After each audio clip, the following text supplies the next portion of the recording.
Let's see. We should be once more alive on the internet. There we go. It's needed to refresh once. As yes, today we're gonna do some furious hunting and furiousing. The Hunters and the Furious 5, where we talk way too much about family. Yeah, I was actually doing a thing still that still needs to be finished for the showcase, so I'll continue doing that. Take us to this scene, except not that one. Because that was the wrong browser window. Actually, we need to go over there and then we need to change this to be this. There we go. I'll put it up there and lock it. There we go. Fixed it. And hello there, Pomic. Bright and early today. Yeah. Welcome once more, and gonna briefly, because I didn't get it all done in time, as I was just still finishing up. But I thought I'll start the stream and continue. Still need to make a build picture. You are at the ready to jump in. Nice. I need to make a build picture of the one build that is basically this one with Memento and Cheska Chest with Obliterate. So as I've made actually a Hunter's Fury folder now as well, recommended Hunter Furies.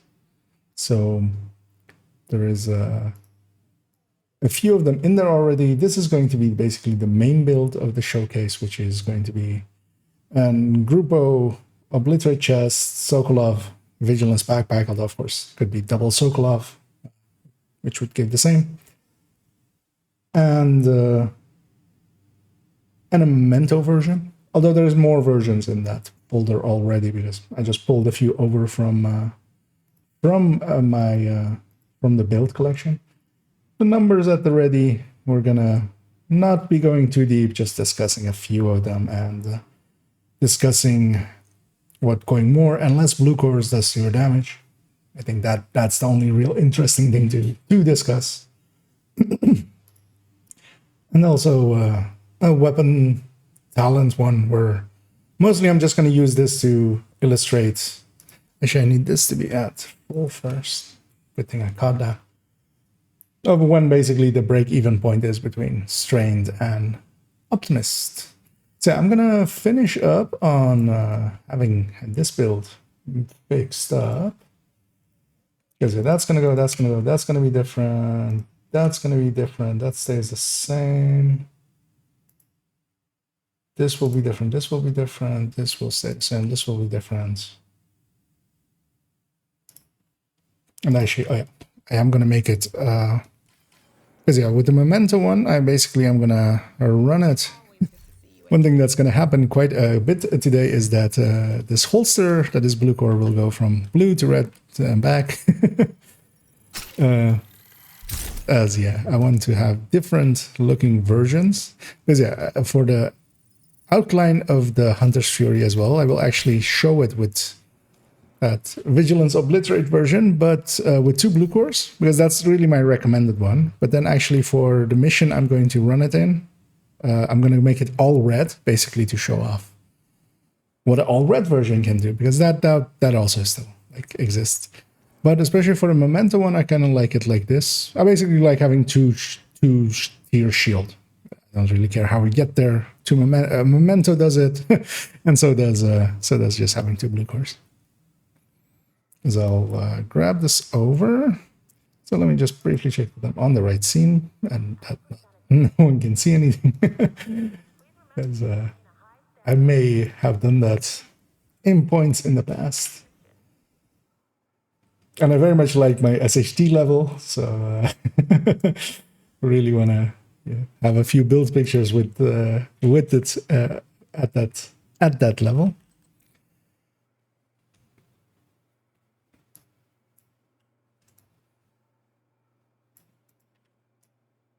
And then in a little bit, I'll go get warmed up a little bit. And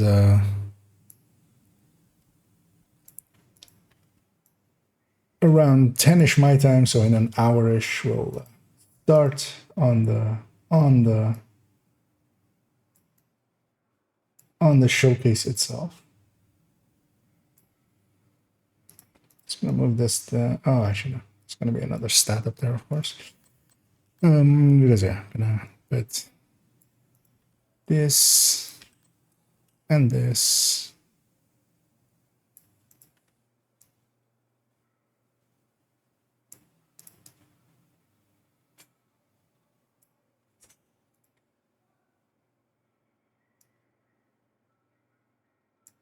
Yeah.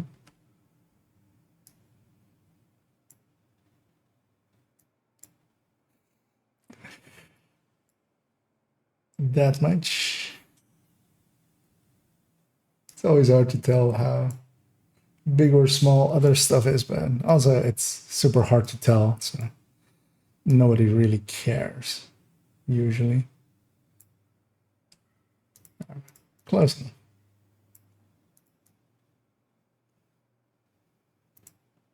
Is yeah, gonna finish up this build picture of this one. Weapon stayed the same, gear didn't.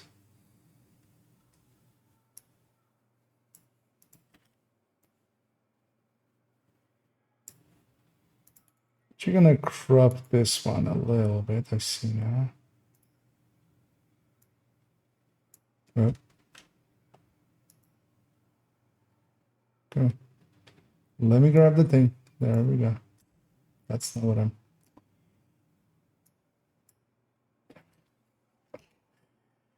The cropping tool in this is always a little bit super wonky. I need to go see what my...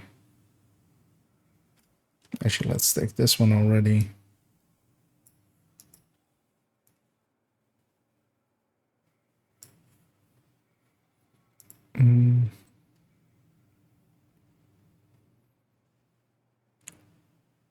Which bonus? Yeah.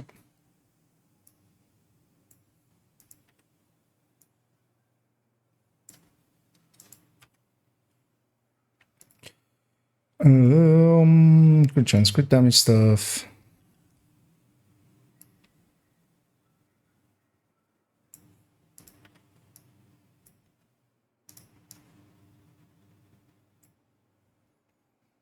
And the brand list.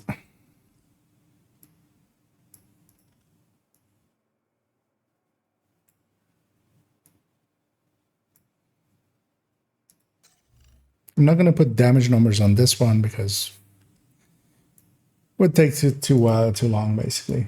You need to go charge up the memento to have actual damage numbers on it, so I'll just forego them for now and it'll be fine.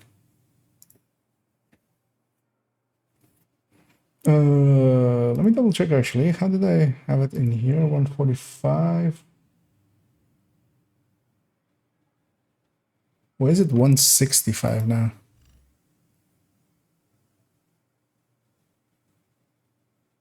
Oh, expertise, of course. This is an expertise 20 weapon. Because yeah, if I go to this, it's 100 plus 45, which matches there. Okay. Because yeah, I'm leaving expertise out there, of course, but here I have a Scorpio and a MPX at 20. Might as well show them off. So now, just gonna make sure that this is the way I want it all to be.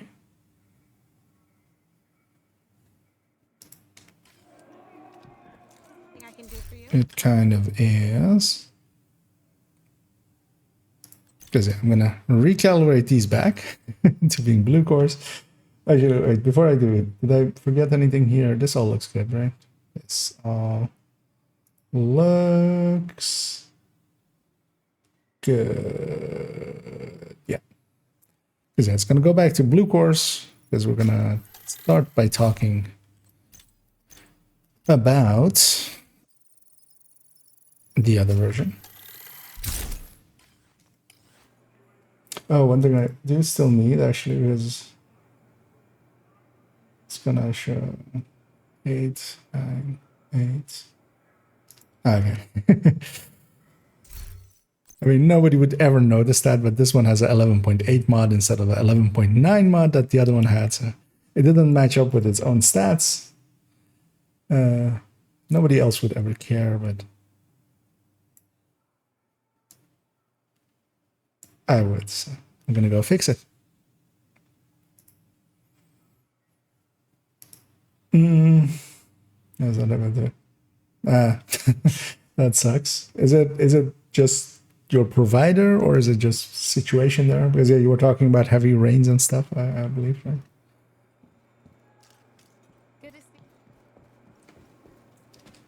Because yeah, maybe time for a strongly worded letter. If anybody still actually writes letters. Yeah, strongly worded email. Gonna keep that one on. Well, actually, I'm gonna put that level 20s on. Where is it? Where did it go? There it is. Yeah, I'm gonna just because yeah, we have like 50 minutes before I start with the showcase. I want to do some killing with this, although I'm not considering. I may want to keep that level for having that level. I don't care. I'll just go because I could swap accounts and play on that one to warm up. I haven't actually looked at what any of the targets are, and it is ARs there, backpacks. This character also hasn't done anything except Lincoln invaded, so we'll likely get some invasion missions, which is good. I would prefer rather to not have it be an invasion mission. We've had too many of those in showcases. For obvious reasons, because yeah, usually I haven't done the entire invasion and then that's the mission we get. Yuzina on Teams. And one of the things I haven't also decided yet is what I'm gonna take. I want to do basically with the Memento one. I want to do some solo stuff with this one. I want to do a mission, just group match made. But what I'm gonna do as solo, I haven't decided yet. I was thinking bounties. Bounty seems like a thing to do because also I kind of want to show a trick. I should actually go farm some bounties here because yeah, I want to show the trick with that area thing. Might be a good place to like show that.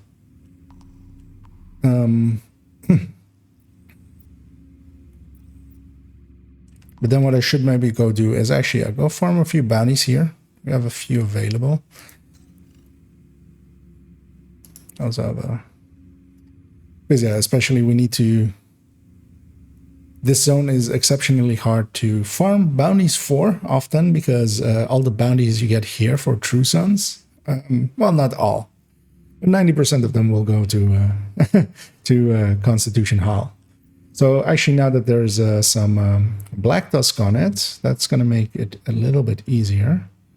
Yeah, I think I will just go do that a little bit. That'll be my warm-up as well. Let me briefly just, yeah, so that's at the ready, that's at the ready. Both build pictures are at the ready. This one's at the ready, this one's at the ready. We'll even open this one to have it at the ready as well, which is the Ridgeway variant with Wicket, which I'll just only show the build picture to say like, hey, it exists. And also I'm leaving a gap here, going from 1 to 2 to 3. The third one is missing, it's going 1, 2, 4. And that's because maybe towards the end of the evening, I'll go and fix that up, which is going to be, of course, the Headhunter. I'll make the game big again. But I want to rework my Headhunter one because it's still in like its old convoy version, which, yeah, just isn't the thing really anymore. I'm trying to remember what build I'm even on. Oh yeah, I'm on the, okay, yeah. Not the mental one. So I should actually shield up.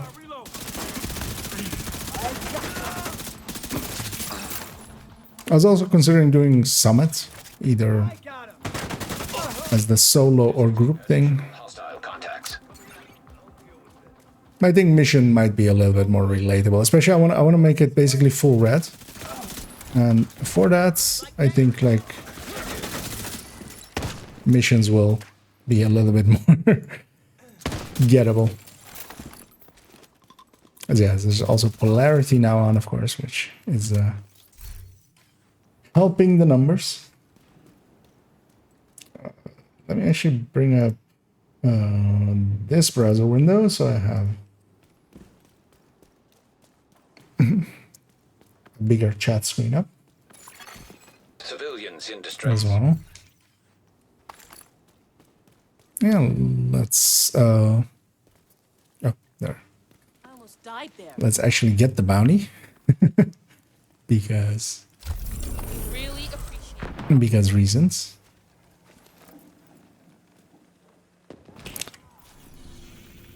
Oh, actually, Like, I kind of want to see actually if it's still. Is it? Is it? There's a True Sun one here. Let's go kill it. I should have an idea, something that I haven't tried, and I'm now like, why haven't I tried this? Which is to get the bounty when it can't directly activate and see if it stays here.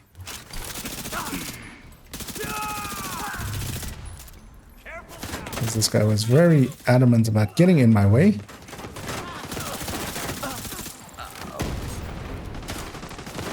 Also, one thing I need to eventually add to that folder as well. Because yeah, it's going to get a Hunter's Fury one. I'm going to go down here. It's going to get a Hunter's Fury one, and it's going to get an Intimidate one as well with... I don't know if I'm going to do it with Memento or with Bloodsucker as the main picture. But those are all things that come in the future.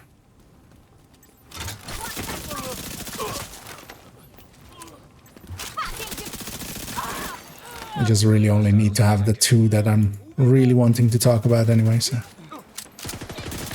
Those are there.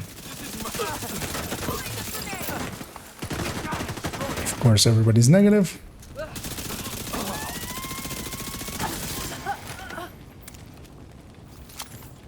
Because yeah, let's see, I had one True Sun bounty here, right? Yeah, so let's see if we get a second one here. in danger.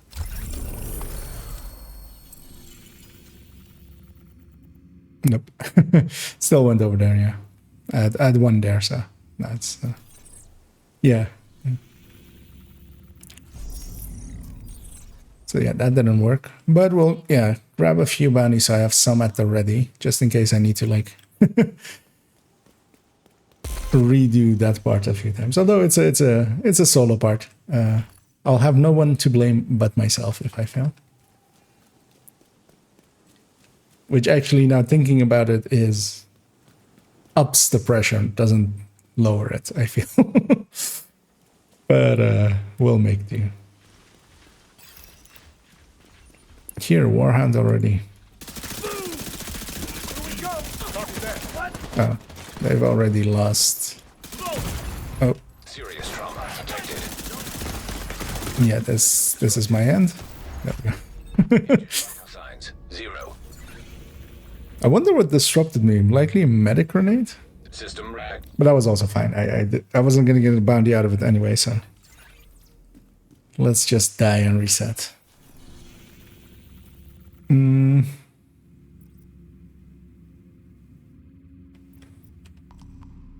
have enough bounties here. Because, yeah, especially, yeah, I'd rather also just do 2 of them anyway, so... We have 4 at the ready.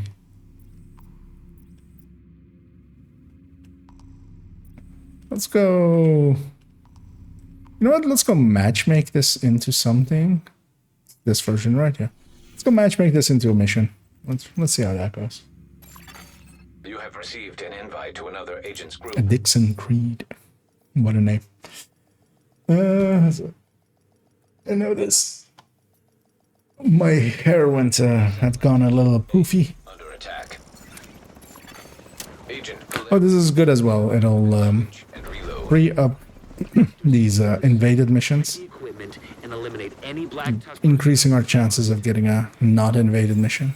Satellite dish. C. Although actually invaded capital might also be a good candidate. Hostiles detected.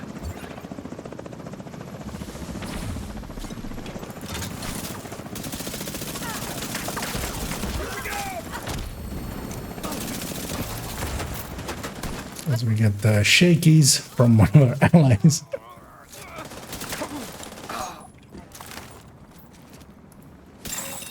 Satellite dish. B. Under attack.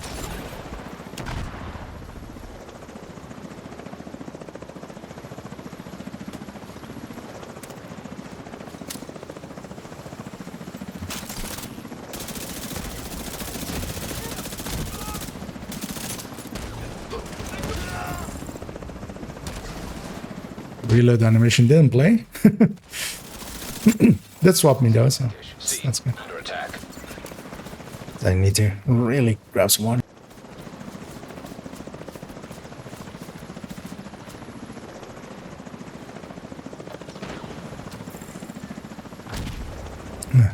As my voice closed up a little bit, as it's still a little bit raspy, but it'll come back. Because yeah, this is just as much to warm up my voice a little bit before I Interface with division satellites. grab some footage Network from a terminal in the R&D and get rid of the down raspiness. there and stop them.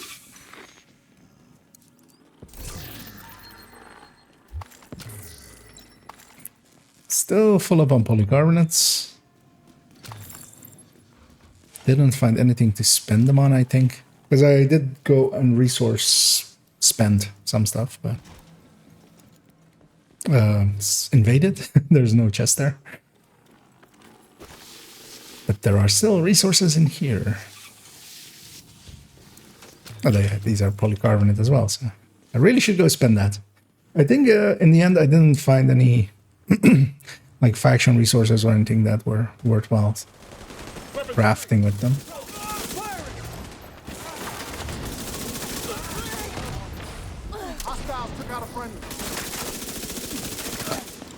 Also, in a minute, I should actually, I should turn the global event off and play a little bit on that, because that's, of course, the setting that I'll be using, so. Because, yeah, I'm hitting for 1,000,000 at 850 RPM, even outside of the Hunter's Fury buff, so. Make for the flank.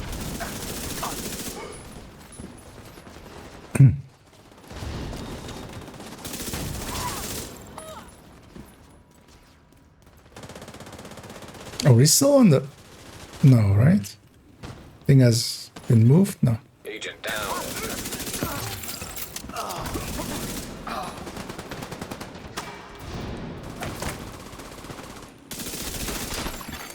System curtailed. Even outside buff range. It's... System restored.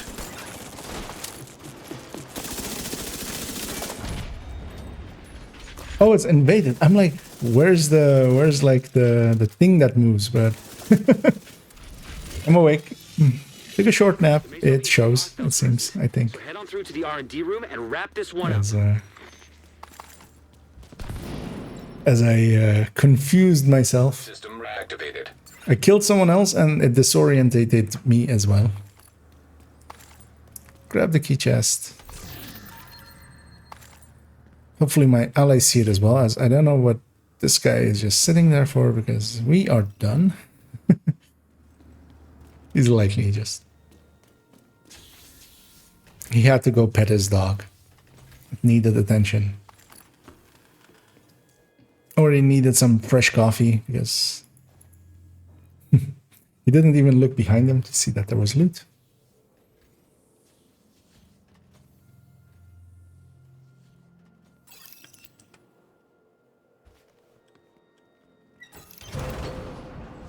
Get ready and go.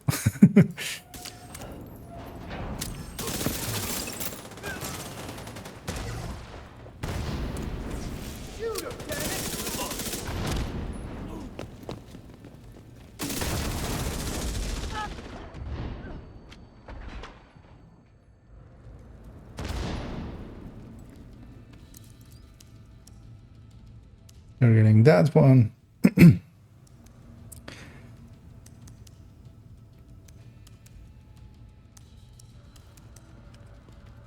And yeah, nowadays this objective is nice and easy. A long time ago, that objective used to, like, this one used to suck. Like, you had, I think, a minute to get all 4. And you had about the same amount of waves. But of course, like, nowadays we have better understanding of the game and stuff, and you have optimizations of builds. For those that are interested in making good builds, it is possible to make really good builds. I'll go actually over here, try to catch whatever spawns down on this one. Oh yeah, they run all the way over there, right? I have a 5 buff, so I can just murder.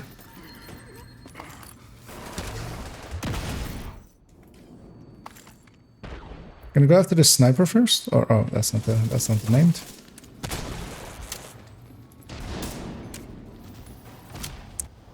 It's because I think the sniper is more dangerous. So one of the few times, of course, that because yeah, all of the normal Black Tusk snipers are all female, so yeah, male ones they need to be they need to have a name. Yeah, the heavy is actually. Well, I thought I reloaded. Apparently, I did not.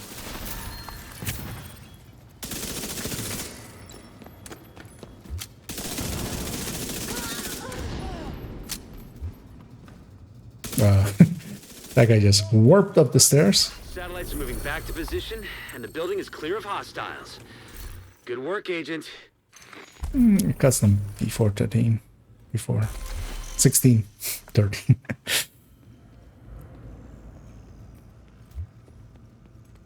I'm gonna inspect these guys. I didn't get the chance yet. Striker with Picaro and Coyote.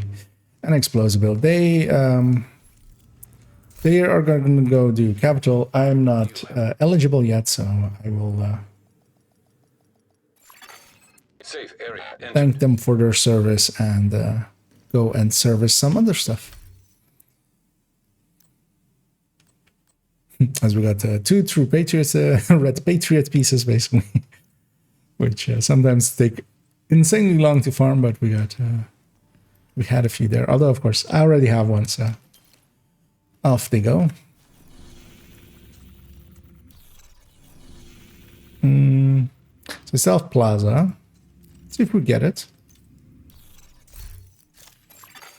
Invite to another page. And we do.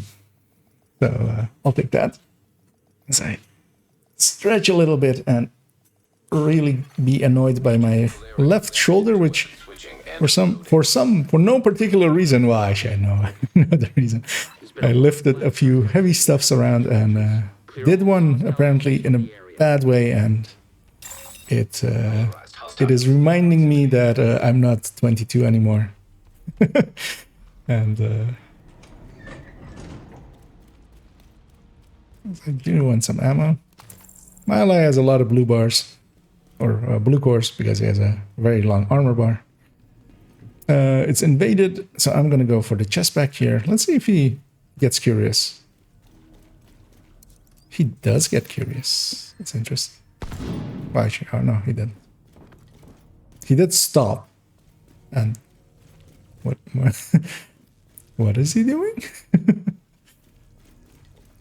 What are you doing, my friend?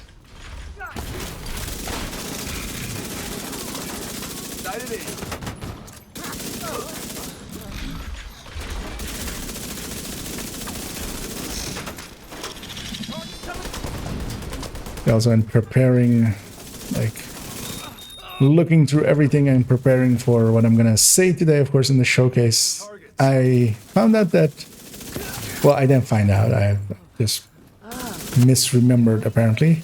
But I always had in my mind that the hunter buff, that stacking 5% up to 5 times, was always 5 seconds without the chest, but it turns out it's 10 seconds without the chest. Which actually makes it a lot better likely than I always assumed.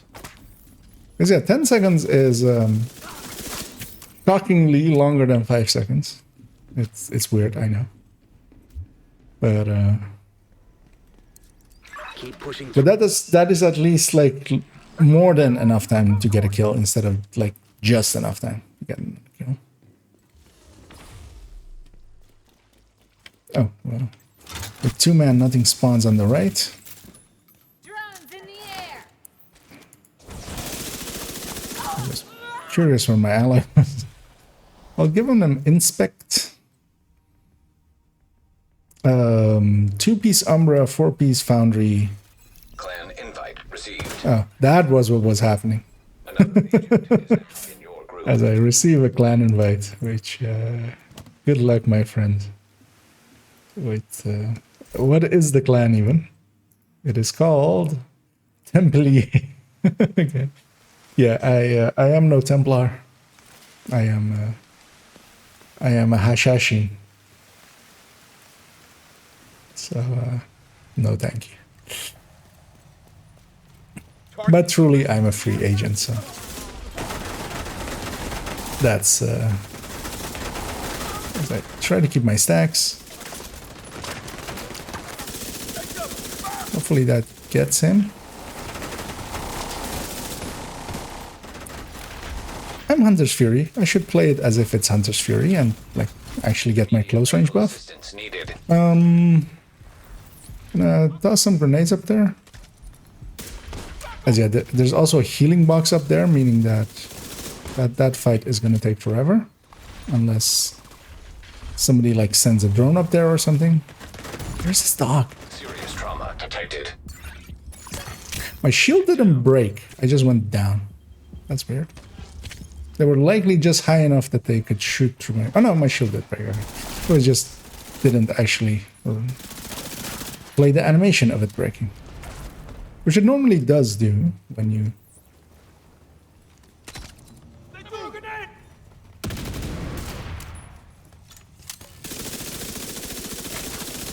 The annoying thing is, we actually need to kill them all the way. I will die here. Medical assistance needed.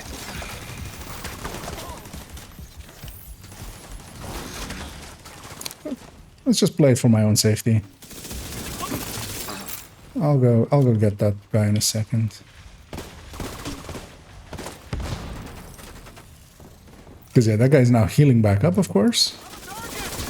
He's all the way back up to full anyway. Another agent has joined your group. Hoping he's a Oxy or or Eclipse or something, because we could really use that. Vital signs critical. There's a mini tank on this side. I hate those things. Everything with a shield hates mini tanks. All my friends hate mini tanks as well.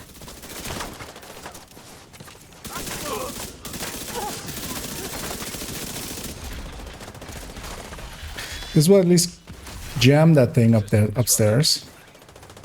Let's see if he comes out.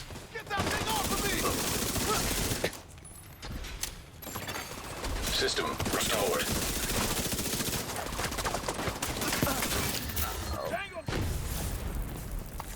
Trying to deconstruct there. Ah, I lost my buff. 'Cause yeah, I do want to have a big buff going into the next room, because that one's dangerous, of course. Grab this chest along the way. I don't know why. Okay, I thought for a second he was stuck there or something, but no, he was just having, you know, he just wanted to be in a corner all by himself and think about what he did. I'll have a hive again in 20 seconds, so I'll be Will I be aggressive? I'll grab these shock rounds and I'll be aggressive.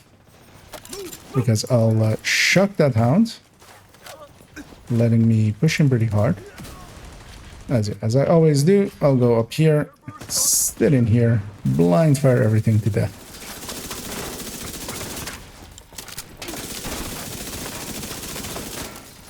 Because there ain't no party like a blind fire party.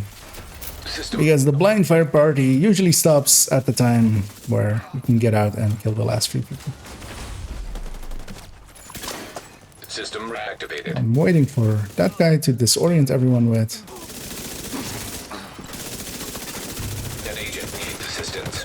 And, this negative guy walks straight through my line of fire. Detected. System curtailed.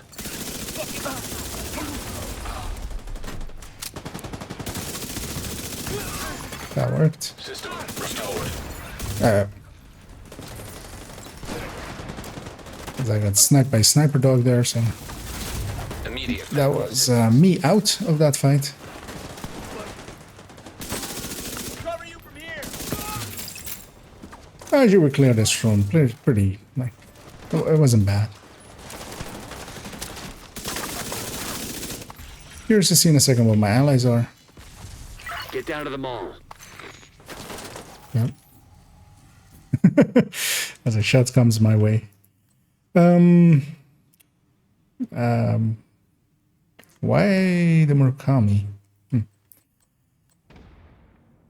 And that. Although that's not too bad. That's just a three red core, or three red core, three blue core high-end kind of thing. Going for some survivability, just not in a really sensible way. Liquid DC-62 detected. Oh no.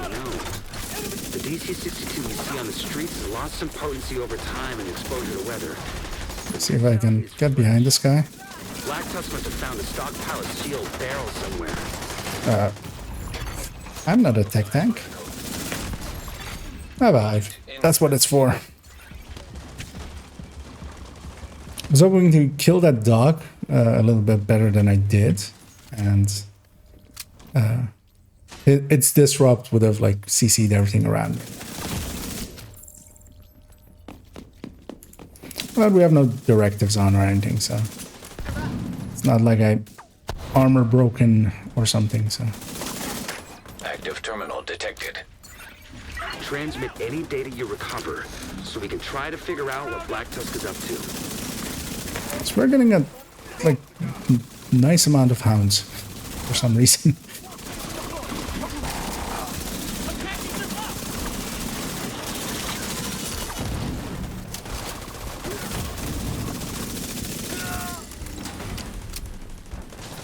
Found him.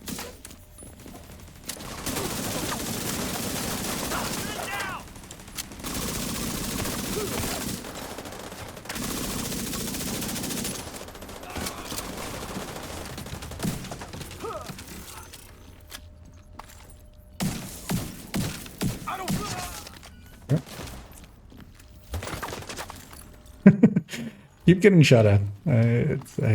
You would think that this character, especially with how like literally green they are, that they would stand out as not being the enemy, as wearing quite different colors than them. Keep an eye out for any Black Tusk. In we go.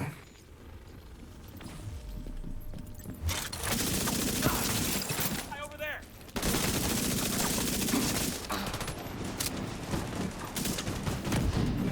Everything I can really shoot well is positive. The thing coming from my face is negative, of course, though. Yeah. As especially the MPX is not really a great gun for polarity. Because if you don't have the fast hand stacks, it hurts.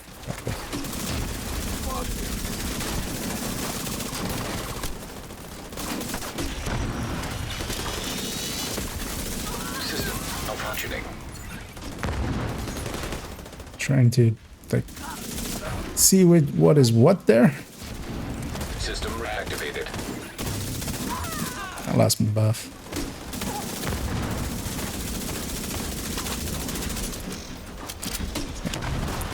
grenade did destroy the DC-62 next to me, so I should really get out of it.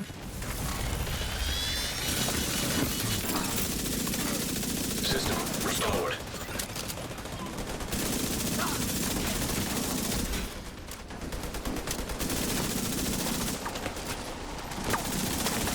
Don't remember this many hounds in this mission normally. System malfunctioning. As yeah, they're all shooting the thing that's gonna deconstruct itself instead of the thing that won't. I'll take the shock here. System reactivated. Oh no, it was a mini gun. Mini gun variant. Priority transport from the plaza. Should have all the barrels ready soon. Does nobody touch the objective over there either? I'll just go touch it.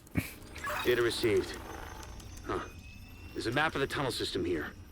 Looks like Although that's also a good thing because quite often a lot of people will rush for an objective, you know, and not contribute at all to the fight.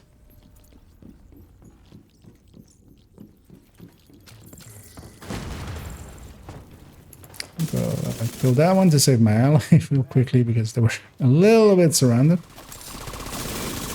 At least that's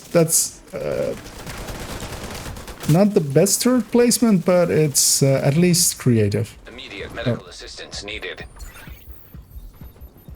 She didn't even consider of going up there ever, up to the point that I just. But yeah, it's that's actually high Overwatch. The only issue is in a second the last like this wave spawns in fronts mostly usually, and then the next one will spawn behind them as well.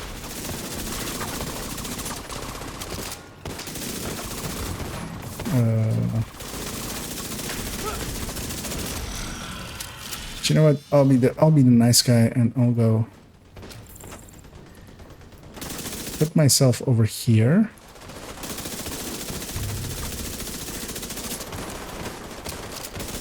I'll kill this mini tank.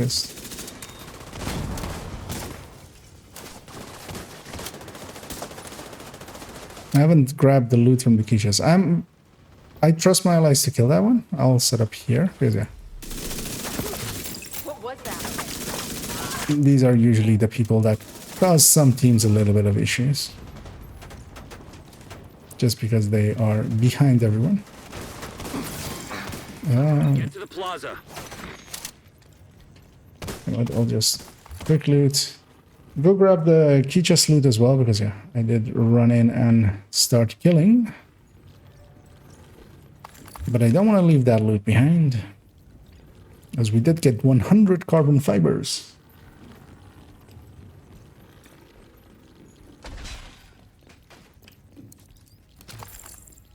I'll grab a med pack as well. I'm down to 2. Might as well not have that be an issue. Secure the area, agent. As both of them skip this chest.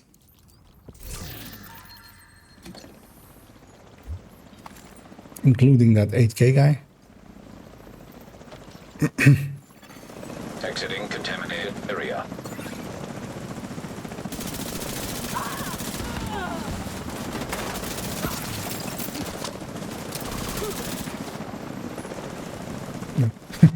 Not much died on this end.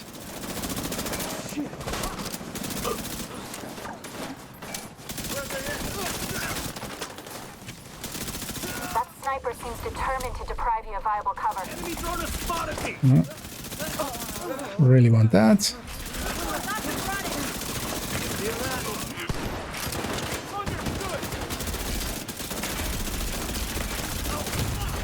Serious trauma detected. System curtailed. I only have 2 stacks. I should kill a few more of this stuff, although everything's negative, of course.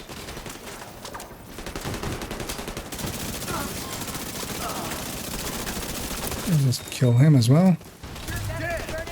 Aw. Oh, okay. That was just one shot. I was gonna say, I think I lost my buff, but I didn't. Because if I can get to 5, although the boss is that one. Drone's got me tagged. Target's moving up.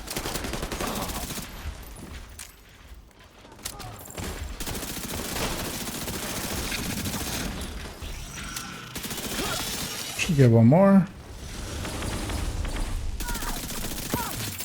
That should disorient everyone. Something with those DC-62 warheads, but they lacked ambition. Imagine what we could do if reverse engineers then mass produce this liquid. No one could stand in our way. Yeah. That's a lot of special ammo around here, as everything died within that 10-meter range. As the True Sons were, the Black Tusk are smarter and more ambitious. Your actions here prevented a major war crime. I'm sure of it.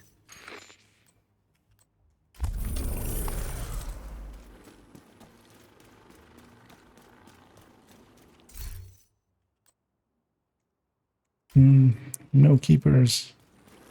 Somebody did pop that as well. Let's go grab it. Curious to see actually how that ended up in the end. These other two joined late, of course, a little bit later. So, but yeah, I still feel that maybe they didn't contribute to their potential. An agent. I will give them a GG. See you around. As this guy really wants some attention, as they likely were the one that also sent me the clan invite, which yeah, is an option that I would love for them to alter, although it's minor, of course. It's that you could just not have that be something that they can do to you.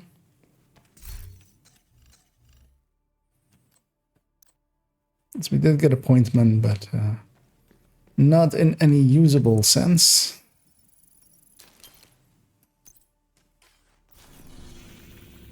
So we did get access to capital, invaded.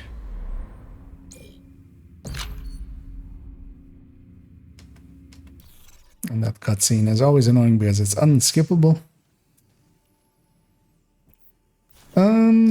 So we have like 15 minutes left before I start going for doing the build showcase. And one of the things as well, I haven't really decided where I want to do the intro and outro, which is a recurring issue, of course, for me. One thing I was considering is doing either Earn Space most likely. And getting to the boss fight and killing everything at the door there, basically. Just so there's like a pile of bodies, and then basically like standing on top of the bodies. Although that might be a little bit macabre. But the other one that I was really considering as well is either going the DUA dark room,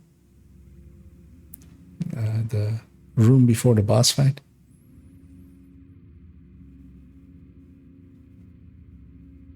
or Lincoln, one of the rooms, or Viewpoint, one of the rooms, just because they're visually at least interesting.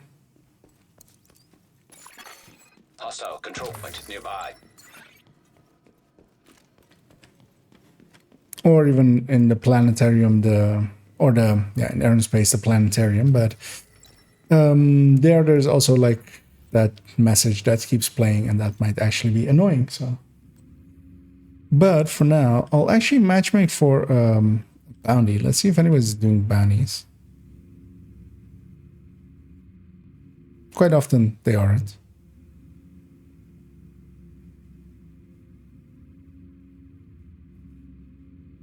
And they aren't. Then we'll just do another mission. I want to see if it's capital. It is capital. Because I'm considering maybe saving this, because it will likely then be the mission. But yeah, no, it's actually not. I mean, it is, but it is a lot of door camping, which isn't really what I want to. I mean, it's what Hunter's Fury does well, but it's not. I don't want it to be all that. As this one is 5 directives as well. Agent polarity affected by weapon switch and reload. I need to kill first before. Another agent is now in your group. Yeah. as the game didn't want me to do that mission, turns out. As I boot the game back up. As I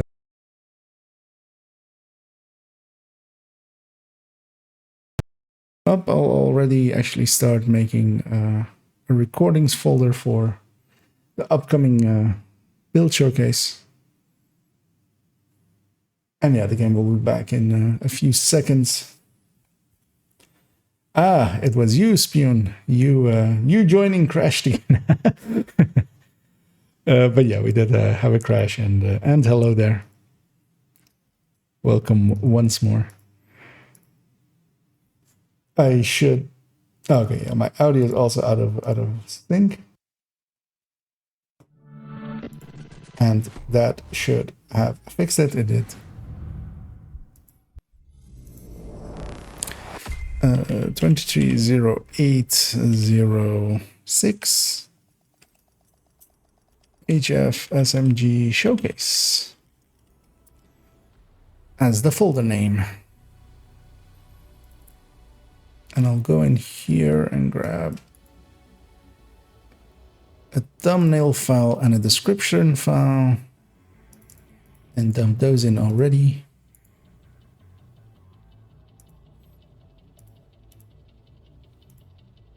As the game has loaded back up. Yep. Let's see if it puts me back in the group or not. Sometimes it does, sometimes it doesn't.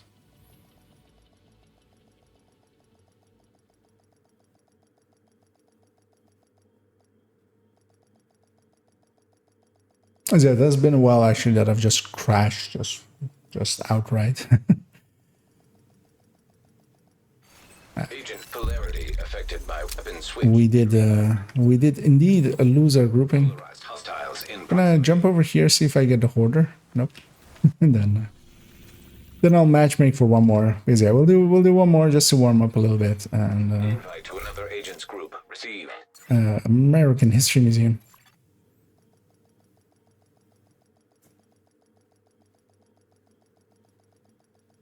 And then yeah, after this one we'll start recording some of the Somewhere nearby. Look around. well, not some of the, all of the Hunter's Fury build showcase. Reloading. Your goal is to collect. It's interesting to see that someone is all the way inside, but there are a ton of stuff behind them. Laptop kept in the main holding area downstairs.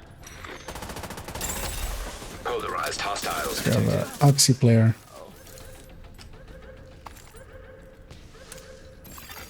Active terminal detected. Sounds promising. Find it and patch eyes again. Is it? This one's actually also like I should have used this one for the Red Patriot actually. Yeah, with that flag in the back. Yeah, seeing as it is pretty linked to them.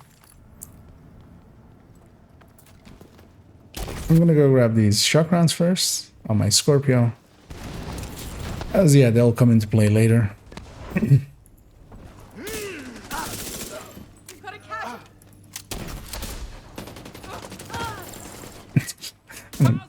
Continuously in the wrong polarity for the enemy in front of me. There we go. I'm surprised his melee there didn't. Get moving. Firstly, didn't do any damage, and secondly, didn't put me out of put me out of my reload. But likely the server disagreed with that guy that it's connected.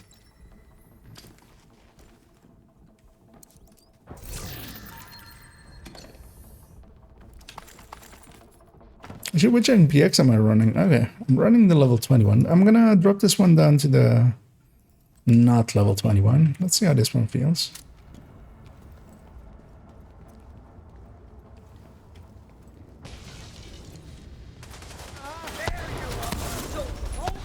Coming with you.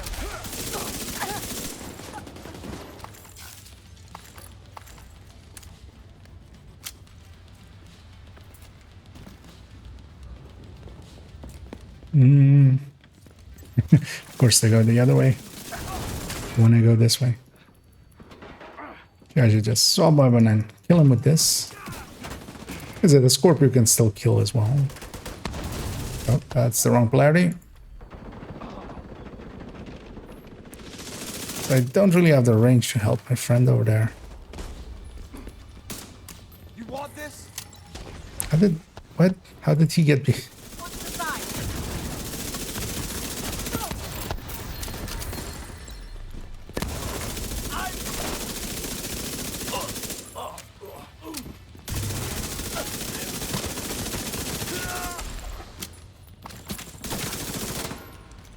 Yeah, just the killing power of this thing is sometimes not all up to scratch, especially in 4-man. Got something for ya! But yeah, that 10% that I kind of, well, a little bit more even than 10%, like Agent down. 13, 14% likely. Well, no, not 40. Likely 12%. So I could calculate it out, of course, but I'm too lazy at the moment. Of expertise, addition. Does kind of hurt. The True Sons seem to be in control of the holding area. The hyenas are knocking out security cameras. Pretty smart of them. Just with the double crit down. I mean, that's still, yeah, a hard one to get. You need 3 things. Although I'm gonna assume just as a red core one that is at least a little bit easier. It's a lot harder trying to find one as well to re-core to like blue core for PvP or stuff. But I would guess that, yeah, an obliterate chest isn't what you're picking for PvP. But yeah, it can take a while. Or, well, mostly usually it'll take a while and you'll be just having to, you know, accept that it'll cost an arm and a leg in optimization. An agent needs assistance. Hoping my ally gets him there.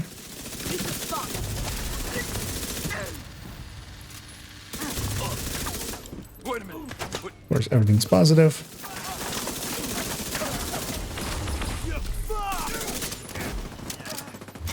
Stuff behind me. I'm hoping somebody else is dealing with it. They are. Let's get some proximity to this guy. Medical There we go. assistance needed.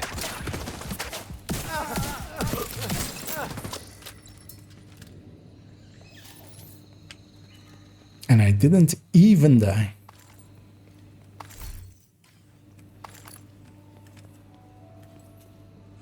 Okay, yeah, I assumed as much.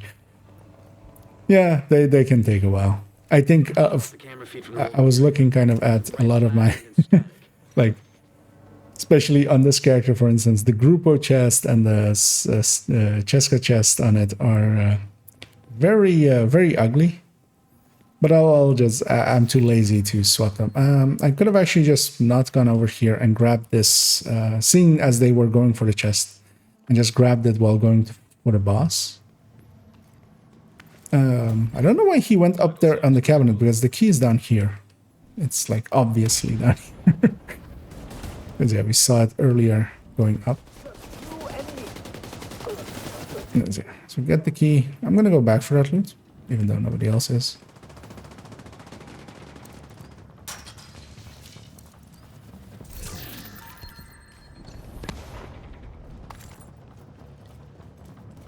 picked up on camera again. The holding area is just ahead. Once you find that last... I don't think I've inspected my allies either, so we'll figure out what the one is. Take your position!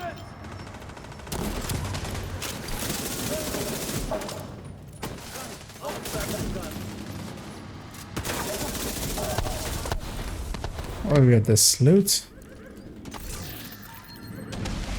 There's that. Key chests are nice.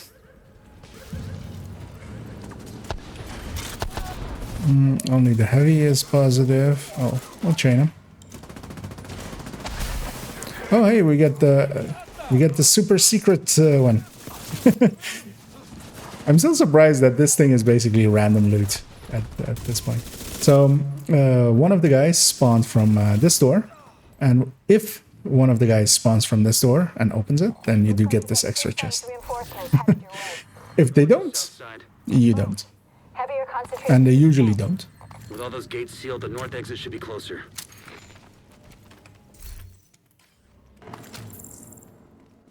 Got one out, need another. Yeah, then one down, one to go. Yeah, those chests and stuff are always... I mean, chests and backpack are always the harder parts. I'm hoping my allies kill that one, because I was in the polarity to kill this one.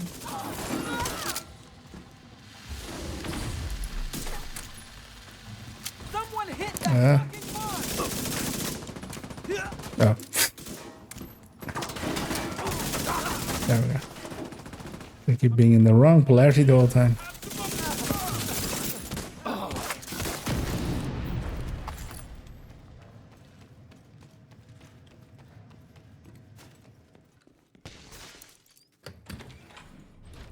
So what did I even actually set? What was the burst of this build?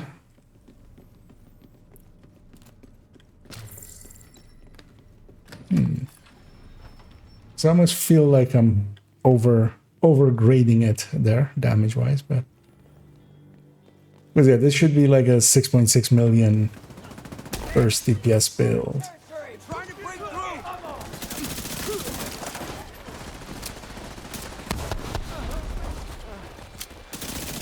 I mean, it is, but it's also because you have to close that distance. It just Serious trauma. feels annoying.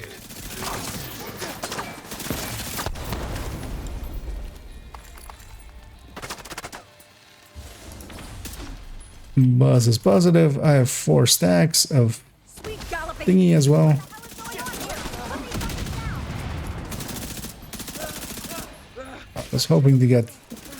God damn it. Immediate medical assistance needed. Let's make it perfect.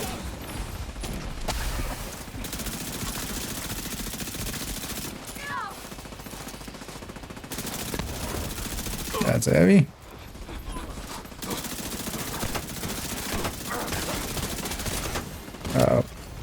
Vital signs. Alive. critical. That's what it's for. I should have fallen back like ages ago. I just stood there. I was like, I've been fine here. I'll be fine. I have been fine here before. I'll be fine here in the future. Agent down. Turns out that was not the case. The boss is still alive. Wow. Oh no, that's not the boss. That's just a snipe.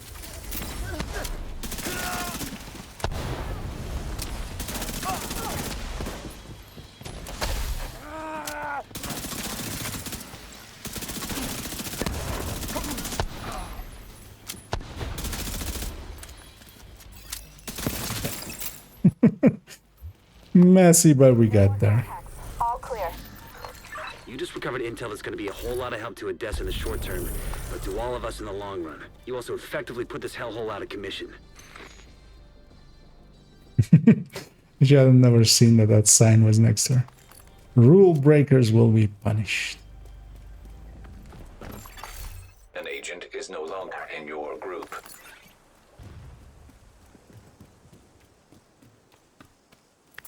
Curious to see what this ended up being. Surprised I took it on kills, but and yeah, the damage bugs out always. So. Curious to see what this guy is. This should be a Fox's, and that should be a crit chance.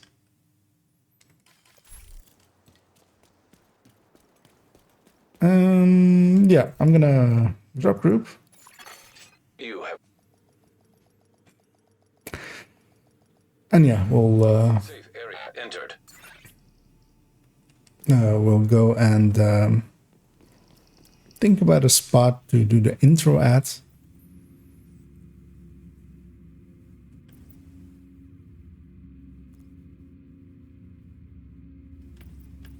Because I think either I kind of actually did like the American history, like the. I think yeah, I think I know. We'll go over here. Hey there, Kano. I'm running an MPX as the SMG, which is the Banshee and the MPX are kind of like my two favorite ones. I'll actually run a Banshee here. Because this character is very much my character that runs SMGs a lot.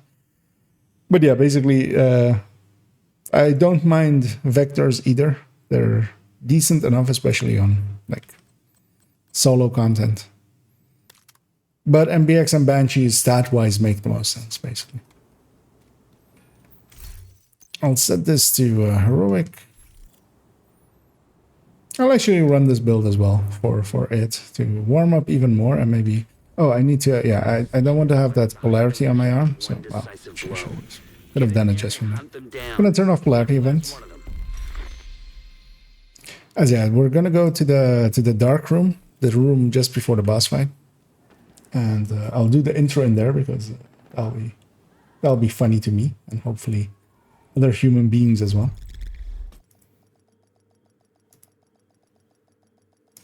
As I'm trying to bring up that again.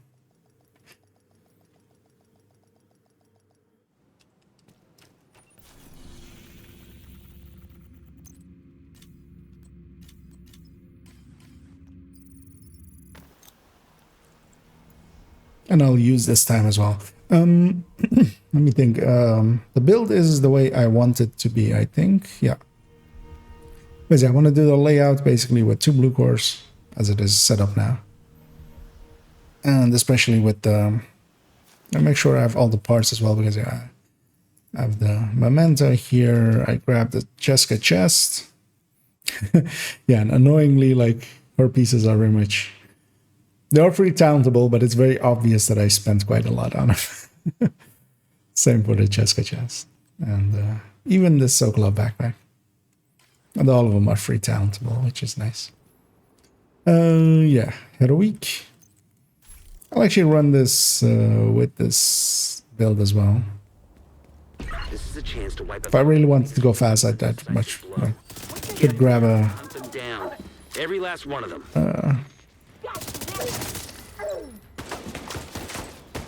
Tech tank, but might as well get even more warmed up.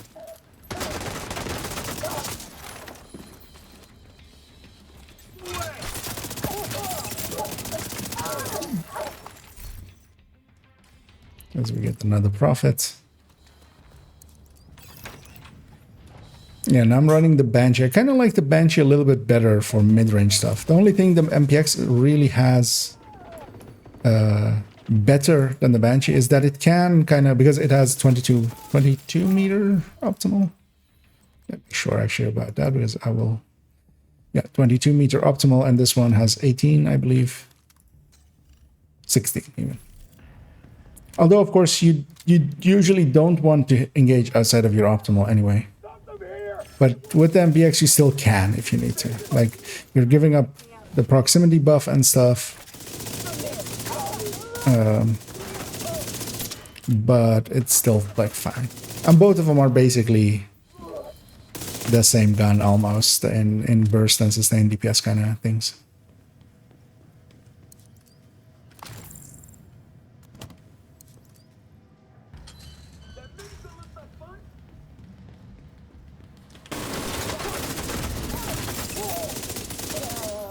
Then I still need to also think about where I want to do the outro.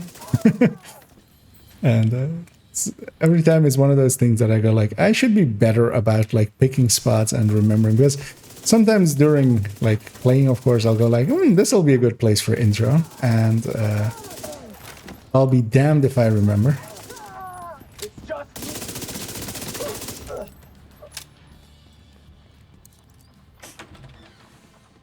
Because I kind of like on the Banshee, the CMMG Banshee that I'm running now. I kind of like the accuracy a little bit better than the MPX. Just feels a little bit more like it's. Well, I mean, it is a little bit more accurate, but also pattern-wise, it's. I feel it's a little less jumpy than the MPX. Oh, well. God damn it. I was about to go door cam. but then he put a laser up in front of that.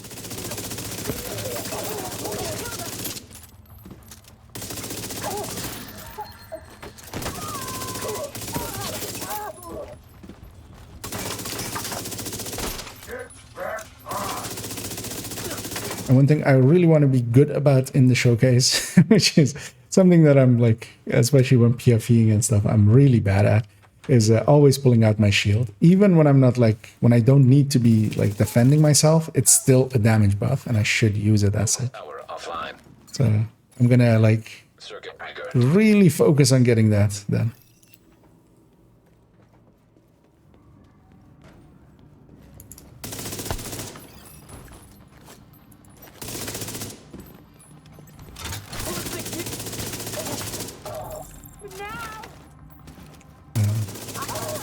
And yeah, that hunter mark is also like super useful. Just really simplifies target acquisition. DZ was clear and DZ language. Yeah, DZ was, yeah. That one's I mean, most of them have long and short range parts. Like in West, the like that mall area is usually annoyingly long range. But yeah, I mean, for that kind of stuff, I mean, for any, especially there, like, because the scaling is a little bit lower. I feel, especially, like, League stuff, there's a reason I always grab a Hunter's Fury. I feel like it's very much, it's kind of like Eclipse. It does even better when, I mean, especially because also, like, it's killing more, so it's healing more. It's not losing as much armor per enemy anyway, and stuff like that, so.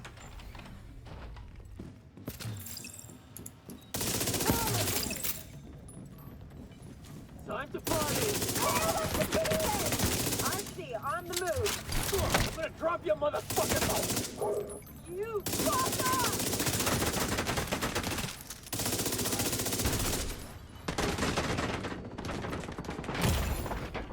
I'm surprised I didn't, because that was just a red. Like I gave him a few headshots and he did not stagger because of it.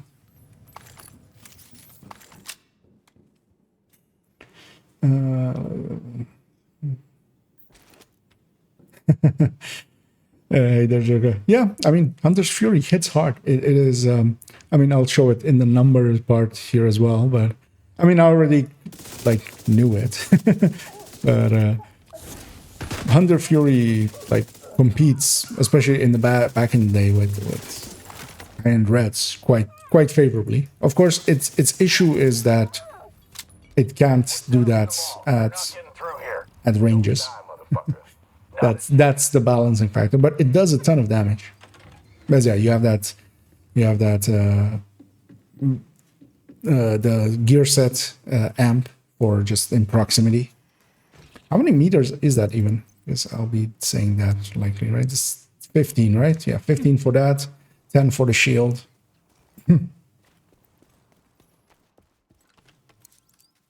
But also you have that stacking buff for 10 seconds, which, especially once you get going, especially solo, like going just from enemy to enemy to enemy. Like, and it's a true multiplicative. It's each stack is its own multiplier.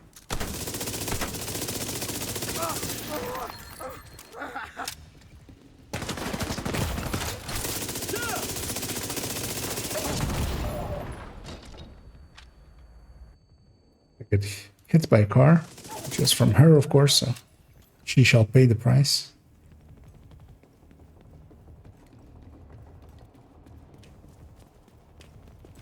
Still there, sweetie? Hello? Fuck. Everybody get yourselves ready. This situation is serious. And yeah, I'm not looting just in case we get the mission that so that, like, I'll get the loot then. I have different goals at the moment.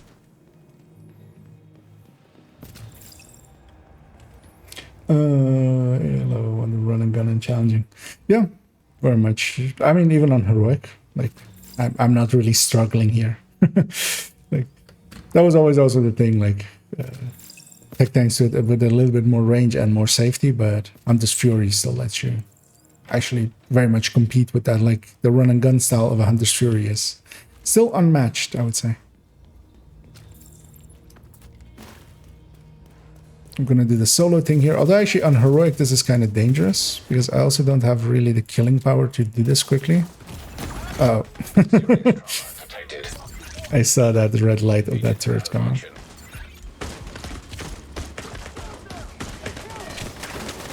I may have overextended, but I'll be safe here. As long as there's no car coming straight for me. I'll just play it slow and get it done. Because yeah, so back here, the car can't get you. I killed the 3 gas cans around it already, so it's heavily damaged already. But I'll just kill everything else and then go to it. I shouldn't just stand in front of in front of that thing like that. I don't want to spawn the bus yet, and we'll have killed a few things more. But also, actually, yeah, so here the range is becoming an issue. Where is this? Okay, I see shotgun shells coming towards me, but you know what? That pistol will be more effective. Because yeah, we'll have one more guy? No, okay, just the boss. Okay. And now I'll just spawn the boss. Because yeah, it'll spawn with a wave. It'll usually spawn that side where it did. I'll chain this guy. It'll take a while for those guys to get to me anyway. And I'll just... should have gone for the helmet actually. Hello. That'll disorient the boss anyway as well. Alright.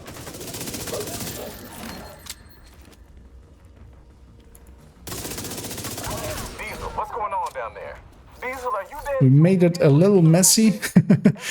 Because yeah, I could have also just gone and around and just hid behind pillars and stuff. But let's make it interesting. Let's see. Is the main effort to make it actually that long? Yeah, Dark Winter is decently good, especially for when you're not competing with anyone, especially soloing and stuff. And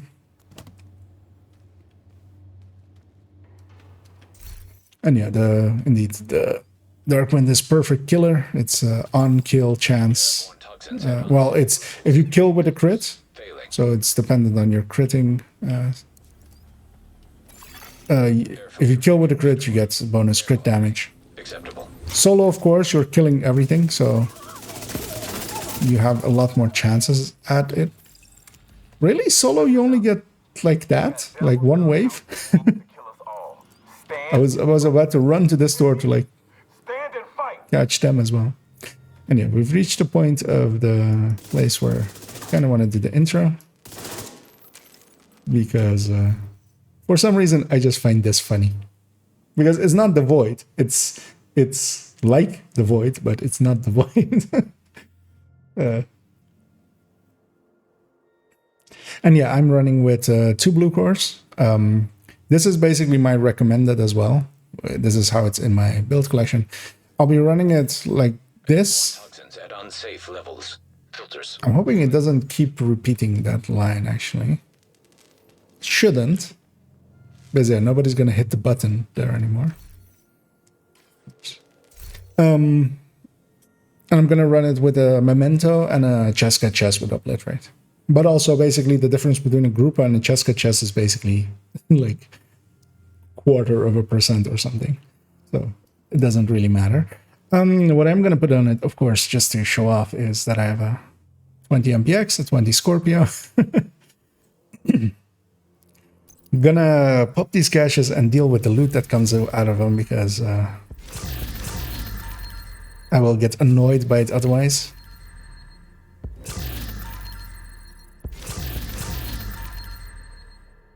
Oh, and congrats there, Pamek, on getting that one. Yeah, sometimes it takes a while, and sometimes you just get several in a row. I remember with a recent farm for MPXs for a buddy of mine where we I already have enough military chests. I just want to deconstruct all of these. Could have just gone into that gear part actually. So that's, you remember that after you've done everything, because I'm so used to vendor sorting, of course, very much so. So yeah, I'm gonna take a big sip. I'm gonna consider what I'm gonna say for the intro, which is basically that hi, I'm IKEA, which you know, I may have said before in a video, and for no particular reason, I want to give a showcase on the Hunter Fury. And yeah, I'll basically introduce it as the run and gun build that is still very much viable and effective. Let me make sure I have the right mods in the shield and in this thing, because that sometimes also happens. But yeah, first off, I'll do an intro. My face will disappear each and every time in between, because I don't want to have that be on YouTube, basically. I mean, I've had it on there, but not during showcases and stuff. So yeah, I'm gonna take this away. I want to see if I can stand like in the middle of this logo or something.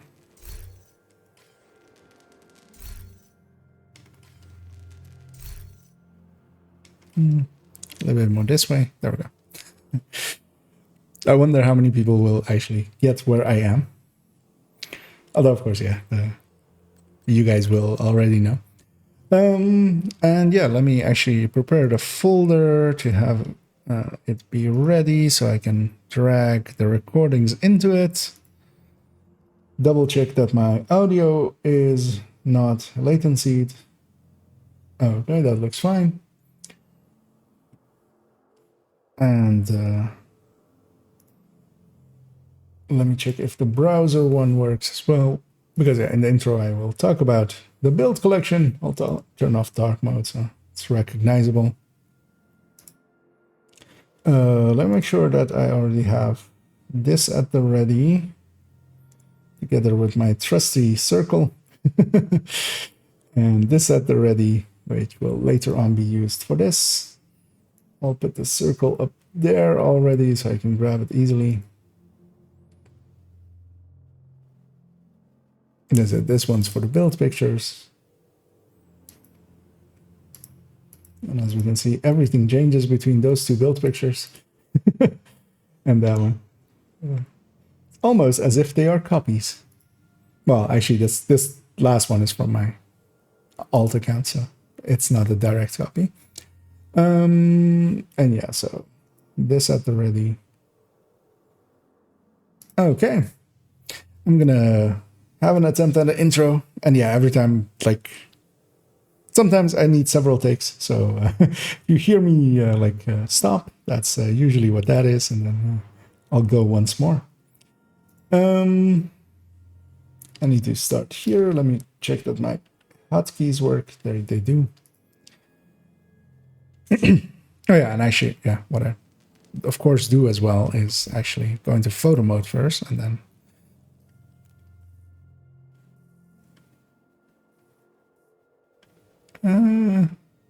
let's see, actually. Let's put my character here.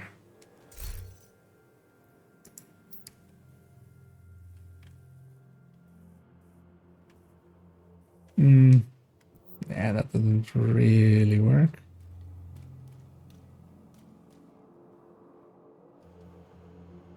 Or I'll just use this area as the intro. Or not the intro, but like the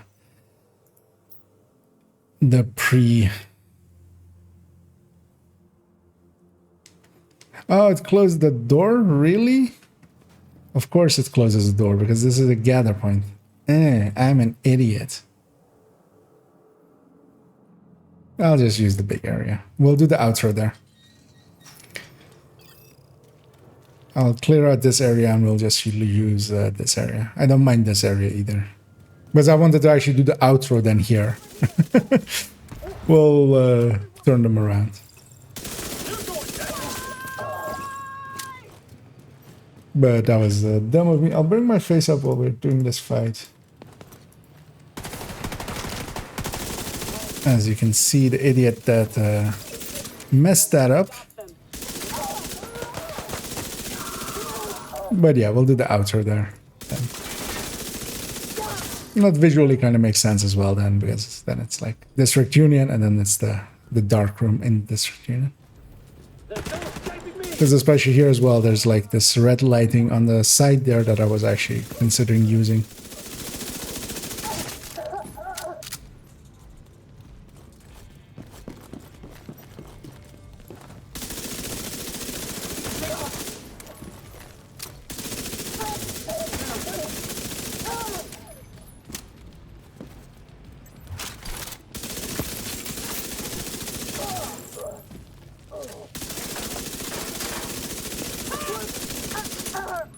It's gonna use her to disorient this guy.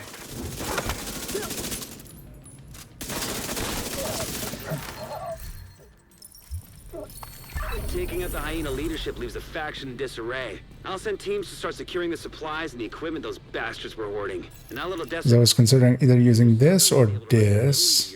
It's just the lighting here is kind of funky. Oh well, more over here maybe.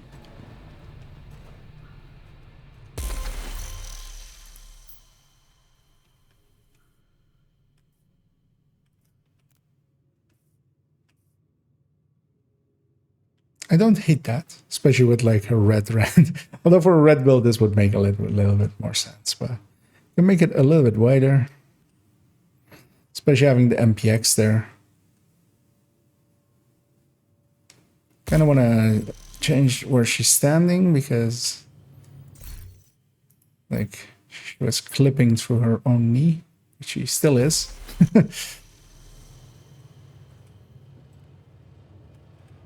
Need that foot to not be where it lands there. There we go. There we go. I didn't get any loot, right? Oh.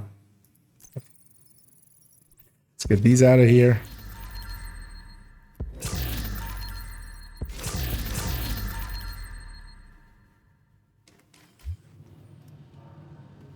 Oh, you mean where the antivirals? Yeah, I've considered that one, but I don't think that'll fit for something like this because it's very clean looking.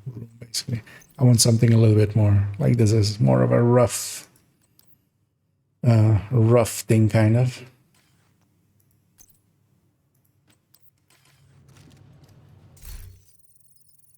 Because that one I'll likely actually use for the intro for.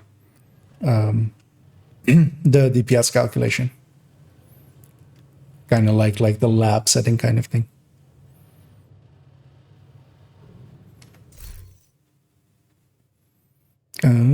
She's still on that edge. Sometimes a controller might have been handy. Although actually I do have one hooked up, but it's not. There are no batteries in it at the moment, so. That always makes it way too hard otherwise. But I kind of like this, especially with this fog. Like I had seen this haze already. I was considering using this for the outro, but I actually kind of like it for the intro as well.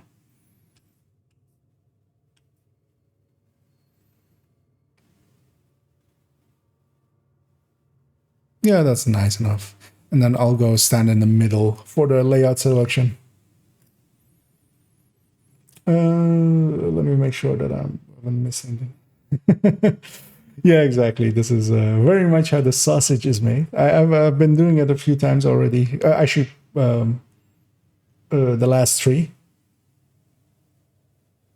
build showcases have been live, or last 4 even. Or maybe 2 and this one I have. But yeah, I quite do like doing them live. Because I would be doing them anyway, and then live, just shoot the shit while doing it. So I'm going to give an intro. I'm going to make sure that this was working. It is. I'm going to take a big sip first.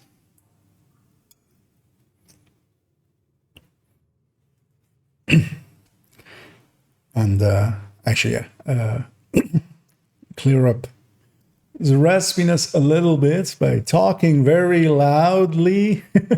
I'll try to do it away from the mic. Okay, yeah.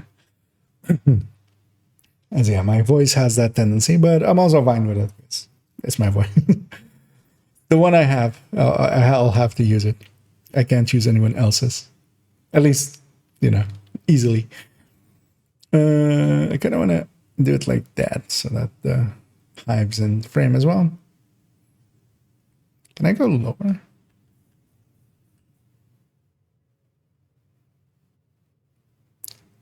Because yeah, with this character, I always like that they're like, with their shoes being, I mean, you can't really see it there that they're blue, but like the off color of them. So yeah, I'm gonna start my first take in 3, 2. Hi, I'm IKEA, and for today's video, I want to give a build showcase on a Hunter's Fury, and specifically 2 ways to set it up for SMGs, as that'll be the scope for this video. As of course, we can set it up as well for Headhunter, especially it's very popular, of course, with the Regulus and double shotties, or even with shotguns themselves, and they have also got a new way with a double companion. But for today, I'll be specifically talking about SMG versions, and especially one version that I like for solo, and one that I feel works well in solo and in groups as well. And as always, we'll be making extensive use of the build collection, where I've also added in actually today an recommended folder for Hunter's Fury. At this point, it only contains a few SMG and shotgun ones. It'll get a few more in the coming days as I'll add them in, but we'll be using the build pictures from there. And everything, of course, will be linked down below, the build collection itself and the build pictures that I'll be using today. And as with all my showcases, it'll be split up into 2 major chapters. In the first chapter, we'll go over the build, the layout, and the 2 variants that I'll be discussing today. We'll go into some numbers afterwards in that same first chapter by going through a spreadsheet with calculations about them. And then in the second chapter, we'll take it into some gameplay, in this case, some solo stuff and some group stuff. And I will try to give you some insights into how I play them, and hopefully give you the tools to play them well yourself as well. So yeah, before we jump into the build layout, I just briefly want to quickly give an introduction into something that I've been doing a lot recently. Didn't like my outro there, or well, the outro to the intro basically, because that'll lead into basically, as has been with I'll bring up my face while I set up the next part. Of Twitch, basically just a segment of like, hey, this was recorded live on Twitch. Come hang out. It's fun. Come hang out. Although, of course, getting people to go across platforms is a folly. I know that, but I'm briefly going to check how long that was and already start a playlist basically of those videos. It was 1 minute 57, which is pretty long, but I'm also actually pretty happy with it. It was 1 take, so we'll just hang on to that one. Briefly, just want to check what my last line was. Although actually, we're not gonna. Yeah, been doing a lot recently.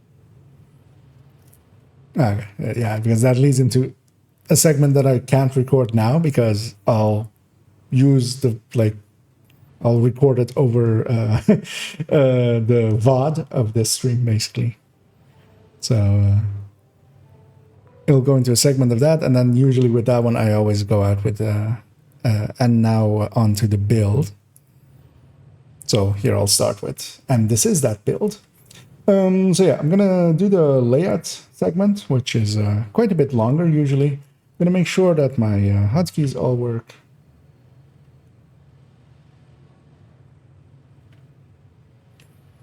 I'm actually gonna move this over already to be like there. Because yeah, I'm gonna discuss these like that. Because yeah, we'll start here actually. Well, at least on the browser sites.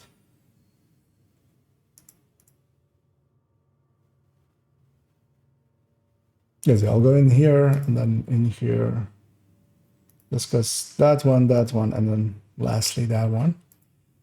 But yeah, we'll start in the game first because we're gonna discuss this thing.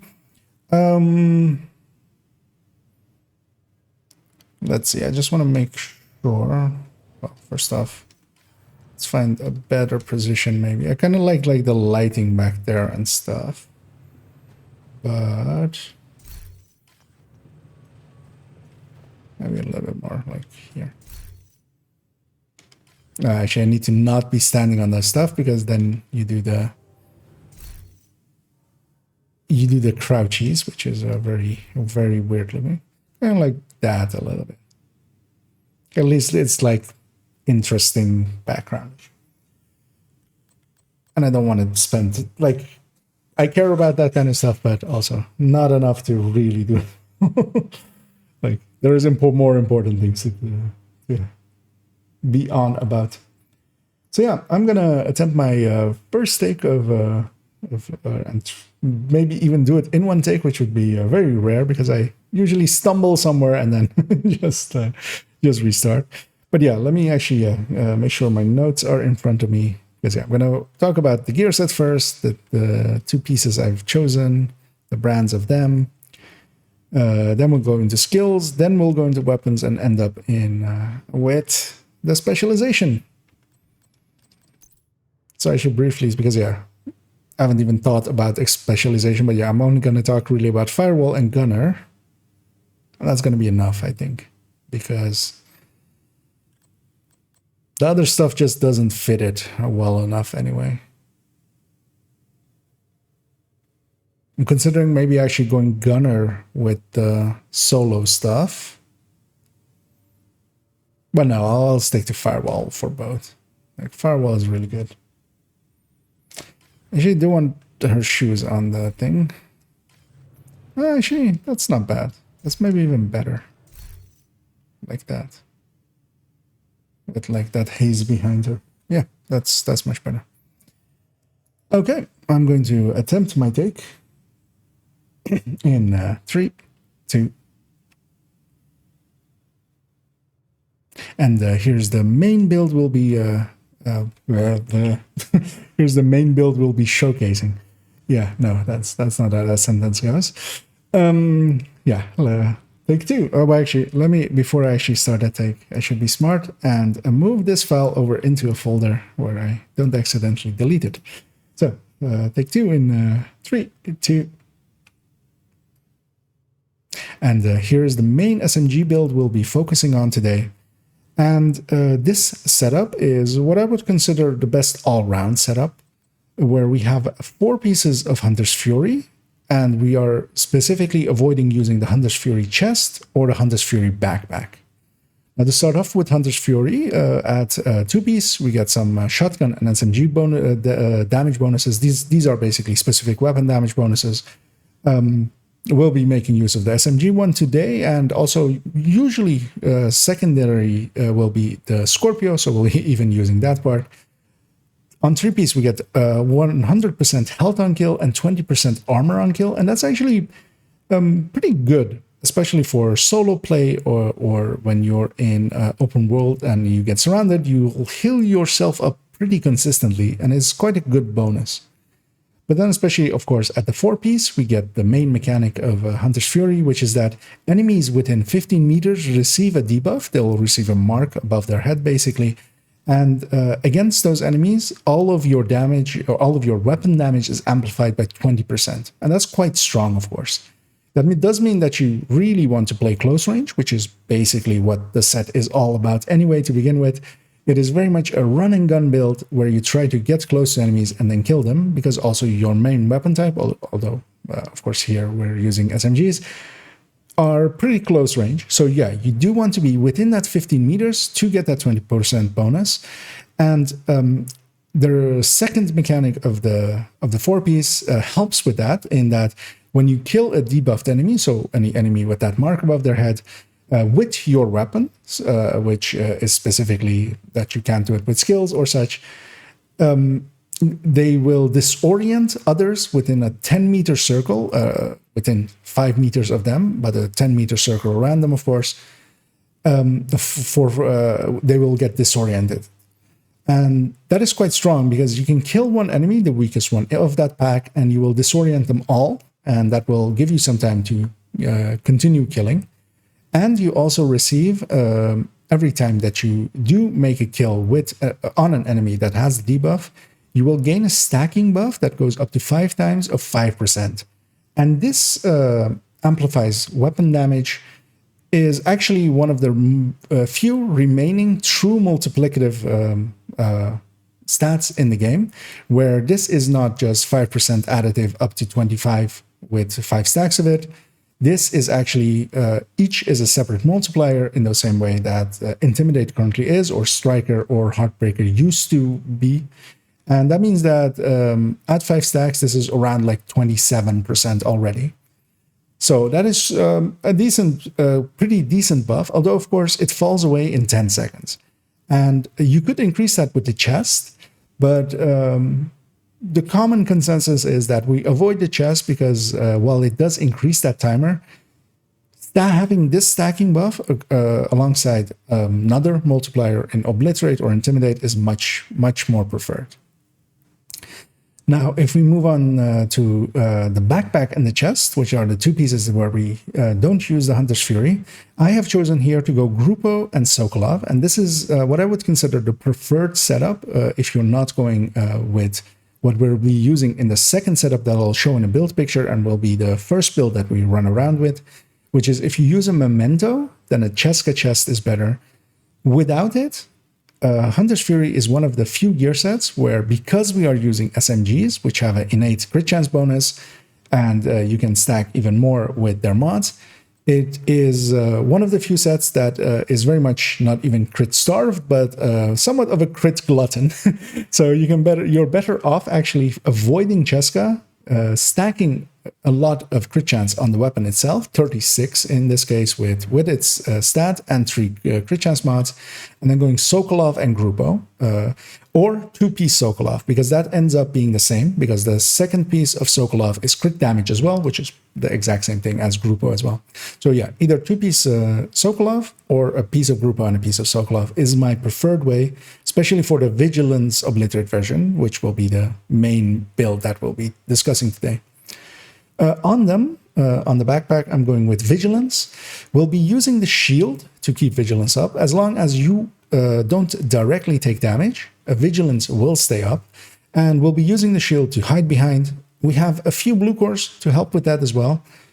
And Vigilance is just so strong that not much competes with it. So while you could go, for instance, other talents here, most of them do not mesh well with just going for all-out damage, which, while this build isn't going for all-out damage, it is still a little bit of a generalist, because of course we could go stuff like glass or such, or even crazy stuff like putting focus on a Hunter's Fury build. We're going with Obliterate, and that's the talent that we choose on the chest. It is quite effective with SMGs. It isn't that great for especially our Scorpio when we use that, because the SMG of course will stack this up into up to full in one mag. The Scorpio would need several reloads before it gets up to there, because Obliterate does not stack like Strikers or Heartbreaker. But every shot of the shotgun will only give you 1 stack, so it is quite slow for that. That's also why, you don't use Obliterate with the shotgun versions, but we're mostly going to be using our SMG as our main damage dealer, and the Scorpio is there as a backup. Moving on to some skills. What we especially want to have is a Revive Hive, because this is very much a run-and-gun build. You'll run into situations that you will get downed or killed, and that is just part of the deal that you make going Hunter's Fury.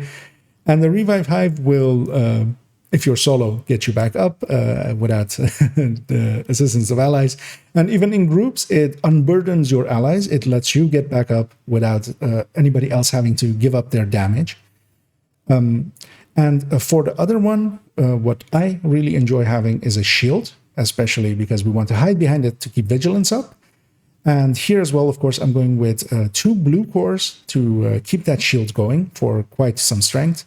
And in both versions as well, we'll be going with the Striker Shield, and that's especially for its damage bonus. This damage bonus applies to you yourself as well, as long as you have the shield out.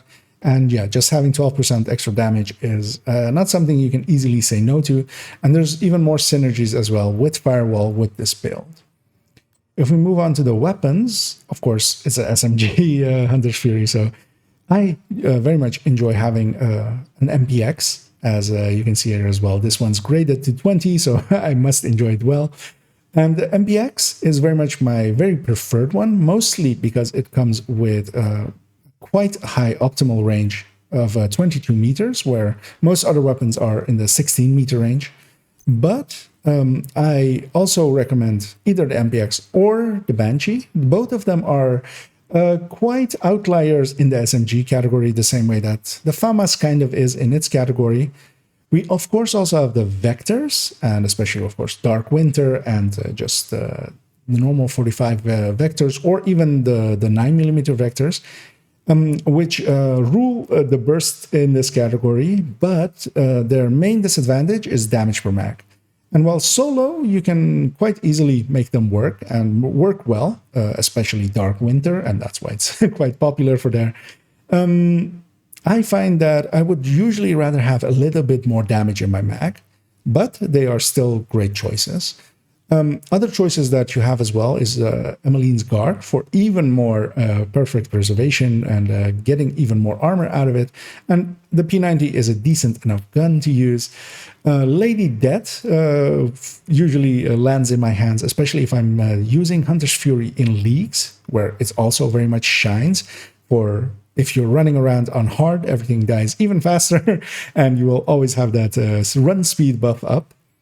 And many other weapons as well work decently well with it. So you can play around, especially with which SMG you like. But the recommended ones are especially the MPX and the Banshee. And solo, the Dark Winter or just the Vector 45 is also decent. Now, if we move on to the build pictures, as I'll use that moment to put a cut in. I kind of want to see how long that was. I feel that was way too long because yeah, I want to have the layout at most be like 15, 16 minutes total. So that one was 9 minutes. And I didn't talk about specialization yet, but we can do that after the layout as well, or after the build pictures as well. So I'm fine with that. And yeah, it's 9 minutes 30. So together with the intro and another minute of me going on into Twitch, we're already at like 12 minutes. Although, of course, I went over a lot. I didn't even go over any other skills, but also I don't really care about other skills. I might give an intro to Banshee Pulse especially. Like that kind of works, but going over too many skills here would just even make this longer, I feel. Because yeah, I'll use that moment where it basically went now moving on to the build pictures, because yeah, in the build pictures, I'll introduce the other variants as well and go over the stats, especially because that's what I skipped there, although somewhat intentionally, because in the build picture, it's just so much faster. Let me make sure that the build picture comes up here well. Actually, I want to have this up first, I think. Yeah. Because yeah, this is the Hunter's Fury recommended folder. Because yeah, I want to first talk about that one. I'll briefly jump on over here just to see if... because yeah, I don't have chat up and stuff, but I'll intermittently pop it up just to check if anything's been said and if the stream is actually still working and stuff, because yeah, I can't see those things. And yeah, let me set this up. So yeah, want to catch what my last sentence there was? Because I quite often have the habit of repeating a sentence. Here is also decent. Now, if we move on to the build pictures, if we move on to the build pictures, and then I'll go with which can be found here, basically, or something like that. As my voice as well is going raspy and back, but just, yeah. Not much I can do about that, so we'll just have to deal with it. In post, I can alter my EQ a little bit to take it a little bit out. Yeah, so I totally forgot already what my last line was there. Let's listen again. Just the vector 45 is also decent. Now, if we move on to the build pictures, okay. Let's let that one be safe. Okay. As my mouse is going bonkers all of a sudden. What happened there? There we go. Okay, let's and yeah, I'll start on this page and then go in to the build pictures. Is there anything else I forgot in there? I don't feel like I did. I didn't give other talent choices, really, which I should do here. Yeah, I'll make sure to do that here. Okay, I'm gonna jump into a take in 3, 2, 1.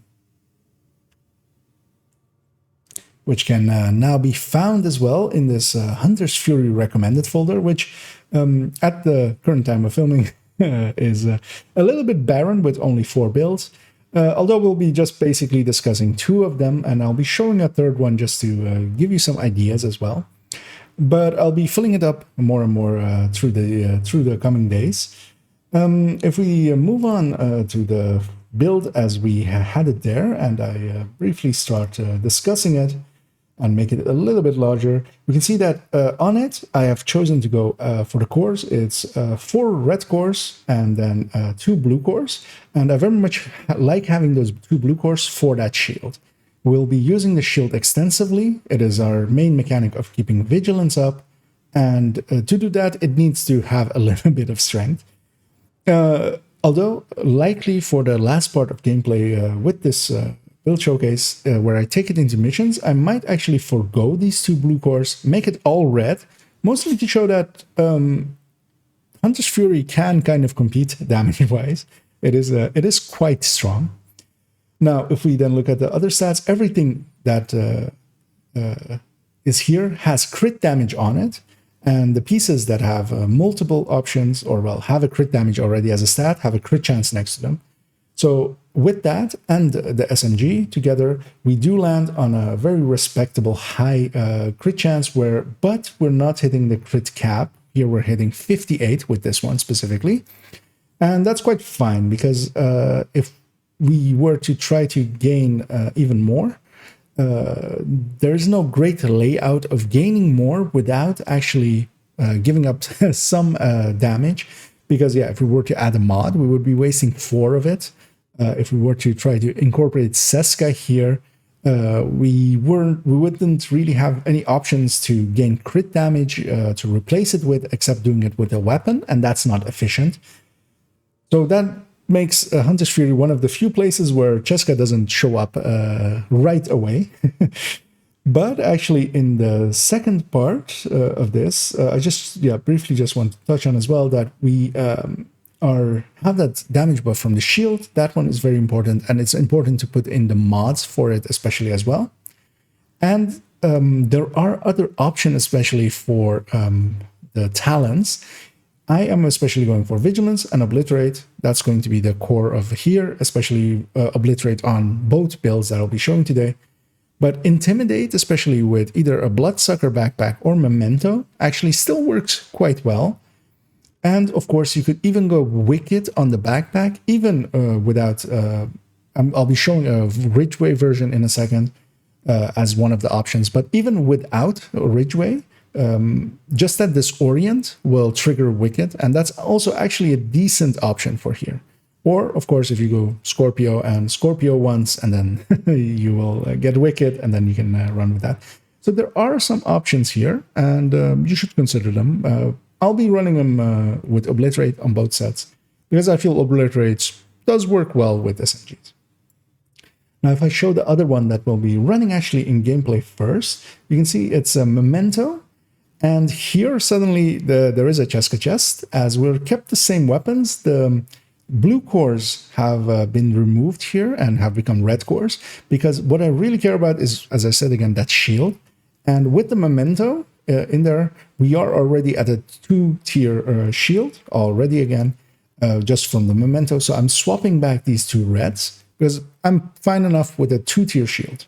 But of course, you always have the option to add in or remove some blue cores to taste, basically. It depends kind of on your playstyle and how you kind of enjoy playing it. Especially with the Momentum one, I'm pretty fine with just having just the Memento providing its 2, and then having a 2-tier shield from that. But what the Memento, of course, does as well is that we basically lose one of those options of crit chance innately, where we had 2 stats, of course. With on the Circle of Backpack, we only have 1 main stat there and a mod. What we can then do is go crit damage on the backpack, and that opens up enough of a space to put in Cheska. Now, actually, we are at 62 here, but this is still the preferred version over going Grupo and then a crit chance mod on the backpack, which is the other option, but by a tiny amount, by under a percent. So you can either go Grupo with Obliterate and then having one of the mods, for instance, be crit chance, or you can go Cheska as I have here and then crit damage on the Memento, which is technically the better version. Of note here as well, I of course have graded weapons here, so I'll be overperforming towards them in comparison to if you don't have them, which is quite common, of course, for most players. They have not reached grade 20 or expertise level 20 or 23, as is my case.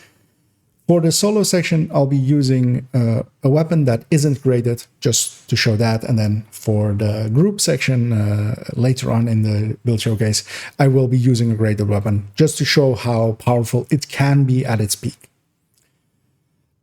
The other variant that I will briefly show and not really discuss here, it isn't really part of the showcase, but I just briefly want to touch on it, which is going Ridgeway. And with the Ridgeway, we can go a Wicked Backpack very easily, and in this case, Grupo as well, because we are keeping that crit chance there. And what it also lets us do is grab a Sadist weapon. And Sadist is very, very strong, of course. It's 20% amplified. It says it's 20% weapon damage, but it isn't. It is actually an amp completely. So that is basically making up for a little bit for the loss of a chest talent, because it is that strong. And of course, you have that regen here a little bit, which kind of works well with Hunter's Fury, because yeah, you're close range anyway already. So this is also a setup that works well, but as is also in that Hunter's Fury folder, it is rated my lowest one out of the SMGs. And I agree with that sentiment still. So you can use it. It's not my most recommended one, but it's very much a setup that still works well. Now, finally, as well, what we haven't discussed yet is, of course, our choice of specialization. And for me, it's very much one of 2 choices here, and that is either Firewall or Gunner. Firewall, especially for that Striker Shield, the Shield of Firewall, which is very strong and gives that damage bonus and is still as effective as a Crusader Shield.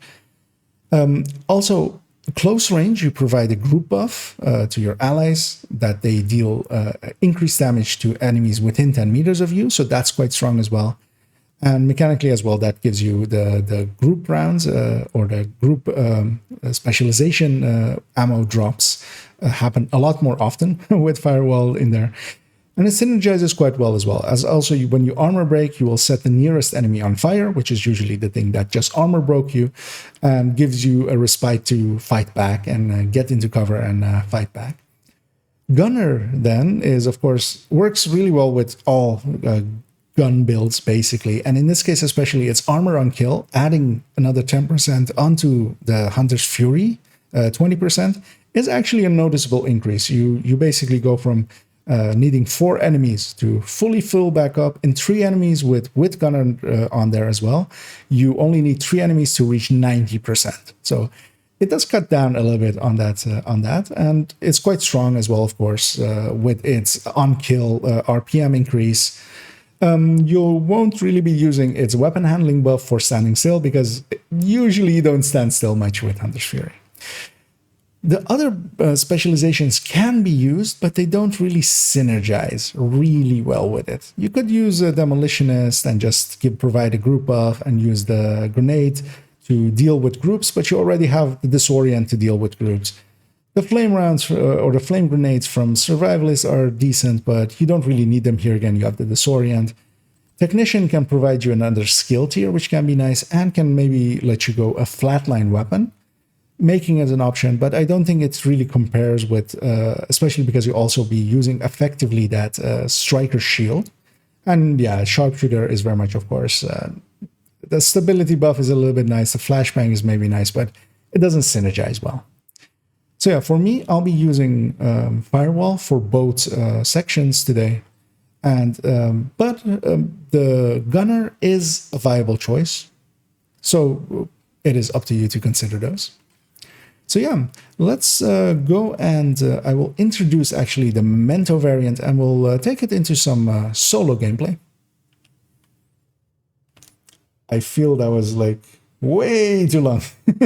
I'll bring my face back for a second, and I'll pop up this for a second as well, so I can see chat. And still there, yeah. There's still here, yeah. So am I. So good. We are both still alive on the internet.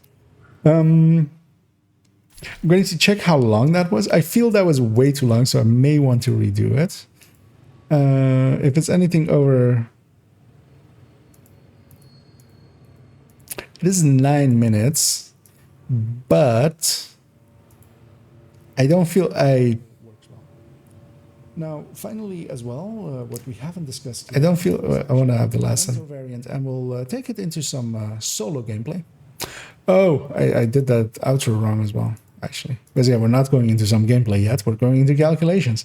It is 9 minutes, which is too long, so I'm going to redo that section. So I should, as my camera leaves me as well. And yeah, that's kind of how that goes. I could, of course, edit that down, for instance, or something. But for me, editing that down would take hours, or well, an hour, likely. Where redoing it is the length that it takes me to redo it. So that's that's how that usually goes. Because yeah, I rambled on for way too long. I went into way too many specifics, and I can cut that down by quite a lot. Because yeah, if I can get that around 7-ish minutes, then another 10 minutes of not 7 minutes of calculations, because the calculations aren't too long on this one. I need to find how I had this set up a little bit, although that doesn't need to be perfect.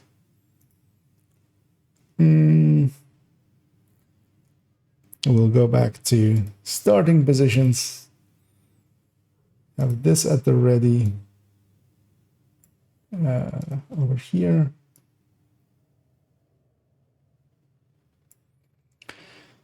Okay. So yeah, attempt number 2 for the second part of loadout. And I'll start, well, I'll actually take a sip.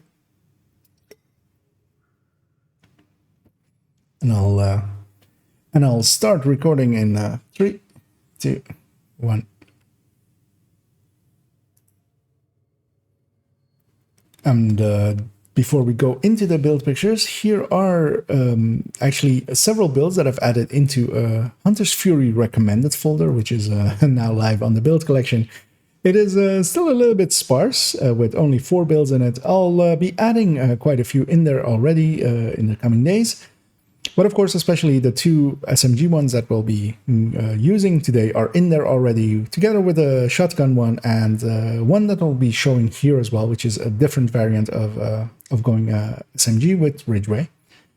If we go into the build picture of the build as we had it there, and I make it a little bit bigger, we can see that everywhere that every piece has crit damage. All of the pieces that have 2 stats, they have crit damage next to crit chance. So that is where our crit chances are coming from. And all of the mods are crit damage as well. And that makes it so that together with the SMG and the watch, of course, we are already reaching a very respectable 58 crit chance on this build. And that's kind of the thing why we leave out Cheska, because we don't really have a great way of incorporating Cheska into here without actually it being a little bit lossy, because really the only place we still can swap crit chance to crit damage is on the weapon itself. And there, of course, it's 5 crit chance for 5 crit damage, and that doesn't really make sense. One thing you can do is actually use the Firewall 10 crit damage mod on weapons that can use it, but that's also mostly the weapons that are both the MPX and the Banshee can't, for instance. The 45 Vector can. So you could use that to bring in a Cheska, but the common recommendation is usually to go Sokolov and Grupo, or 2 pieces of Sokolov for this specific version. And what you can see as well is that I've chosen to go with 2 blue cores, and that is kind of my preferred way. I like to have a 2-tier shield. That's kind of like my sweet spot. And that's also going to be the case for other builds that we'll be going into here in a minute. And one thing I wanted to make note of as well is that I'll be using graded weapons, or there are here with on the build pages with graded weapons. And in the solo sections coming up, I actually will not be using a graded weapon, just to kind of give a more clearer picture, especially as not everybody has, of course, access to grade 20 weapons. And later on in the group section, I will be using graded weapon, as I'll try to basically show how powerful Hunter's Fury can be. And if we then move on to the other variants, which is the first variant we'll be running solo, this is with Memento. And this is kind of a version that I very much like, as the Memento really fits in well here. When we do go Memento, because we are losing we can basically lose one of the crit chances, Cheska kind of makes sense. And in this way, actually, it is the preferred setup. As while we do actually go to 60, and actually we are 62, which is, of course, getting capped down to 60 with Cheska. That is actually the preferred setup over Grupo, and lands with a better ratio of crit chance, crit damage. And then you, of course, can go crit damage mod on the Memento. One thing you can do as well, if you only have a Grupo chest, is the difference is actually quite small, but then you would have to swap either one of the mods or one of the rolls somewhere to crit chance. The difference is under 1%. So while the Cheska one is preferred with the Memento, it's not completely required. The difference is minimal. And here as well, the pieces that were blue cord now have gone back to being red cord, because again, I only really want to have 2 skill tier or 2 tiers on the shield, and this blue and yellow from the Memento are providing me that already. So just to recoup some damage, because of course we're losing a damage talent on the backpack with Memento, and even once it stacks up, it's adding to weapon damage and not total weapon damage as it did with Vigilance that it's competing with a little bit. I kind of like having it be just those 2 tiers from the Memento. Although, of course, the blue cores on a Hunter's Fury, just to make that clear, are very much to taste. So you can add or remove blue cores as you see fit. And you basically give up damage for survivability, which is, in some cases, a very reasonable trade to have. Because, yeah, you could, for instance, still go with even more blue cores with this Memento. That would give you a little bit more regen. That would give you a little bit more bonus armor for every pickup that you make. So that is actually a decent choice. But this is me making this recommendation, and this is the way that I like it. If we then move on to another version, which will be not part of this showcase really, but I just wanted to briefly show it, and that's going Ridgeway. And Ridgeway very much lets you also go Wicked quite easily, because of course you will bleed enemies. And as well, you get to go Sadist on the weapon. And Sadist is a very strong talent. And that even actually kind of makes up for losing out on a damage chest talent by a little bit, because it's 20% amplified. It isn't actually 20% weapon damage as it states. It is an actual amp. And that means that compared, for instance, to something like Strained or such, you are actually, it is, which lands around like 10% for this build, or Optimist also around 10%-ish with some blue cores. Then if you consider that 10%, and then you kind of like have 10% going kind of like as a chest talent, but of course that would be a super weak chest talent. But you, of course, get that regeneration, which is kind of nice, and you bleed enemies, which slows them down and stuff. So this is also a viable thing, but of course, as it is also in that folder, it is my least recommended one, but still recommended, because there are also, of course, variants that get made that never make it into a recommended folder. One thing I want to touch here on as well, as if we go back to the main picture, is you have quite a lot of options for the talents on here. Because I'm, of course, going Vigilance Obliterate, which is my preferred thing to do with SMGs. But especially, for instance, if you want to go shotguns, or also even with SMGs kind of works, is either Memento with Intimidate or Bloodsucker with Intimidate.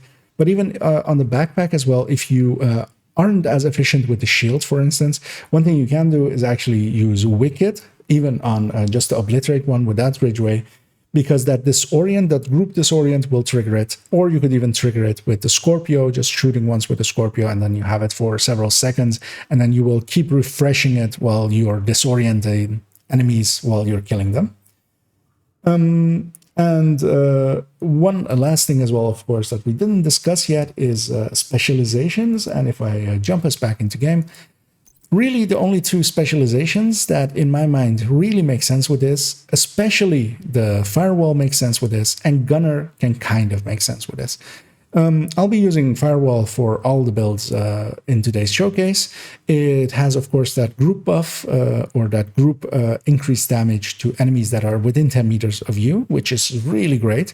It gives you access to the Striker Shield, the special Firewall Shield, which gives you a lot of bonus damage, making up for making you quite a lot stronger. And also, for instance, even the small things like its med pack is really great. Its armor pack is really great, letting you heal back up and even really be aggressive for the few seconds starting out while it's still active. And even that it's, if you get armor broken, the nearest enemy to you will catch on fire, which usually is also the enemy that armor broke you in a second ago, giving you a respite and letting you get back into cover or deal with them. Gunner is really great for its extra armor on kill, and of course its damage buffs for armor for RPM on kill are pretty good. Especially that armor on kill, having another 10% alongside the set's 20%. Does make a noticeable increase and can actually really be great, especially on like if you enjoy playing on challenging or such, or even on league runs and stuff, where you don't need that extra damage. But if you could heal up a little bit more per kill, then you could go a lot faster, which I quite often do, for instance, for league runs. The other specializations all have stuff that kind of can work with it, but none of them fit, I feel, as well as Firewall, especially, and Gunner somewhat. Because, for instance, Technician would give you another skill tier and let you get access to fire or the flatline talent. But then you'll be losing the Striker Shield, which already as well brings up weapons quite a lot as well. I find the synergies of Firewall are basically unbeatable. And yeah, having discussed all that, let us jump into some of the numbers. Okay. Let's see how long that was. I feel that was shorter. Pretty good. Especially that armor on kill, having another 10% that kind of can work with it, but the Striker Shield, which already as well. And yeah, having discussed all that, let us jump into some back to being ready. That was 9 minutes as well, turns out. So I didn't actually shave anything off. I don't want us to do a third take, because on that one, I feel I mean, I discussed a lot. I could have maybe left out the Ridgeway build, but I feel I'm fine with that one because I feel I didn't ramble too much. I feel like it was all information. So that's fine. So how long are we up to already? If I view this in a playlist, we are up to 21 minutes, which is fine actually, because the numbers of this are pretty short. So we're not going we're not going too short. And yeah, as you said, that IKEA shorts. I mean, I tried to. So only tips it was supposed to actually be shorts, but I couldn't get it under a minute. I tried to even get it under 3 minutes, and I failed at that even as well. I'll briefly check as well here if everything's still alive and working. The calculation sheet is here. Yeah, the thing is, like, as well with these build showcases stuff is I'm quite fine with it being long. Like, I feel that I don't feel I'm wasting time, really. I mean, I am kind of course. I could cut it down, especially by editing or having it be completely scripted. But also, this is what I feel like a build should be, like a build video should be, not just guys, the Scorpio is awesome. I kill, look at me kill enemies on hard and just and just that. Like, I want to explain everything. All the things. Let me make sure that the calculation, and I really want to check what my last sentence was, as always. Discussed all that. Let us jump into some of the numbers. Okay, that's very neutral and nice of me to give myself that kind of a setup for it, because because I'll just start off with, and this is the spreadsheet that I've prepared for today. Let me just make sure that everything, one final look. As I said, this one I actually, so normally I send my spreadsheets kind of around. There's a few players that like kind of know them well as well, just as me, and they like basically peer review it. Sometimes they do find some errors, because I do have errors often.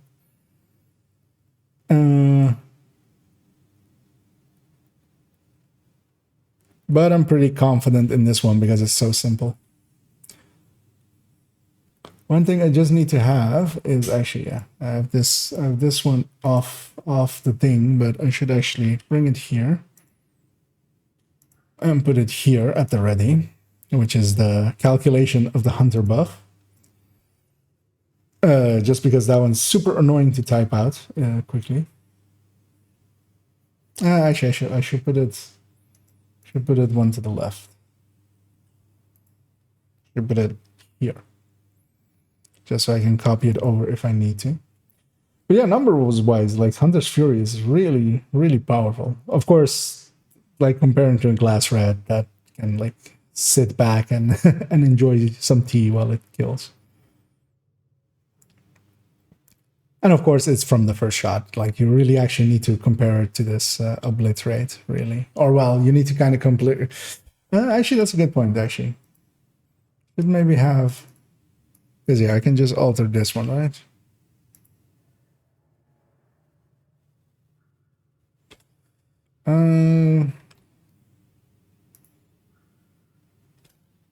I'll do it like this. Is this one minus 25? Is this one a minus 25? Because then, yeah, at some point I might actually go in here and do this, basically. Just to show the numbers with obliterate off. Actually, I can do it like that. Yeah, that's a good idea. Let me make sure this is all good, and then let's make sure the game doesn't time out as well by giving it some attention for a second. And yeah, I'll go I'll go attempt my first stake of this. Let me just remind myself. So yeah, that's Obliterate Vigilance, that's Obliterate Memento, 6 red, 4 red, 2 blue, 6 red, and 6 red fully charged. Okay. And yeah, that's just... And I need to talk about the hunter or the proximity buff. Proximity buff is 20, right? I haven't messed that up yet. It's making sure in game. Okay, let's have our first attempt, likely, hopefully, only attempt at this calculation part. So yeah, I'll start. Actually, let's take a sip first.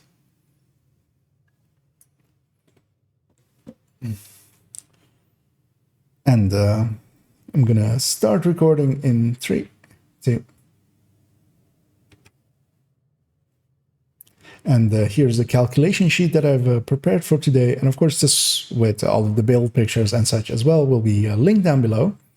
And if you have not seen these before, these are calculators of my design, multi-calculators where we can compare up to 10 builds. And there's a video on my channel nowadays which explains them quite well and goes a little bit in depth. But just to give the short version, output happens up here, input happens down here. They're color-coded to match with the input and the outputs. And what it spits out especially is a burst DPS number and a sustained DPS number. And also numbers to match it up at the range so that you can check if you've done the calculations right, because then these numbers will match with in-game numbers. And I've made sure, of course, to check that, and they do match. Now, starting off, we are comparing everything as well to these to the build in the top slot. All of these percentages are comparing to the build in the top slot, and that build is this Glass Vigilance Red. And I've often, well, always in these build showcases, compare builds against a Glass Vigilance Red, an Obliterate Vigilance Red, and an Unbreakable Vigilance Red, because I feel most players will know them quite well, as they have lost a little bit in popularity. They are still quite popular, and most players will know kind of how they feel. And these are high-end reds with a FAMAS weapon. And at the bottom here as well, I've put a Obliterate Striker, the one from my showcase. That's set up basically with a Cheska chest, with Obliterate, and a Coyote as a comparison as well, because of course that's the current top dog. Then if we look at the two versions of Hunter's Fury that I've prepared here, this top one is from the Obliterate Vigilance version with the Sokolov Grupo, and I've prepared 2 sets of numbers for it, one as a 6 red, so all the cores being red, and one as I had it basically on the build picture with 4 red, 2 blue cores. And what we can see actually is if we compare them to the Glass Red, that we are exceeding a Glass Red worth of damage, which, well, on the 6 red variant, and even on the 4 red, 2 blue variant, we are basically matching a Glass Red on burst. And this might kind of surprise some people at how much damage output a Hunter's Fury can have. But the thing, of course, is that the Glass Red, first off, is from the first shot. It doesn't need to charge up its an Obliterate. And it, of course, can do it up to, for instance, with a FAMAS, up to 28 meters. And the Hunter's Fury does need to be within its 15 meters, because I am using the Hunter Fury mark buff as well here in this calculation. I'm not using the shield, because yeah, both could be using the shield. I'm leaving that out, and also I'm leaving out weapon talents on top of this as well. But we can see that it's actually, yeah, very strong, especially in the 6 red variant. It ends up almost 15% more than a Glass Red. It is, of course, still 30% almost behind the Striker, but it is a very strong build if set up correctly and ran with good weapons. If we then move on to this second set, is that the Memento variant, so the Obliterate Memento variant, with 6 reds and starting out, so without the complete weapon damage buff that you receive from the long buff from Memento, and then with it active as well at full strength at 30 weapon damage from the long buff. And we can see that both of those as well actually do decently well. They are high damage builds still. Not comparing, of course, with Striker favorably, but especially with older high-end Reds, they very much compete on damage. Now, of course, this damage is a lot more almost in a conditional way of for instance, a chest striker. Here they are conditioned to be at close range, and range is usually very much the killer of a Hunter's Fury for some things.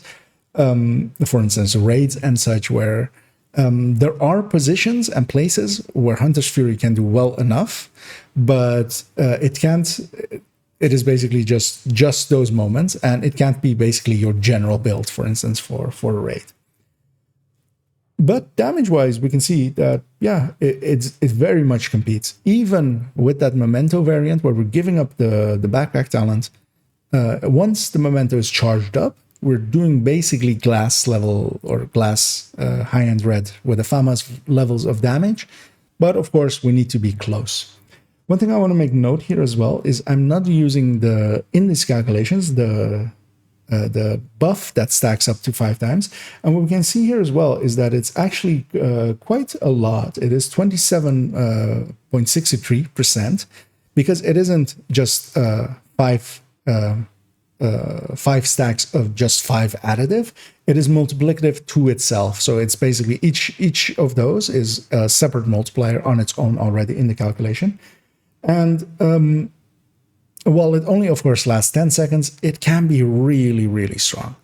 Especially when you're, for instance, camping a doorway, you'll kill 1, 2, 3, and then you'll be having the buff for the 4th one, and then you'll kill that one even faster and then move on. So it is actually quite strong. It is one thing to never forget that buff is there. And if we then move on to this second section, I have prepared here that what happens, especially with the Vigilance Obliterate variant that we had there, going from all 6 red cores to all 6 blue cores, and basically every step in between. So going 5 red, 1 blue, 4 red, 2 blue, and so on and so on and so on. And that's just basically the weapon damage drops by 15 each time. But of course, you gain armor and you gain a stronger shield out of it. And what we can see actually is you lose basically 7% going from full red to just 1 blue. Around 12% going to 2 blue, which is basically where I pick my sweet spot. But we can see actually, even going to 6 blue, you are still at 64% of the damage. And that is, of course, because a lot of the damage comes from crit damage, a lot of it comes from the total weapon damage, a lot of it comes from detox and from the amp provided by proximity, the mark. So the weapon damage isn't the most critical thing in there, basically. So you could even go six blue cores, because actually, if we take this number, this burst DPS number of it, which is 4.8 million, and we scroll back up a little bit, that is basically what a high-end red unbreakable vigilance does. But of course, here we're doing it with 6 blue cores. And that is quite strong, of course. You will have quite strong survivability. But for me, the sweet spot is kind of 4 red, 2 blue. But especially those blue cores, as I said in the layout section as well, are very much to taste. So you basically have to decide how many blue cores you want to take into it. Now, I've prepared also another small part here, which we'll just briefly go through as I'll bring it up here, which is that I've prepared a filled-in talent calculator, of course, as well. And especially to talk about Strained and Optimist on those choices here. Now, I'll be running Fast Hands. I feel Fast Hands really synergize as well with both of the weapons as well, because they have really long reload times, but also with the build itself, because if you get caught reloading, that is usually when you die. So instead of that, I'll rather have Fast Hands over a damage talent. But if we especially want to look at Strained versus Optimist, which is really the two choices that you could go on Firewall, especially with it. Here we are at basically full red cores, and Strained will then beat Optimist. But I've basically here prepared gradations in between of going from the full red basically all the way to the full blue down there. And if I briefly, actually, I'll leave the circle up there on Optimist and Strained. If we equals this to, for instance, the full blue core version, which is that one, we can see that now Optimist, where it was losing out before, now wins. And this is basically the thing that Optimist really cares about, is how much weapon damage is already on the build. So here, because we're altering the amount of weapon damage by going more blue cores, Optimist gains an advantage and beats Strained quite handily. And that's also why on PvP builds quite often Optimist is the choice. And if you're interested in which one is kind of the sweet spot where it's like flips between the two, that is very much around this 110 weapon damage here, which is 3 blue, 3 red. Their Strained and Optimist kind of line up with each other, so that's 110 in the middle, and then Strained and Optimist land close to each other. But actually, in actuality, I would say that around having even 2 blue cores, where Optimist is actually in percentage-wise a little bit behind, Optimist still wins here to me. So even with the 4 red, 2 blue version that I am running, Optimist I would consider it to win, because Optimist doesn't fall away if you're not firing for half of a second. And Strained quite often can. So especially if you're running from enemy to enemy, for instance, in Summit, that is quite common. You'll be running in between enemies. Then Optimist basically wins out. So this is one of the few builds where, especially if you're not going full red, if you're leaning towards 2 blues or even more than that, then Optimist is actually a great choice.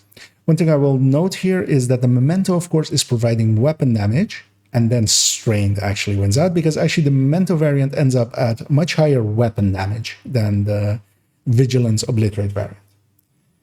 And yeah, let's first take you to be introduced to the Memento version, and I'll briefly give it a short introduction, and then we'll take it into some solo gameplay. I feel that was like 17 minutes. Let's find out. Let's find out. Let us find out. That was 11 minutes. What is it altogether? Because I don't feel too bad about it. I stumbled over my words like way too much, but I'm okay with that.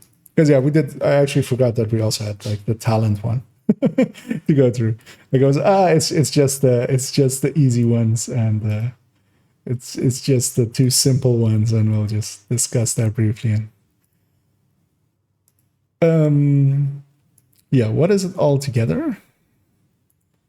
Open VLC, thank you.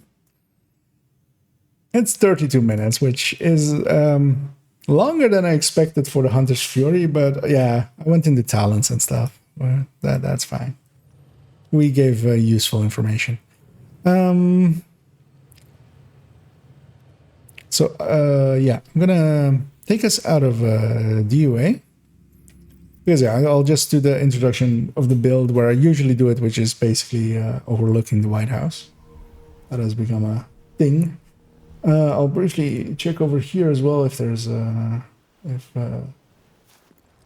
there's been anything in the chat, which there hasn't, as everybody's very much listening intently. I assume. I feel watched basically. Let me refresh this actually, because my stream preview froze. I'm hoping that is not for everyone, but Nice doing it. Good to hear that.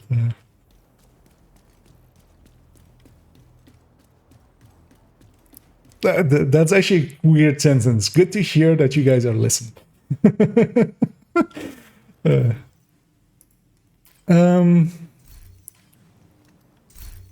So Memento version first. So I'm gonna swap this to be this backpack, this Cheska chest. I feel I should have put full mod in here, but also like, yeah, screw it, it's fine. I want to have non-gray. Actually, I want to have the Banshee because I'll be using the Banshee. and I'll be using a Scorpio that isn't graded, and I'll basically say that as well. Oh, I need to, oh yeah, that thing. Those two pieces with blue cores are gonna, this is the second time they're getting swapped already, because I had to do it for the build pictures as well. Because yeah, this is how I prefer my Memento version. One thing I'm considering as well is if I want to charge Memento a little bit before we go in or not. Because yeah, what we're gonna do is I'm gonna do bounties in this zone, and mostly because I also want to show that trick of like just leaving the bounty area and getting another bounty in here.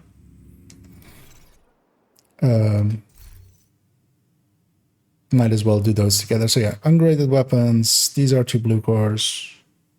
Just checking my notes. Yeah, that's it actually. Is this actually unoptimized? No, it's optimized. Okay.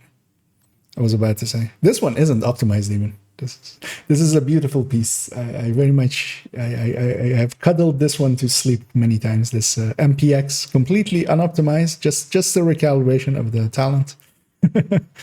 And of course that's the one that got graded to 20, of course, as well. As this one of course equipped with the less interesting skin. Actually, I should swap its skin. Because yeah, there's this dragon aspect one, and I really like this one. It's like really, like, the lighting in here is very glossy and bad, but yeah, like that dragon guy. Yeah, so I'm gonna give this build an introduction, and then we're gonna go over and do some bounties with it.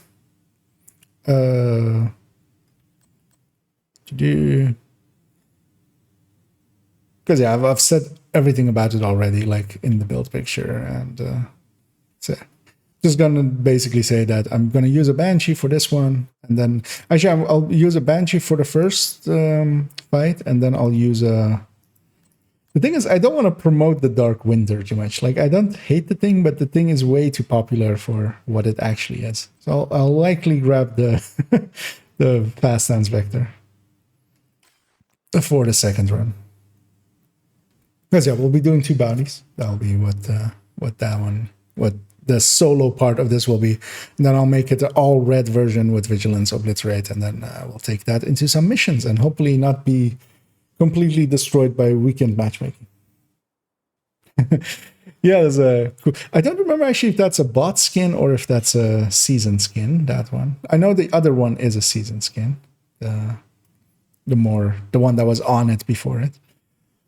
Yeah, so I'm gonna give it an intro, which I will do without my face on there,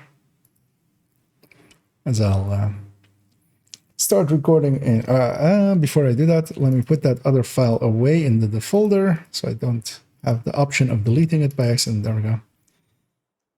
And yeah, gonna give this an intro.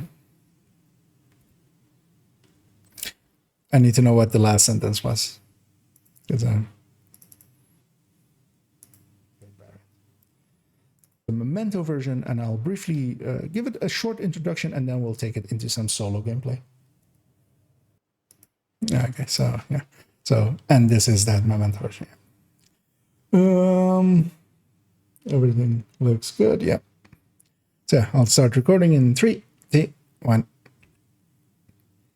And here is that Memento version, as I showed it on the build picture as well. The only thing that's changed here is for this, we'll be going and doing some bounties. I'm going to use ungraded weapon, both my Scorpio and my main weapon. I also want to show off the Banshee and the Vector 45, so we'll be using those. And I kind of want to show it this way because that does eat away a little bit of its damage output and is more likely to be, you know, what most players will have it be as. And then, yeah, here as well, I'm using a Cheska chest, but actually if you don't have a Cheska chest and you do have a Grupo one, you can put that in, or even a Sokolov one. All 3 of them are within 2% of each other. If you don't go with the Cheska, though, you will need to have another crit chance roll somewhere, as here, everywhere else is all full crit damage. So yeah, let's go do a bounty.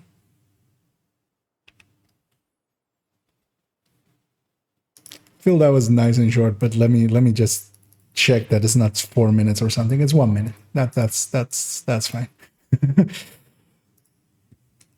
Yeah, let's pop a bounty. Let's pop a bounty. Daddy bounty. Let me cherry pick. I actually wanted heavies, but we don't have any heavies. I think I'll do.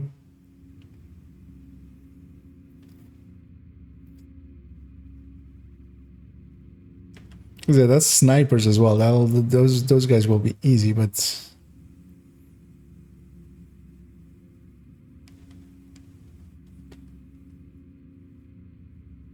yeah, I'll just grab these guys because thing is, I kind of want to do like not twice the same faction, but I kind of also don't want to do the Outcast one, and the True Sun one will not go into that zone. It will be put into Constitution Holly most likely. So I'll do the Outcast one first because yeah, if I very severely fail, I'll just jump out of the bounty, failing it, so I can restart it. that's the thinking there. Yeah, let's pop this thing, and I won't actually. I'll bring my face up for a second as well. I won't start recording till we're like close to it, so. Because likely we'll have a named group there as well. Could have actually gone to the safe house. I don't have any memento skins. Memento stacks. I actually will, because I can take the southern route and make sure to kill the named group if it's there.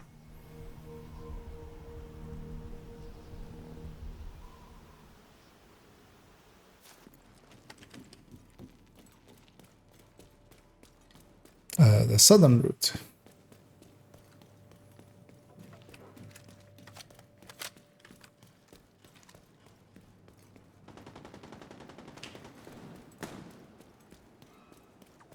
It's nice and nighttime.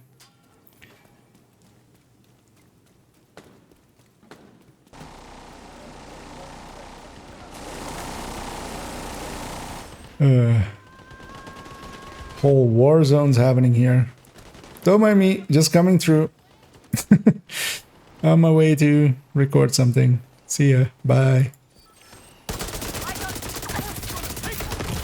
Why didn't that disorient him? Was I really outside of 15 meters? Yeah.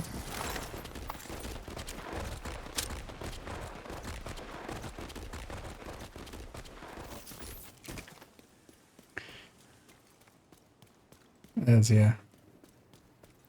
As we're walking past one of the hunter spawns here. So one of the weird things with this one is I don't know if it like got simplified or if like everybody had like nobody just did it the wrong way or anything. I'll talk about it in a second actually. I'll kill these guys. Oh, come on. Really? I hit that weak point so many times. Okay, come on, give me the weak point.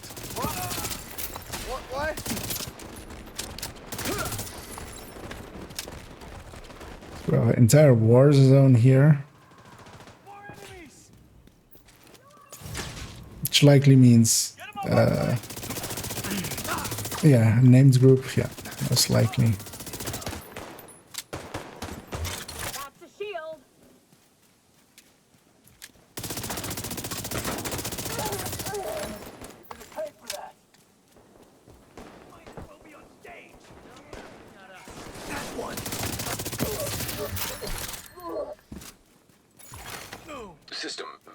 I've already aggroed the group here, but what I'll also do, I can always cancel and come back down here again, basically. But yeah, I do want to have the start of it in there as well, of course, of the bounty, which is basically here. Annoyingly, that will mean running back down here again, and we didn't actually have the names group.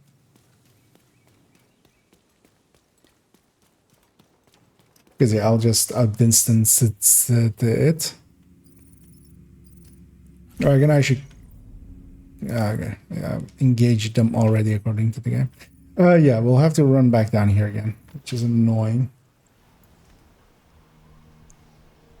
And hello there, Kiba. Yeah, that was actually the thing that I was afraid of. There wasn't one there, but there quite often was. I wanted to go and clear that out, just to not have to deal with and a world boss and the thing.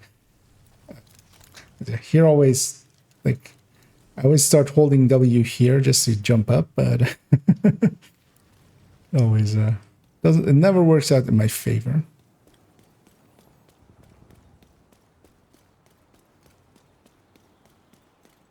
I was talking about something, but then I forgot. Oh yeah, so that hunter that spawns there, every guide that I have ever seen for that hunter, where you salute the flag and spawn him, always says to shoot the lamp. And one time we went in there, and none of us really had done it in a while. Hey, agent. So a snitch down here getting us another blank. Oh, of course, I canceled the bounty by leaving that zone. I'll trigger it now. As we run back down. What a surprise! It's the exact same spot that it always goes. Similar to mine.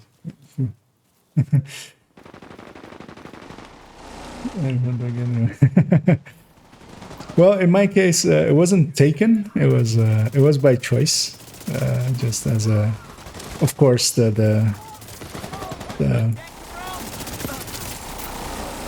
joke of both like iPhone and iPad and that, and also, of course, that one Swedish furniture store. Agent down. I have a hive, luckily, but Agent. I feel I got her pouch. Did I then not get her pouch? Oh, her pouch is already gone and she didn't care. Okay.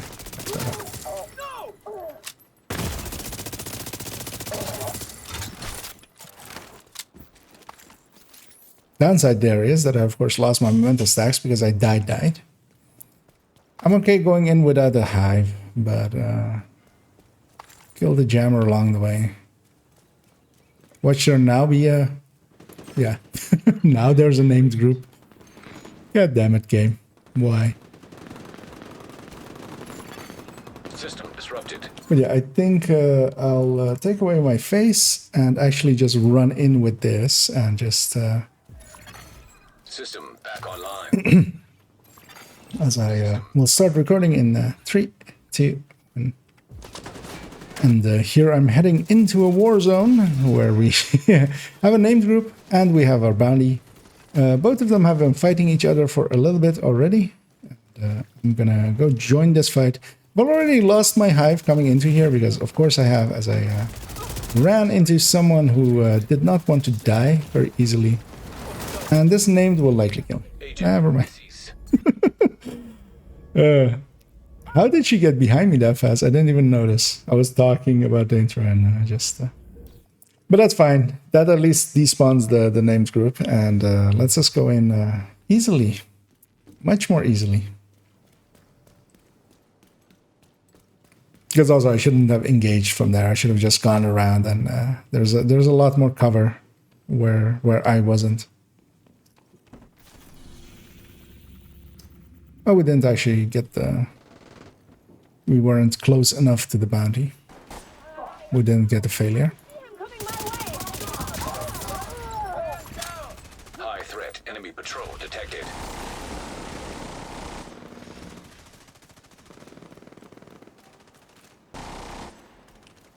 At least as well, I'm full up on special ammo. I'll use that somewhere. Actually, let me catch up on this as well.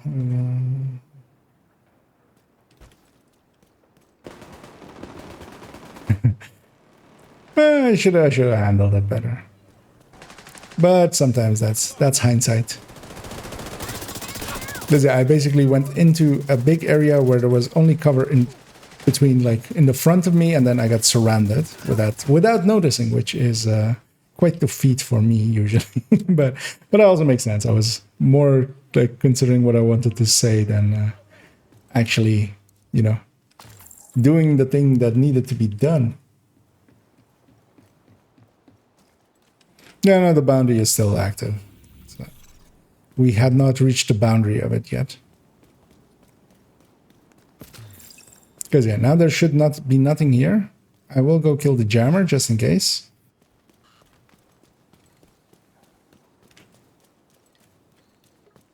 Well, actually, no, that thing respawns here. System curtailed.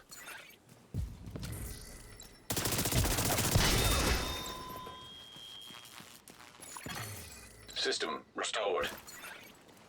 We'll grab these memento drops. And this loot, so that it doesn't look like I've been here before. Oh, that doesn't matter, really. I'll go clean these guys up, just in case. And the memento one feels a lot weaker until you charge it up. I mean, which, yeah. which, duh. The thing is, especially with that, I'm so used to tech tanks and just like tanking a lot more and doing a lot less damage, but more consistently. And then, yeah, it becomes a thing. So, yeah, I'll start my take in 3, 2, 1. And we are sneaking up some outcasts here, as we're going to go do a bounty here, and I'm doing that for a specific reason, which I'll explain once we've completed this one. But I'll show basically here the loop of Hunter's Fury very well, which is just you kill some stuff, grab some memento stacks. You really want to continuously be walking over the memento stacks, especially if you can, of course, with shorter range stuff. Both to charge up your long range buff, but especially that short time buff as well is, long time buff, but short time buff as well is very nice because it is basically 30 weapon damage as well. So if you can pick up something, and then like here, I'll pick up this one and use it to kill that one with. Well, I have that buff up, and then move to the next one and move to the next one. And that's kind of the gameplay loop of Hunter's Fury for it. And yeah, you can kind of run and gun. You can kind of sometimes use your Scorpio to get yourself out of trouble. If you if you have too many big stuff in front of you, you can just swap to the Scorpio. You'll disorient and shock some stuff. As this one is a True Patriot, which at least makes it quite easy for me to deconstruct some stuff. Although, of course, a Red Patriot is a good build, although I already have one. We'll grab this key chest along the way, because we'll likely be pretty full up on keys with this character. I'll grab the bleed rounds here as well, might as well. And we'll go deal with them in the courtyard. And yeah, as well we're moving. The reason I've picked this area is in a second we'll pop a second bounty here, and there's a trick to it, and I've been meaning to show it, so I'll do that here. One weird thing, especially with this room, is actually, I'll discuss that here, is when you're running through it and you kind of stop moving, you kind of slide, which is one of the few places that it does that, where there's like water underground. And it kind of feels weird, especially when you're turning. And I wonder how many people actually, you know, I mean, most people will kind of notice that because the movement just feels weird there. But there are a few places like those. And yeah, very much just want to move from cover to cover, basically. I'm using these pillars here, which have been so easily placed for us to, to very easily move from enemy to enemy. And you kind of have to do that in play as well. That's kind of why, as well, Hunter's Fury really works well in Summit. It used to be my preferred Summit build until I swapped over to Tech Tanks, basically. But yeah, they are very strong. And here we're just doing a bounty, no directives. The global event also isn't on, but I'm actually pretty good at this global event, so that would actually make this look better than it is, not worse. And yeah, we're just using that disorient, for instance, here as well, just to keep it going. And here, for instance, I have that the short range or the short time of the memento buff. I also am likely on 5 stacks of the Hunter's Fury kill buff, and that means that I deal a ton of damage. I'm leaving that LMG, killing everything else. Once it's just me and that LMG, I can deal with him. I'm blind firing here, missed most of it, but still enough to keep my buff up. Although actually I've lost the short or the kill buff of Hunter's Fury. So they're with names, just because it takes a few seconds to kill them. It just, yeah, was just longer. Here I'm using the Gunner armor pack, because I used it just several seconds even after I've used it. I keep regenning armor basically, and you can use that to just push into enemies. You're regenning quite a lot of armor, so you can just use that to go into them. These are these weeks where we still have these issues where the completion of bounties doesn't completely pop up, meaning that it's kind of hard to see actually exactly when you finish the bounty. Although there, what you can still see is in chat, you will gain credits when you kill the last named enemy there, but that doesn't mean completion. But at least you'll have some indication of it. And the reason I went and did the bounty over here is that I'm going to run across the street to here, getting covered here, although I got spotted by something. For the second run, I'll will take a dark, or not a dark winter, but a Vector 45 with fast hands, just to show that a little bit as well, because it just swapping weapons kind of actually changes the playstyle. And what I want to do here is I'm going to pop a second bounty in this zone, and you will notice in a second that once we leave this, that it is exactly next to me, and they have already spawned in over here. And that's a handy trick that you can do with some zones. I've shown it, of course, already with a character that does not have any of the side missions done. But here, in this zone, you can also do it here, because the game really likes putting bounties here. So what I did there was leave the area of the mission boundary, which is indicated currently on the minimap, which is basically that area that I'm in. So going across the street where I was, and I popped another bounty, and the game put it here again. We have these hyenas and stuff. Although I need to kill one more of the Black Tusk. We're fighting Black Tusk for a bounty. I forgot to reload there. And of course, with some of the open world bounties, even though they're mostly easier content than just farming open world, you still sometimes find yourself in a war zone. Here, I'm just going to run into this enemy, just finish them off. And the thing that the vectors really have, and the 45 vector that I'm using here also quite strongly has, is that it has very high burst. But one other thing I wanted to show here as well is we are, of course, at actually with that other weapon, we were on 62 crit chance technically. But with the weapons that can take long underbarrel rail, what I've put here is from Firewall, the plus 10 crit damage mod. This is the only crit damage mod on weapons that actually kind of makes sense.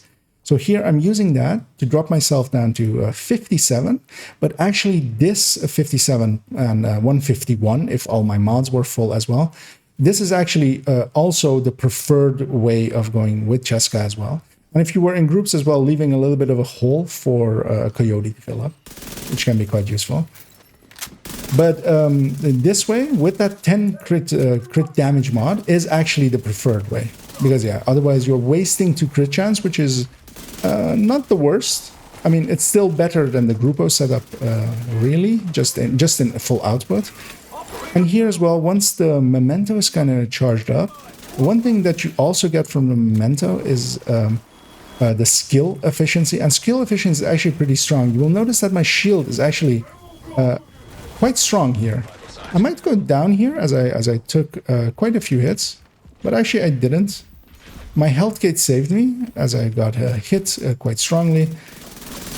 I'll start recovering basically by killing that heavy, killing some of the stuff. I'm looking on the other side as there were some enemies there. I'll put this dog to the ground. They provided me with an easy thing to shoot at. And here I'll actually use cover and my knowledge of that they will melee me when I'm that close, but won't hit me if I quickly get into cover in a spot where they can't reach. And it's just us and that dog. I'll just quickly deconstruct all this. And once we have some memento charges going, that skill health actually does apply from skill efficiency. Does apply to your shield. So this memento one, even that it's the same 2 skill tier shield, in effect, is actually a much stronger shield because of the skill efficiency from memento. And that's kind of why I really enjoy this for solo play, because also in solo play you're not competing for those kills. So all of those kills are yours, unless your weak point kill. That's the only time that you don't get a memento. So yeah, also, it's not even just all the kills, but even when you're killing a turret, when you're killing a drone that gets sent up from a drone controller here or something, all of those things will drop a memento as well. So it's not even that you need to find 30 enemies. As I didn't pick my target well there, what I really wanted to kill there was just something red to get a disorient going, but it didn't, and they all got away from me. But I'll just go around. And this is kind of the thing that Hunter's Furies can do well. Is just run around, kill some stuff. They're the original run and gun builds, basically. And once you're a little bit proficient with it, and of course here, for instance, as well, in the first run, I wasn't fully charged up on the memento, but now I am. As I get sniped, as likely, yeah, that's likely the name, and they are very much a sniper. And they're outside of the range of that mark, meaning that I give up a ton of damage. You always want to basically have that mark above the enemy when you're engaging them. That is your indicator. Here with the shield as well, and just burn them down. Of course, that was a sniper boss, so that they die pretty easily.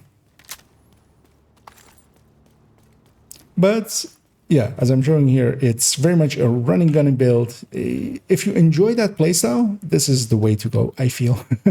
As especially, for instance, together with the Lady Death, although Lady Death isn't that great in PvE, you can kind of make really great plays and run around even faster. I'm going to toss a grenade here just to make everything move.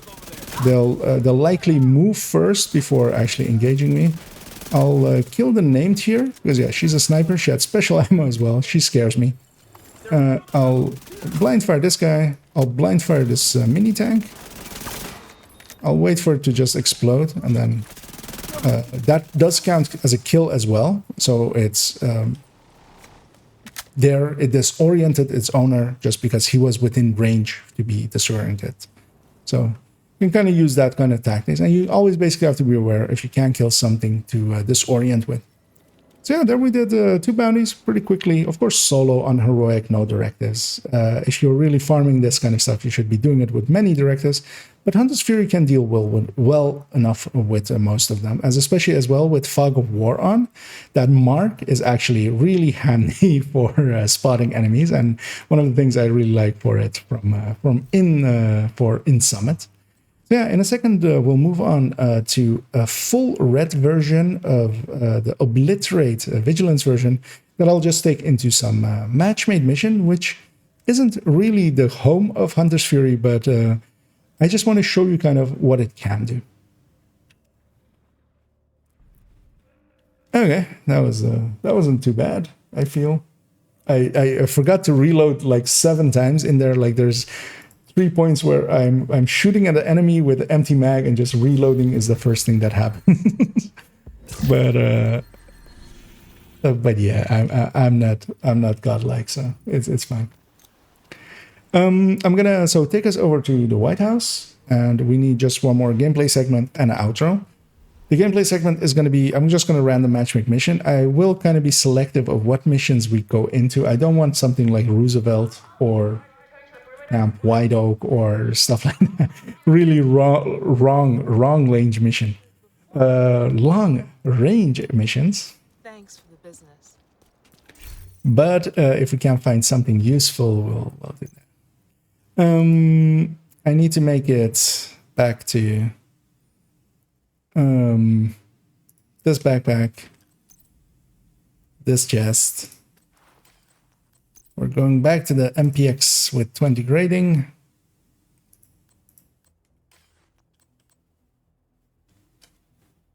Yes, I really wanted to show off that bounty trick as well. I've done it on stream a few times, but like I think that one's valuable.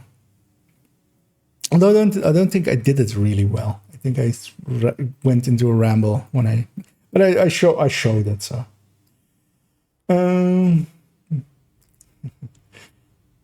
yeah. I mean that's always the thing with my gameplays. I try to make it like I could, of course, like grab clips from stream or something where I did really well for a little bit and stuff. But I also feel that that's not when I learn. That's not like it's when it goes wrong that I learn.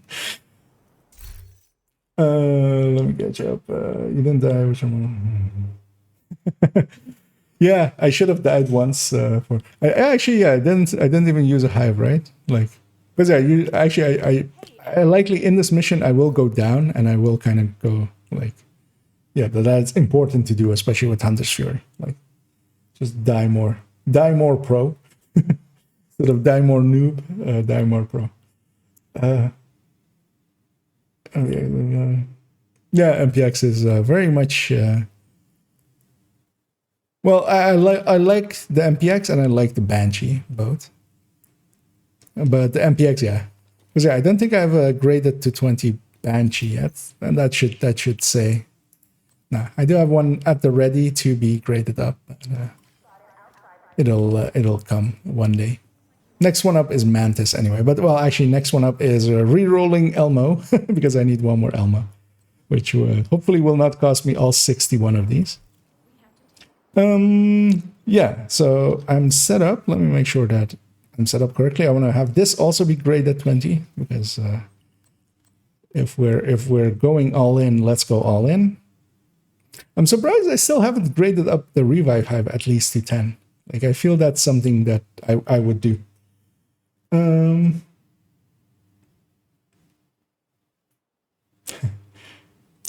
thanks for joining, Pomic, and yeah, no worries, and enjoy your rest and.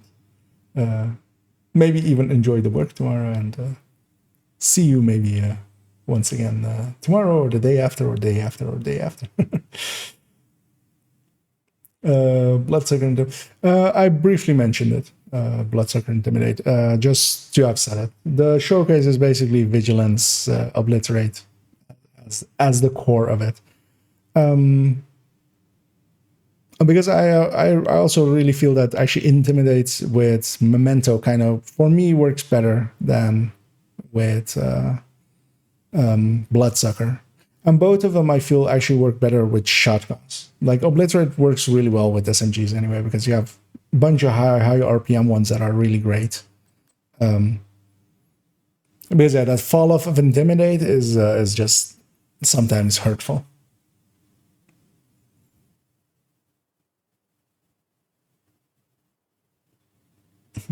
Oh yeah, I know it's only range, but it's still something that I mean, on my other account, I do have it done where I have watch outs, but I wasted plenty of resources on like bad choices anyway.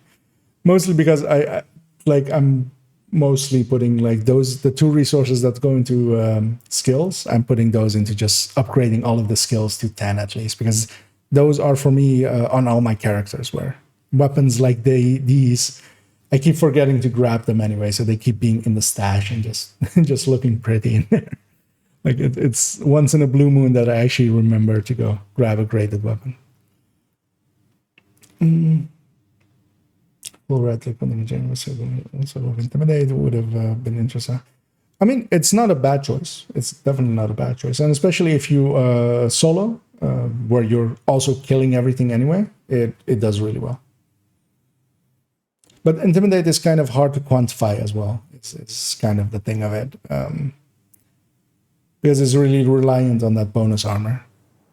And getting it going. Because you also basically don't have a buff for your first enemy. It's kind of the issue with it. So that kind of then hurts it a little bit in like solo. Yeah.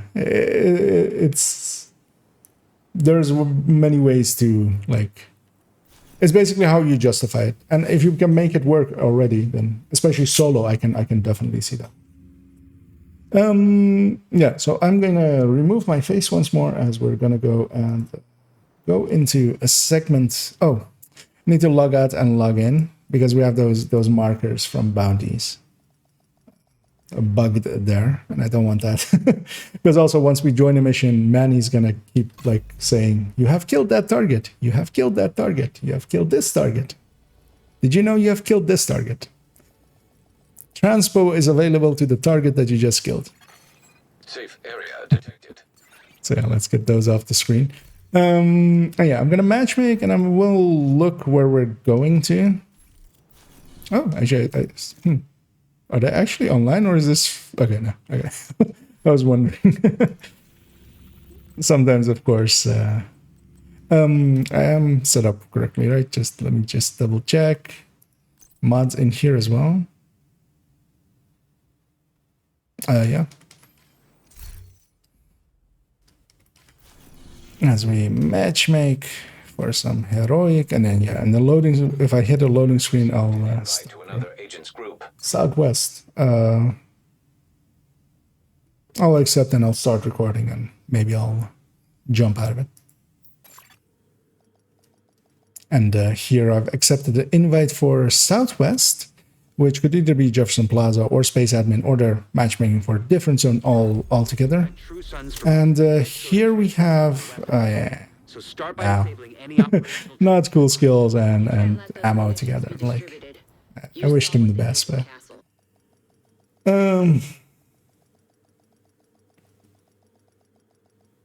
You have left the group.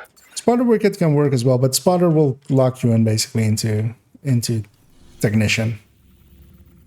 And Flatline together with it then kind of works, but you're giving up that shield. And that shield is also like just a very easy 10%, making it that you like have a basically huge increase in damage. And Wicked as well is annoying. I mean, it's not annoying. Together with Ridge Whip works well, but it's still also usually if you're just killing with the SMG, it's on your second kill. Or it's from your, like, you need to kill something, it needs to be close to enemies to disorient them, getting you Wicked. Or you need to open up with the Scorpio. Which I'm fine with Vigilance and just hiding behind the shield. Even a 0-tier shield as here. Yeah, so I'll matchmake for the next one. Make sure that the recording of the other one got stopped. Potomac. If it's at the start, but I'll accept and I'll start recording. And here I've accepted an invite for Potomac Event Center, which isn't the best mission for Hunter's Fury, I feel. We're at the start of it, and... oh, no, you're not. This is too far in. I'm going to end that recording there. I'll finish with them. I don't want to keep leaving keep leaving groups. It'll let me warm up a little bit with this build, because I haven't actually played a full red Hunter's Fury in quite a while. So I'll just make this run with them and then matchmake for the next one in a second. Two of them are clan. I'll go trigger it.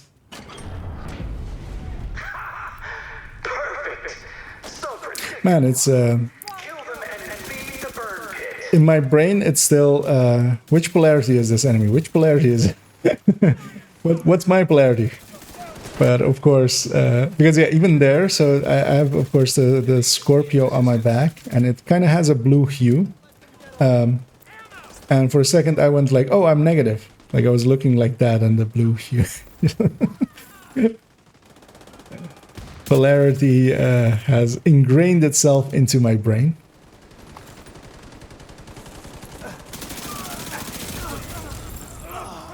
And this mission is also not really great for... but yeah, we also have like the theater in a minute where like enemies don't spawn close range anyway. But I still would have just done it if it was like or used it if it was at the start. I actually thought it was at the start because the start, of course, as well is like that big yellow gate. So I thought we were there. Because yeah, like these numbers of a full red Hunter's Furies are actually pretty good. I'd forgotten like actually how decent the build. Because yeah, it's a 750 at 850 RPM. Although of course it doesn't have the survivability to do the things that I kind of want to do with it. But yeah, million on headshots I saw there.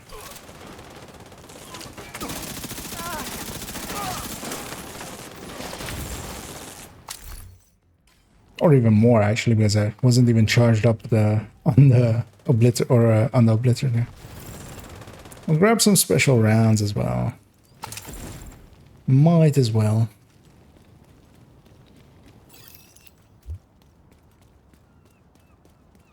Let me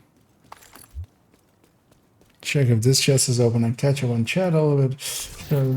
True, but the vigilance is lost after break. I mean, well, if you're getting hit by sniper, technically you still have it because it'll break the shield, but you wouldn't have taken damage yet. Without Kelso. I believe, at least. I haven't actually checked that because I don't think the disorient does any damage, and the damage of the sniper will be eaten up. If their damage actually had trample or something, then maybe. But also, yeah, keeping up vigilance is its own like whole fight basically. But I feel you can do it decently well, especially with that disorient. But yeah, even if there's a group around you, you just kill like you just kill the weakest thing basically and get a disorient off of it. Because I'm putting a lot of faith in my allies, as yeah, enemies will jump down on my head if they spawn down here, or if they make it up to there. Agent down. How did he even die? Just got shot back. Thanks.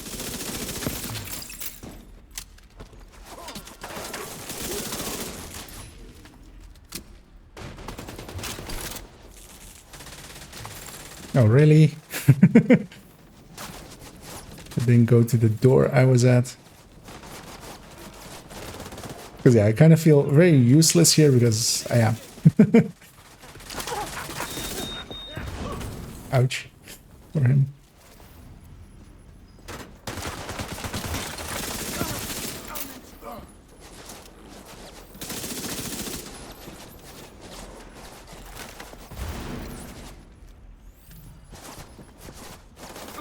Of course, then he jumps down the second I choose to grenade.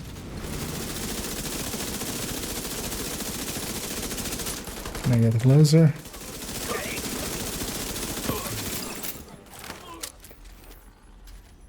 At least for the boss fight, I can place myself a little closer.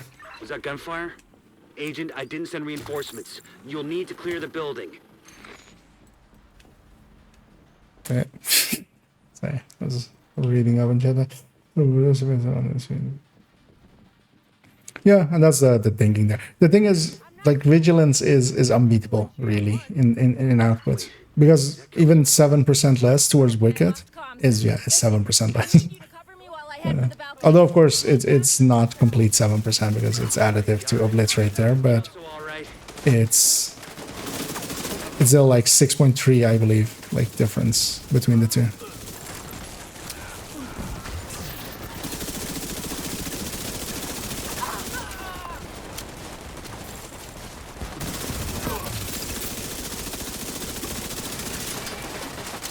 And also the thing is, like, Wicked isn't active on your first shot.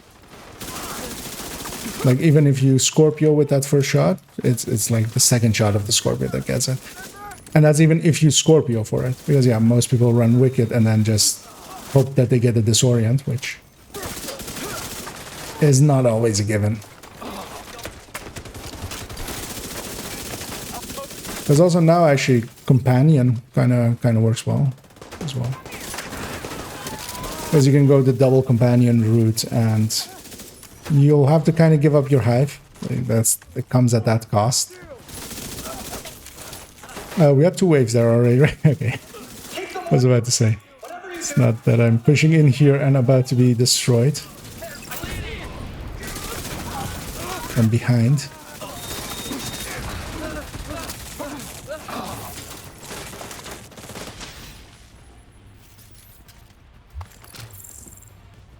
I'll just loot all.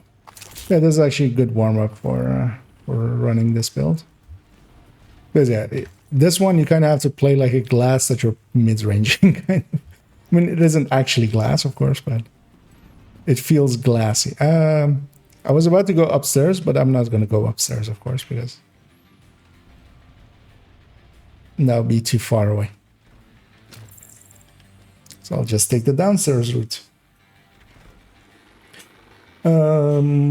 Once fully stacked, yeah, Unstoppable Force is the same, but you have to stack into full. It's 5 kills, like that takes a while. But Unstoppable Force is a good one as well. You could even go Concussion, even if you, because you're at ranges where you can sneak in a headshot. You will likely not get the headshot kills, but you can at least trigger the headshot, like just the headshot buff one. Well, actually, no, you wouldn't because it's too short. Never mind. Never mind that one. But yeah, Unstoppable Force is usable, but there's so many moments where you are like with those names. When I had 3 names left on that bounty, I didn't get to keep my Hunter's Fury short buff or the Hunter's Fury on kill buff because they didn't die within the 10. Like I didn't kill one within the 10 seconds since the last kill before.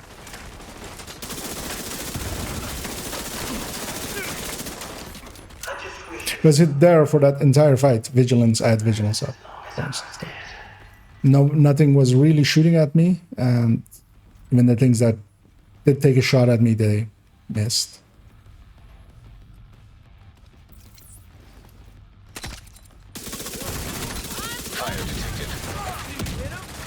Like there, I lost it, but then I'll just pop up with my shield. I should actually get closer, just so I can get. Yeah, the mark.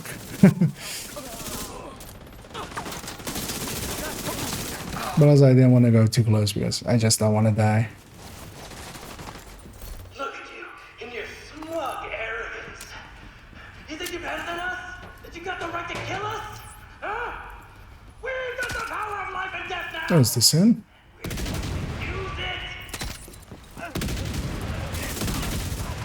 it. Oh. Actually, that didn't hit me either.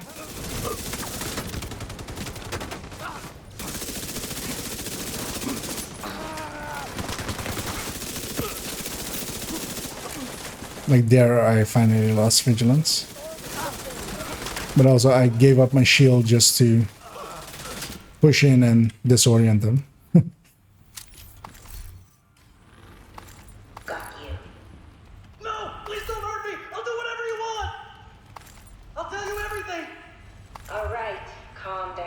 Somebody got his sweet dreams out of the deal.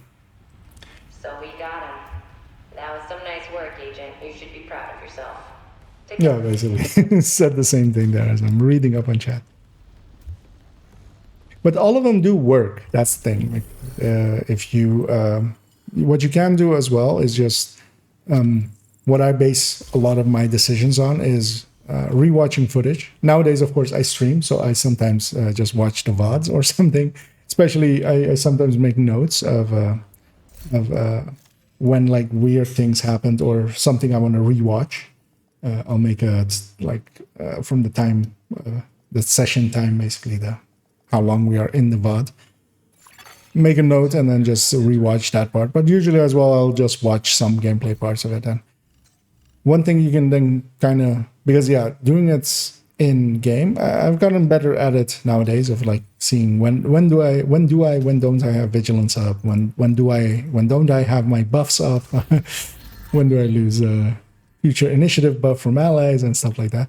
But just keeping an eye on basically one thing at a time in a replay kind of way. And nowadays it's super easy to record yourself basically because yeah, I mean, OBS is free and works quite perfectly for just recording purposes. I mean, shadow play and stuff, of course, as well.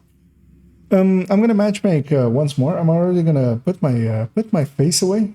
It has served its purpose, but yeah, gonna random match. Just gonna make sure that my I mean, I'm not gonna show my inventory till the end of the mission anyway, so I just shouldn't care about it.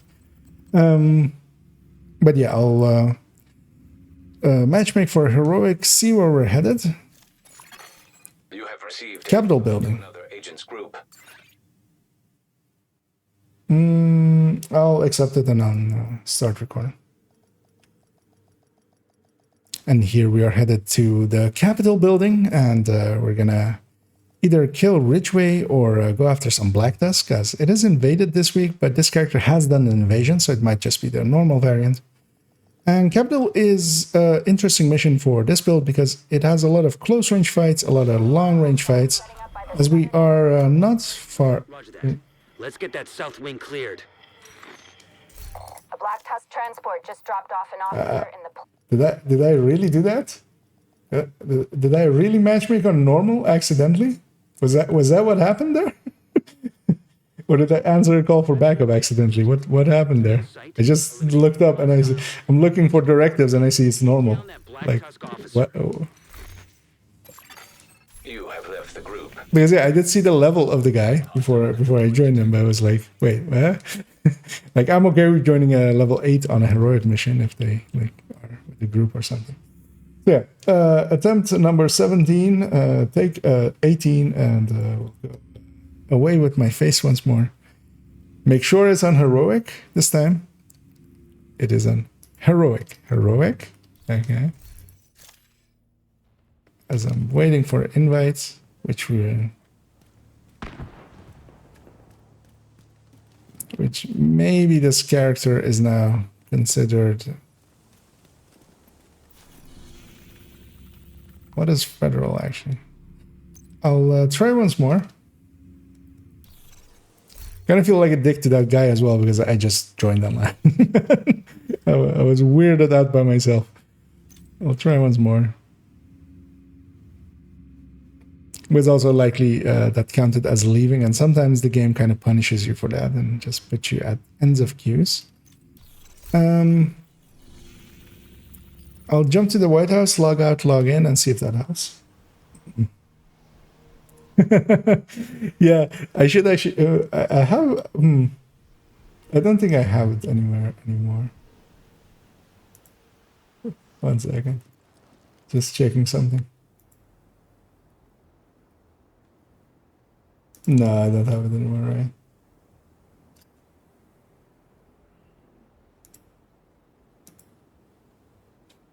I might have it somewhere actually. In the meantime, I'm logging out and logging back in. Where is it?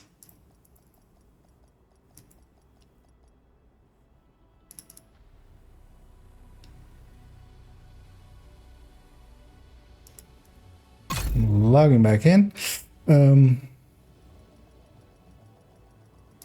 Is it in here? Oh, it's on my other hard drive, of course. It's my old hard drive. Detected. I of course had in the April Fool's video. I had exactly that, of course, playing on normal and photoshopping in, or just having a Photoshop of the 10 Directives Legendary on Grand Washington Hotel. Trying to find that like the picture that I used. Yeah, I'm gonna remove my face once more. Actually, I'm still recording there. Let me actually make sure that I the bounty one that I have that saved. Okay, so that's not the one. That's likely the one because it's pretty large. Yeah, that one's fine.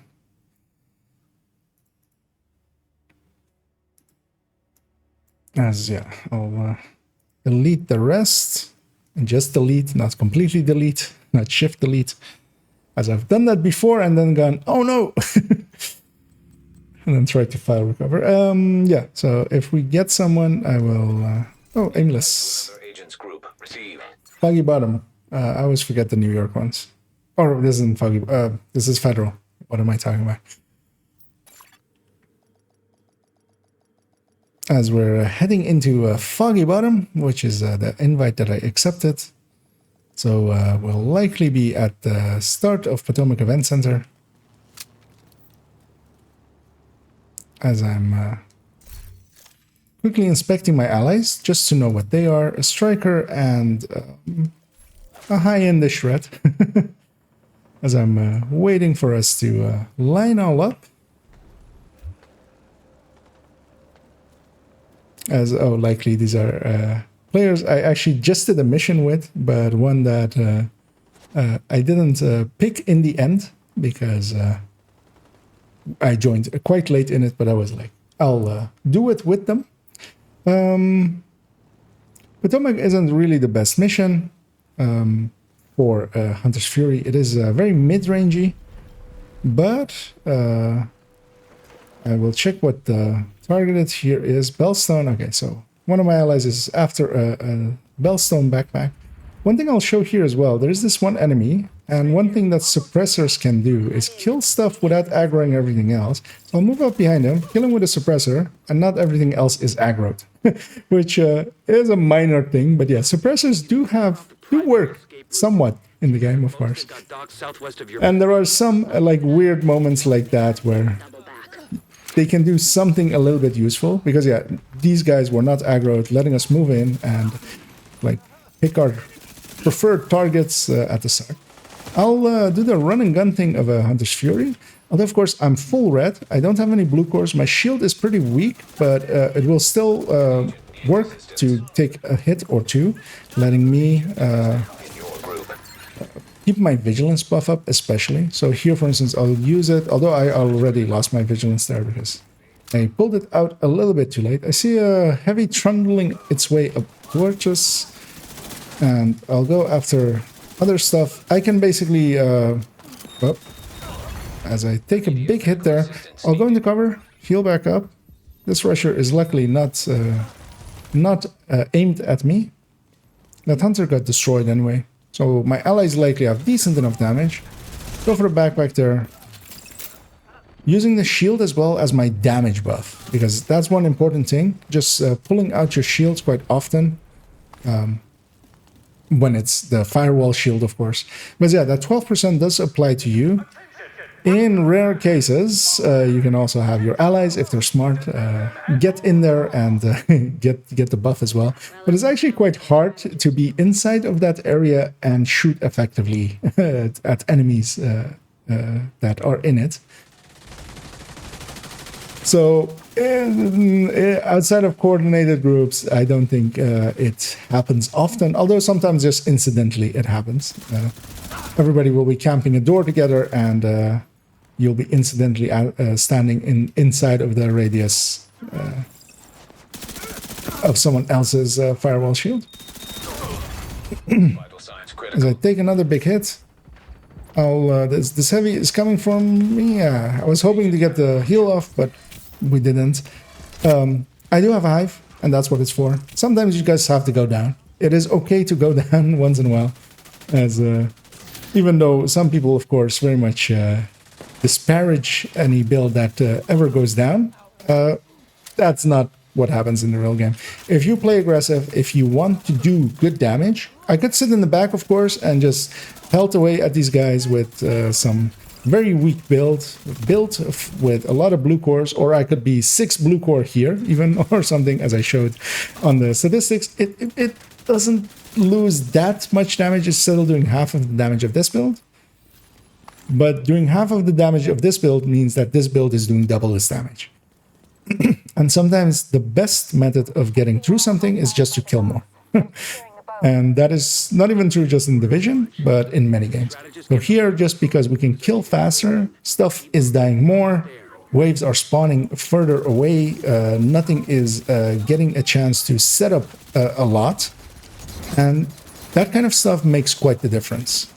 More damage in a team is very noticeable. Its effects aren't just that stuff dies more, but yeah, they have the ability to, for instance, kill important enemies. Heavies don't get to linger around and just chip away at people. Although here, for instance, I feel that maybe my team doesn't have great range damage, because that includes me, of course, as well. I'll take a second to heal here, as I'm getting shot by my ally there. And yeah, sometimes, especially as a red build, here I'm full red as well. So I am very much, very easy to kill. I'm just putting shots of opportunity at those rushers, just because I might kill them before they get to an ally. And here, he got to get two very quick sledgehammer rolls off, as I usually get to roll away before it gets me. But there, my shield broke. I was disoriented from the shield break, and I rolled into him instead of away from him. And there, my allies had to get me back up. But I'm just going to be aggressive right away again, just because I kind of know that I can. And in the case of Hunter's Fury, especially solo, not in this case that much, but especially solo, being aggressive is also your heal. Every time you kill something, you heal. So here, I'm basically healing myself up by just being aggressive and killing. Now, of course, I'm trying to do it smart, as I know that there's not many enemies left, so I just go making it as many 1 versus 1s as I can. That's the kind of playstyle that you really need to do with Hunter's Fury. If you are standing in front of a whole group, and you die from that, it's not that they shot you all that where it went wrong, it's that you stood in front of a whole group. I'll check if this chest has been looted. They haven't, as they have been running this several times. It seems as they are after something, a chest or backpack with some stats, as they said. But I'll pick up every chest and backpack and just have a look at them at the end with him. But they didn't know about that chest. There's a gunner shooting me. That's kind of why I came over here. There's this position here, where you can kind of shoot these guys and also be safe from that gunner. And also be close enough to have the... And yeah, that mark from Hunter's Fury is kind of nice, because for instance there, of course, I know we don't have Fog of War on, but I know there's an enemy close by there. But I don't know, of course, like exactly where he was until I noticed the Hunter's Fury mark on top of them. I'll go and kill this LMG, because he's the last guy. And when it's 1 versus 1 like that, like, I'm very confident that with my shield up as well and in range, that I can just take them out. They've taken care of the other boat and the main boat, and we're gonna run up here. Shit, Agent Kelso's not responding. And move on to the next part, where I'll actually, not intentionally, but incidentally show why sometimes Hunter Fury, especially in missions and such, and some specific content, just doesn't feel great, because in this next fight, everything's a little bit long range. Now, normally you, of course, can kind of deal with that with high-end red, with strikers. With Hunter's Fury, while it does do that pretty decent damage, it needs to be close range. I'm going to see where my allies are setting up and if somebody's going for the objective, because I'll likely just set up here to start off with, which is the only place I really have proximity over at there. And even though I'll be out in the open, that'll be fine. Because yeah, they went to trigger it. I'm going to toss a grenade over there, because yeah, there's always an enemy over there, and that can be an LMG, and that can hurt. As yeah, we do have an LMG over here. I'm actually not in range. I assumed, I'm in range to the right side there. But what I'll do is just push into here. let's be what I said I should be, which is a run and gun build, and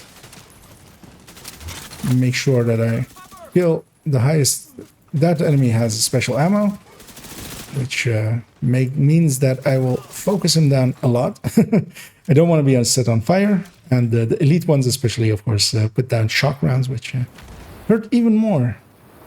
I'll run into these guys, kill that guy, and even with an SMG, which has worse accuracy and such, of course, spray and pray kind of still works, even at like those kind of mid ranges there.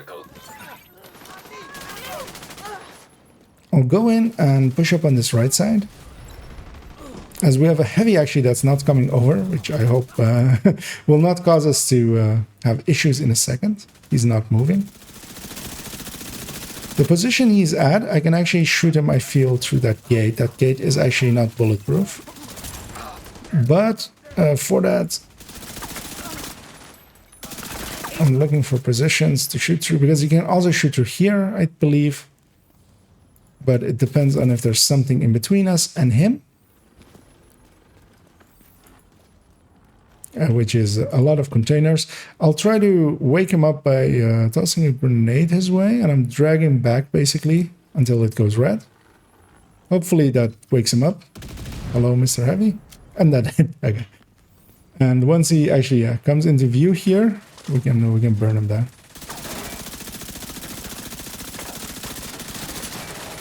And yeah, sometimes stuff glitches out like that.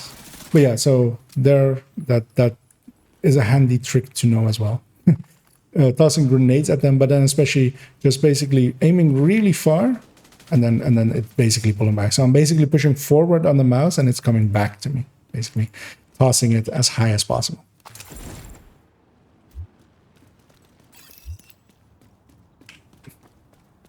And luckily that woke him up. There's a key chest in there, but I feel that I've that was the point that I joined these allies. And yeah, you of course can only loot once per day per character, which is one of those handy things that sometimes multiple characters will let you do a mission over and over again and get the key, get the chest. Or for instance, there the key chest as well. Cut them off and kill them. Another fight where I'll be not as useful as I would want to be, but this is also good to show because this is kind of the limitation of Hunter's Fury sometimes, and that is very much that, yeah, range is its issue, where strikers and stuff are still mid-range but can reach out to full range, still with decent potential. Here, Hunter's Fury, because you're not only just losing your optimal, you're also losing that mark buff of 20%. You're not disorienting.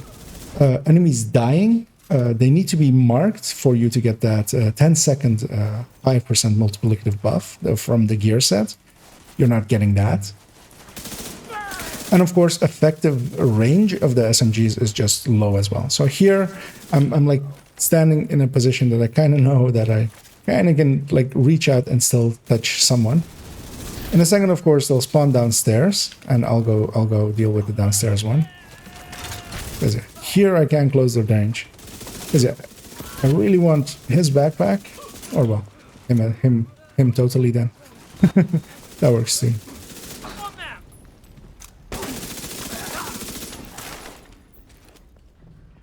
And yeah, especially for instance here with this weapon, with Obliterate Full there, I think I saw 1.1 million on a headshot crit. And yeah, those are decent numbers at 850 RPM for a crit.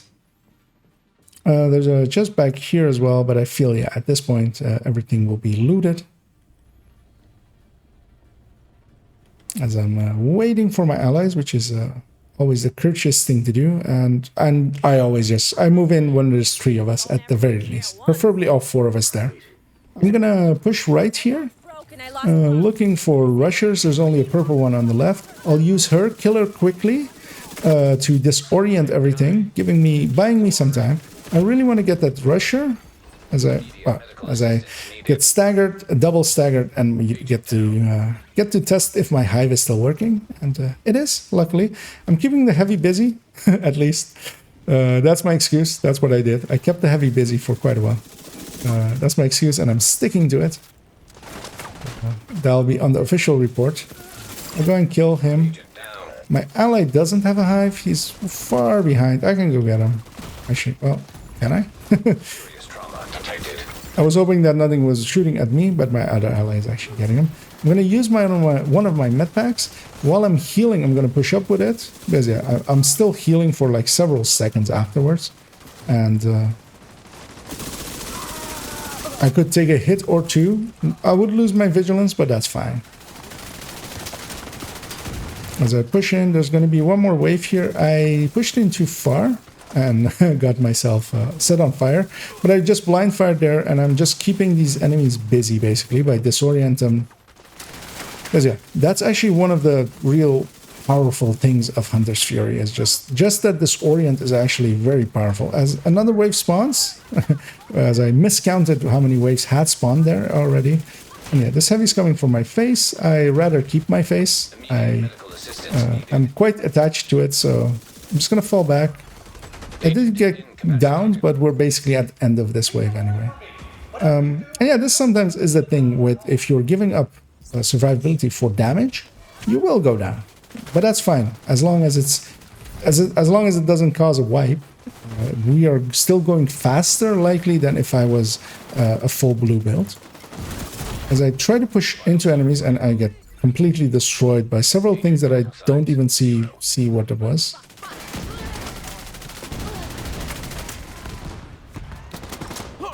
As we're watching my ally, they have this wave basically. We did get to kill that rusher as it spawned in, meaning that they got destroyed by it. And yeah, sometimes while going aggressive, this is the downsides of Hunter Fury, sometimes you go down. Now there, I went down at a position where I was actually dangerous, and was dangerous for my team to get me, which is not my preferred positions to go down. But we did get through it. As I basically, what I should have done is not be as aggressive when I don't have a hive, which is my playstyle always. I'm aggressive till I lose my hive. Once I've lost my hive, I'll slow it down a little bit. But with Hunter's Fury, there is no real slowing it down, especially the way that I'm set up currently.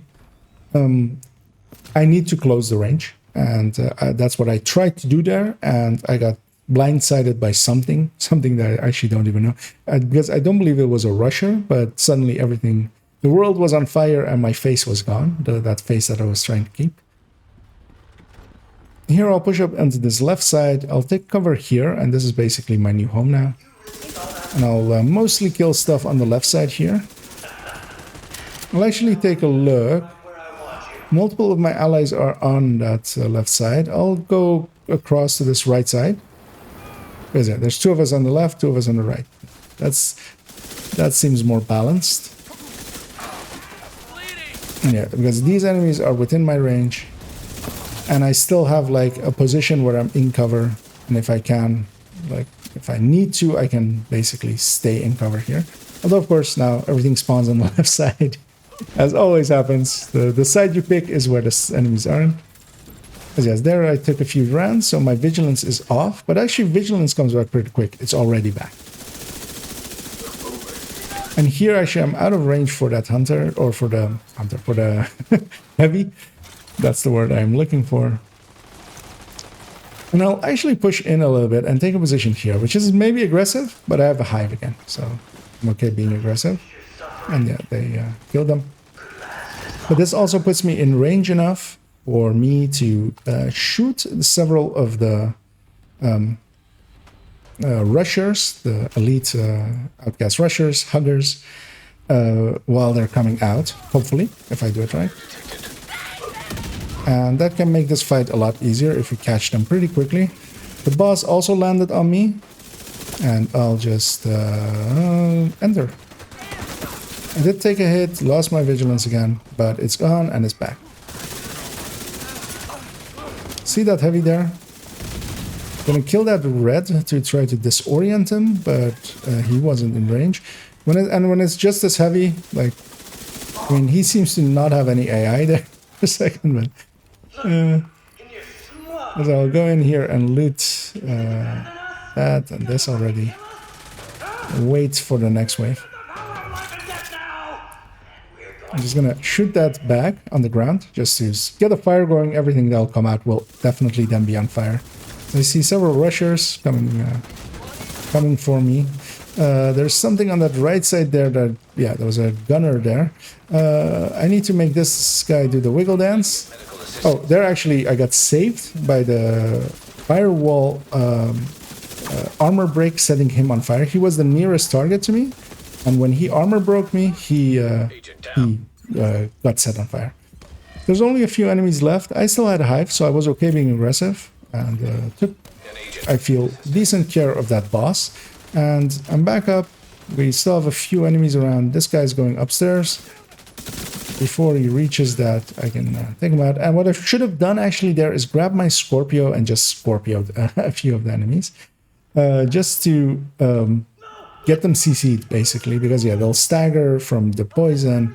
They'll get disoriented. They'll get shocked and stuff. And that can quite often save you. That's also the reason I have it. It even had flame rounds, which I could have used. But I also had high, so I just used that. And after this fight... after this last wave, there's also a chest back here, although I'll likely have looted it, or he has the last time. And I'll briefly actually check what our end numbers were here, although of course this is with Outcast, so it's very much... you can't trust these damage numbers, as they are very buggy usually, but just from the kill count as well, we were, 3 of us were at the start of it. I feel I did decent and helped carry that, even though I did die completely once and I went down several times, as we have several revives here. But in the end, we did okay. So yeah, let's take this into the conclusion where I'll give you some of my final thoughts.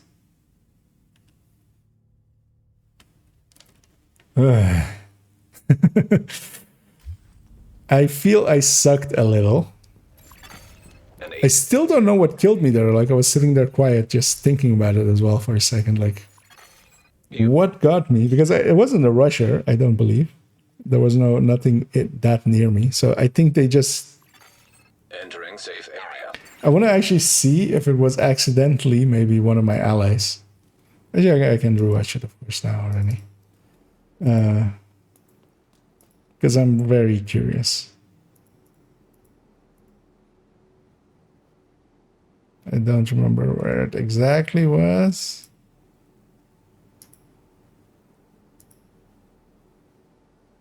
So I push into here. What kills me here? What explodes? Just the world explodes. Okay. That was 21 minutes. Let me actually... But I'm okay with that one. Like, it actually... It kind of shows the Hunter's Fury lifestyle. And worst case, if I like look at it tomorrow and I really dislike it, I'll just redo it basically. But I'll likely just keep it because yeah, it does show the real Hunter's Fury. I'll bring my face back for a second and I'll hop on over to having this up so I can see chat for a second as well. Doing half damage of this build means this build does double. Yeah, and you can quote me on that one.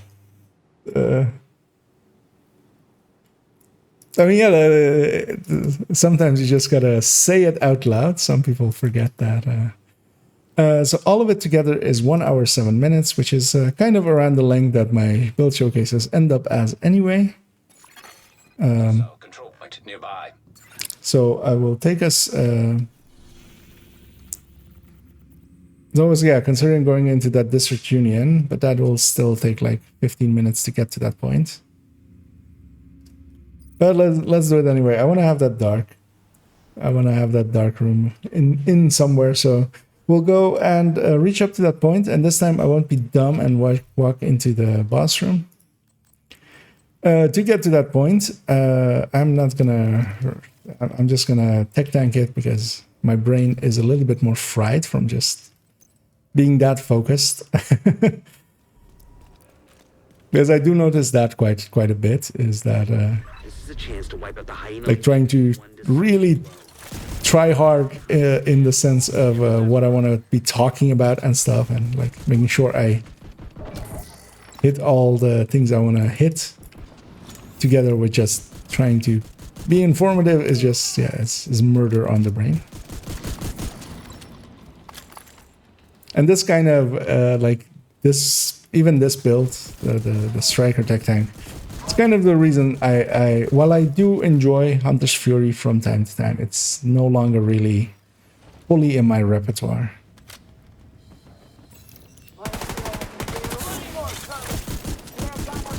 Although, of course, the Hunter's Fury with Memento kind of like does 80% of this anyway as well. But that just has range, like that's the thing of it. Like I can stay back there and shoot that enemy.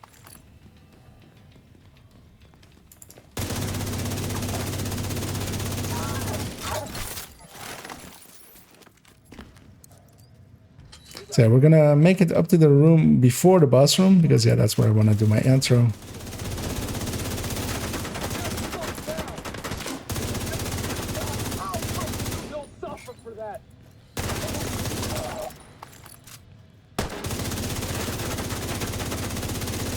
So in a second, I kind of need to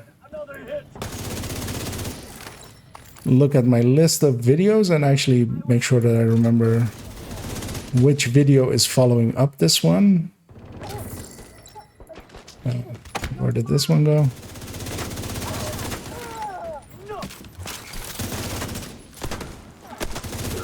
Isn't the damage calculation one right after this one? Uh-oh. I overextended. I don't have a hive. As I'm thinking about shit and just die.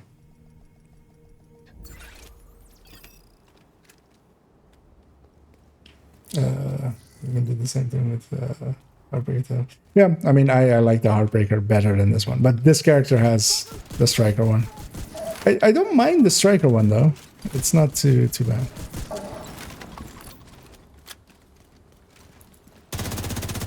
Oh, versus Hunter's Fury, yeah, kind of. But they play differently. That is the thing of them. Like one of them is a lot more aggressive and can get away with it with that CC, especially, and especially solo as well. Just that armor on kill coming back. Although of course the tech tanks just regen that as well. But the Hunter's Fury does, like, especially that red one, damage-wise, it actually really does make sense, kind of. Especially once you get that stacking buff on kill buff going, and have the shield out and everything's in range.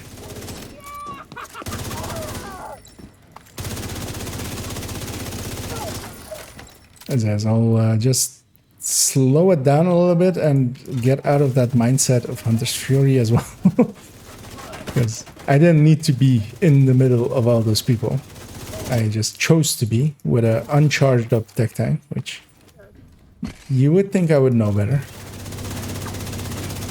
I'm blind, but I still see hit numbers, so as long as I'm seeing hit numbers, I'll keep shooting at her. Luckily, it wasn't like the last room before it or something.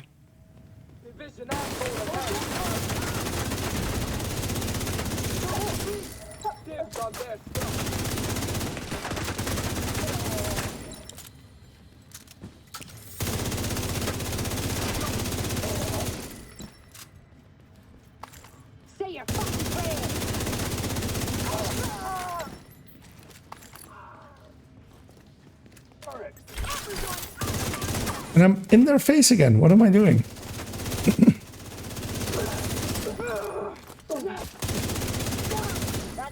Just gonna walk away. Just go back here. I have 35 meters. I can even make this weapon work at 35 meters if I need to. Just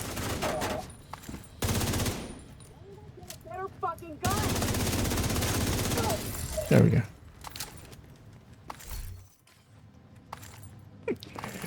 I've played a little bit of Hunter's Fury as well earlier today, and it seems that it has ingrained itself into me a little bit. Though having played it now as well, of course, quite a bit.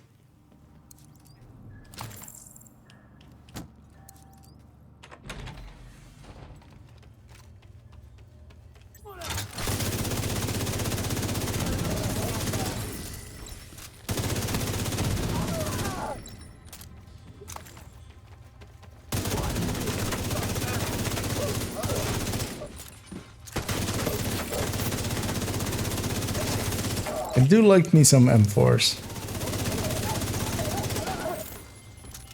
Like, the thing is as well, a lot of people go on about how good the pattern, or well, how good the recoil or something is on the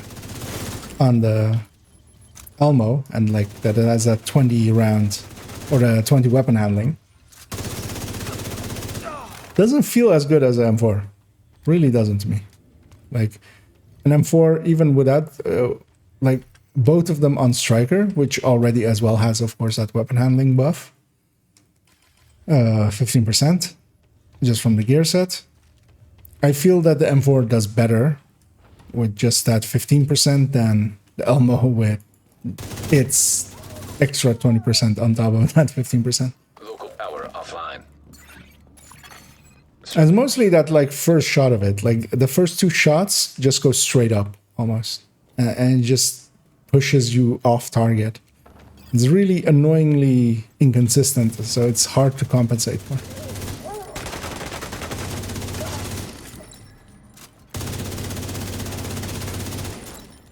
Because I almost even find the FAMAS actually easier to keep on target than the Elmos. Sometimes. Like on the same distances. Actually, let me grab a FAMAS here, for instance. Let's deal even more damage.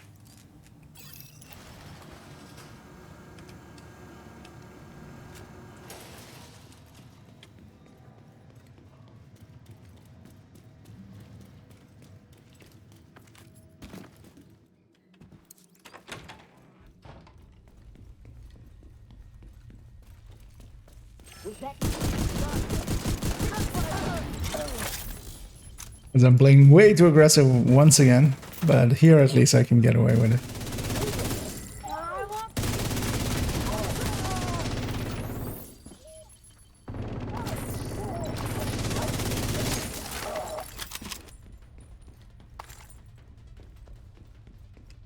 Oh, I didn't even check my loot with that guy. Like, that guy was looking for chests or something. Why should not be that I deconstructed everything. That I had the exact chest he was looking for or something. But that guy does the animation of kicking over the chair. What's close?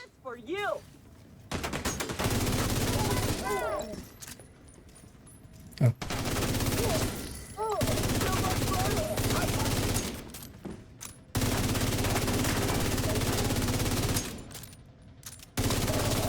There we go.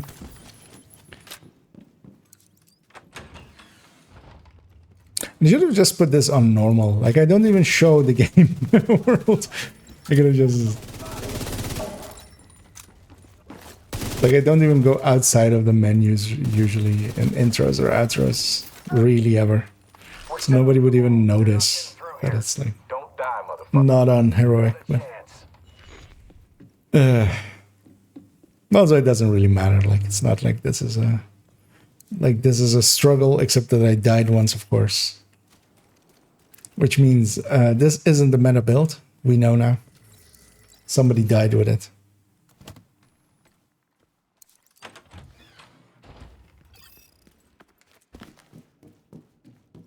That will actually likely be the video after this one for real. The for no particular reason on dying. But those I basically don't announce. I just do them.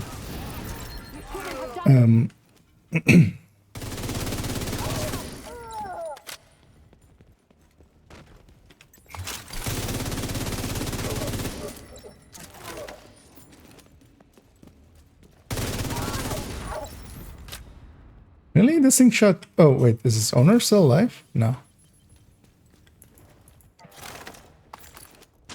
Oh, yeah, no. It wasn't. I'm taking you out. Just couldn't shoot anything else, apparently, then. So yeah, I was trying to figure out where this guy is. Like, that's the one thing that Hunter's Fury does have over over techniques. That mark is actually quite handy. I guess one of those ones that I won't be going through here anyway. Again, I'm gonna go grab that key chest.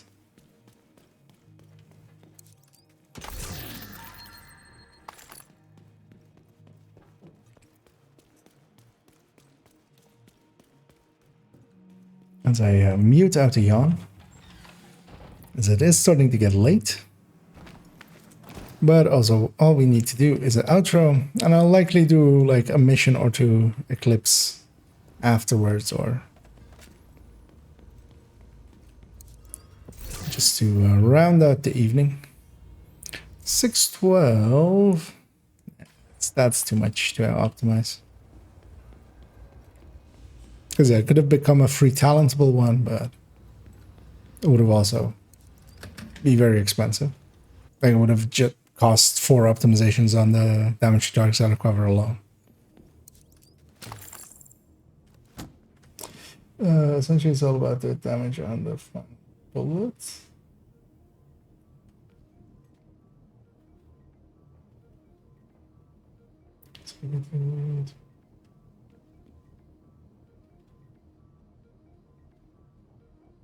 I'm trying to like think what that is in.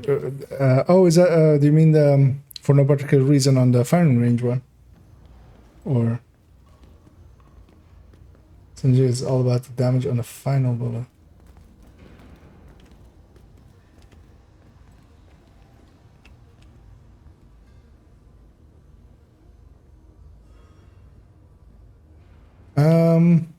I mean, okay. I mean, yeah, you could consider it like that. Well, no, because it's cumulative on all of the bullets, of course, as well. I mean, the main issue with it is that, especially with his thinking, is that, yes, that is true when you're like need 3 bullets to kill 1 enemy, and you can do it with both setups in the same way, and you can use that, for instance, to gain 2 blue cores or something, like I did with the Hunter's Fury. But when you start thinking about it like that, you're leaving out that there's another enemy behind that enemy, and there's another enemy after that enemy. And what if you're shooting at a raid boss when you can kill it 10% faster? Because yeah, when you can kill a raid boss 10% faster, then all of a sudden you may not need to like do several waves, and you may not get overwhelmed. Or I mean, some of the raid bosses, for instance, even are completely really a DPS check. Boomer is very much a DPS check. Lieutenant Gray is very much a DPS check. Like, there's mechanics as well, but there's also, you need to have the DPS to kill them. I'll go do the thing I always do here. And yeah, those 3 barrels are the ones, so there was one here or as well, back here. They deal a ton of damage to this guy. Actually, I should stack up with the ACS, and also stack up here as well when he's getting out. And now we are a 200 stack striker with a FAMAS. Get the fuck out of here! It's just me now.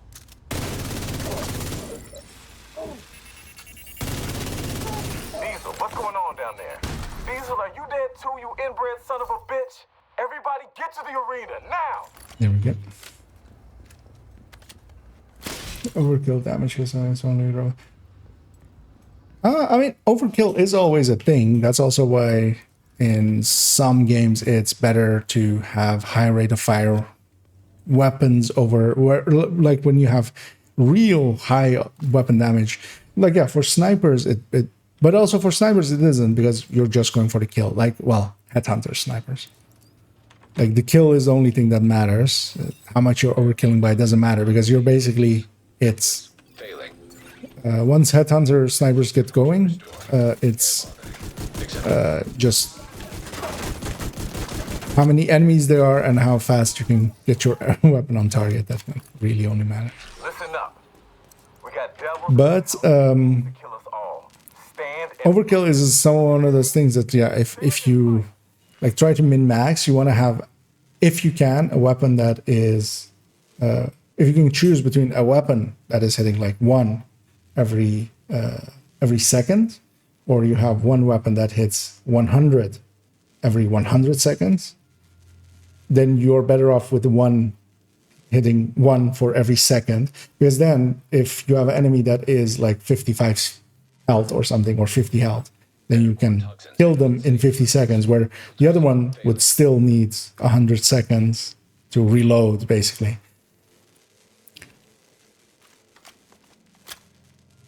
But mechanically as well, in most games, like that kind of thinking doesn't really work, because usually you have healing and stuff as well. So sometimes it's more useful to just kill that enemy outright in that first second instead of spending 50 seconds to kill them, and stuff like that. Which is very much true as well for speed running in Division. There's a reason headhunter builds are so prevalent with Regulus, because you get to kill the most dangerous target right away. Like, you enter a room before you're aggroing them, or, well, there's several rooms where you're not aggroed onto them yet, and you get to kill, for instance, the guys that put down the boxes. You get to kill drone controllers or medics, or like the dangerous stuff. But overkill is, again, one of those things that, like, you can consider, but like you can't metric it. Like, how do you, for every time that you're overkilling by 99%, you're likely also overkilling with 1% on a different thing. So it's one of those, again, those things of trying to find the average system, and it just doesn't work. There is no normalizing for that kind of stuff. Let me, put all that away. And then put on the right gear sets.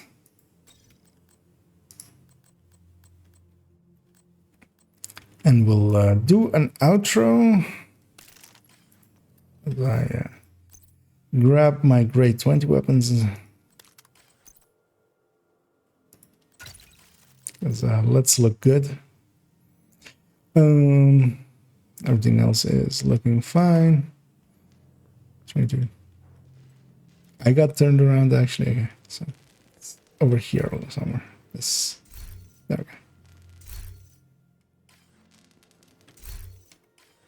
Oh no, it stands kind of in the middle of this thing. There we go. There we go. As yeah, I'll take my face away again once more, and we'll do the outro to this thing. Making sure that I've actually put all of the other videos in there. So yeah, what points do I want to hit? Yeah, it's a run and gunny thing. Set up with blue cores, many different ways. What's the next video? So so the high-end glass thought process one is before this, and then this, and then damage calculation, actually. Yeah. Okay. Let's do an outro, and I'll start recording in 3, 2. Actually, before I do, what was my last sentence before help carried out? Even though I did die completely once, and I went down several times, as we have several revives here. Your group. But in the end, we did okay. So yeah, let's take this into the conclusion, where I'll give you some of my final thoughts. Okay, so that's fine, and then I'll just start off with and to conclude this video, which is usually my start of a conclusion. Yeah, let's do it in 3, 2.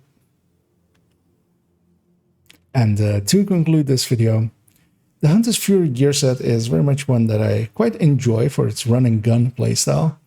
As I hopefully showed, it can do quite well, especially solo. Even in groups, in a high damage setup like this, it can work, although I don't feel I showed it off the best, but it is fun to play as aggressive and try to get the most out of the damage while trying to survive as much as you can. Although I failed a little bit on the survive as much as you can part of it. But we did do good damage, I feel, and helped carry that to victory.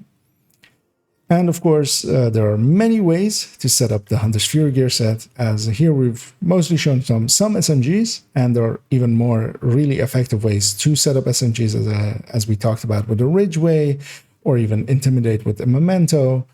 And there's of course also shotgun versions, which will likely feature in a future showcase where on my build collection there's a Scorpio with double companion, and since double companion has been made to work as intended at this point, it is still quite effective with it.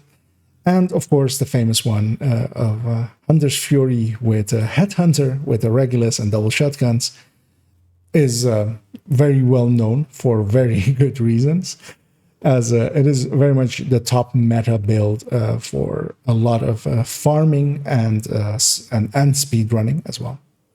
And likely in the future it will make an appearance either in a showcase or at the very least in the recommended Hunter's Fury folder.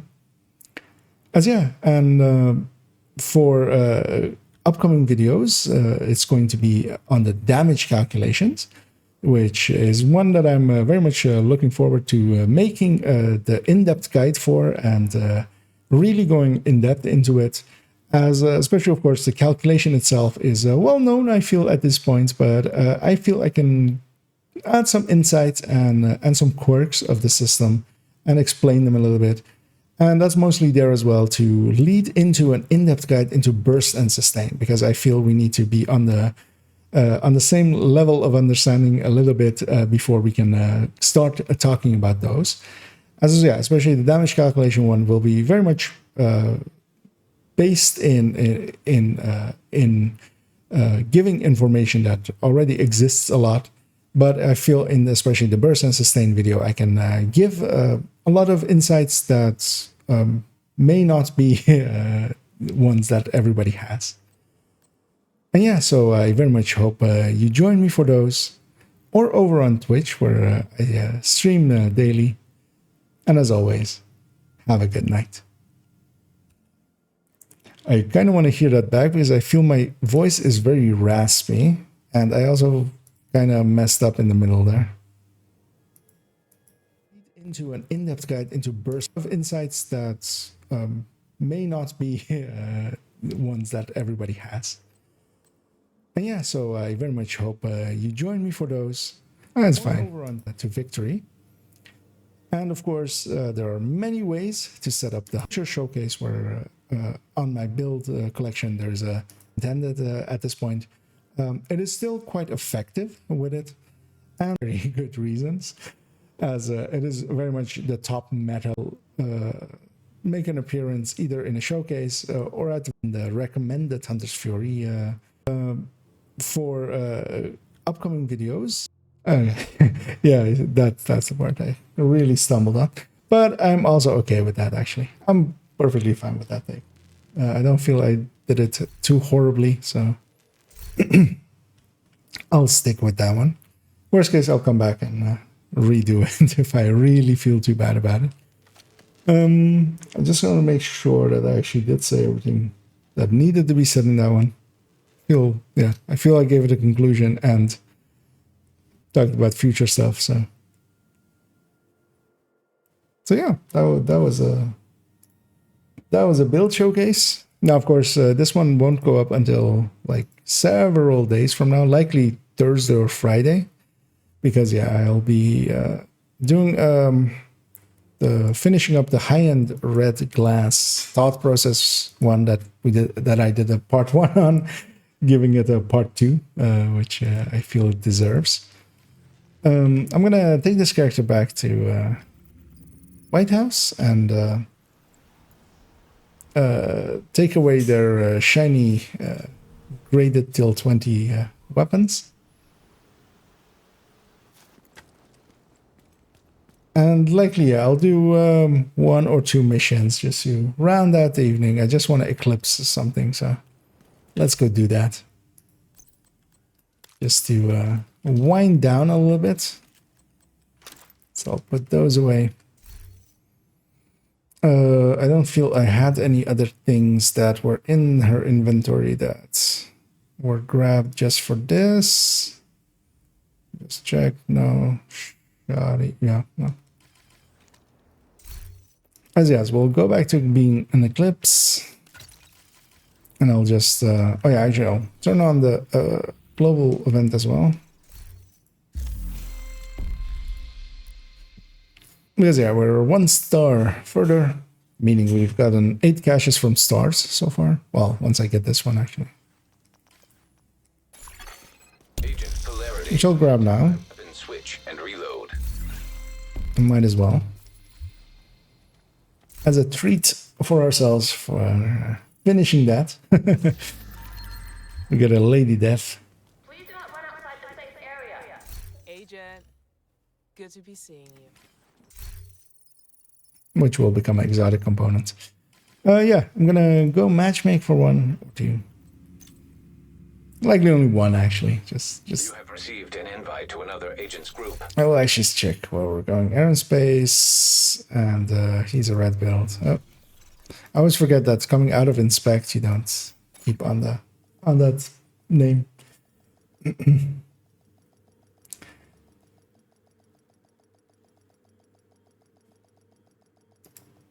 Let me briefly check as well. Bring back stream manager. Oh, 5 directives. That's actually decently easy to do here, at least for my allies as well. Agent Polarity linked to weapon switching and reloading. Hopefully. Polarized hostile. Although I don't have any ammo at all, which is very annoying. That bug seems to follow me around everywhere I go. Hopefully, once we reach the ammo box, I will have at least full mag. Because I do want to have my Scorpio at some points. It's normal, right? Yeah.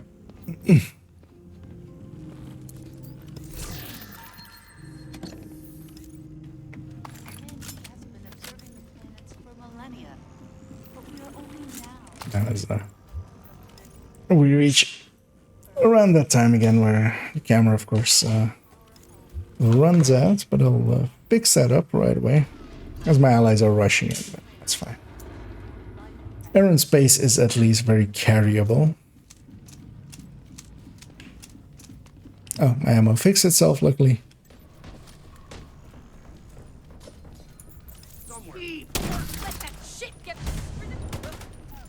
That should spread, it did. What?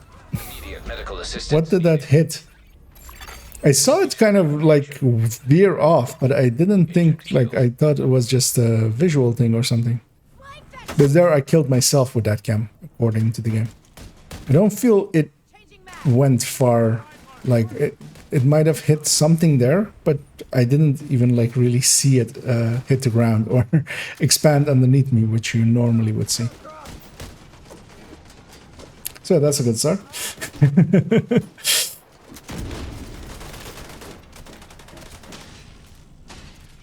It would be nice if my allies would get me, because I'm very much gettable. I'm basically in cover there.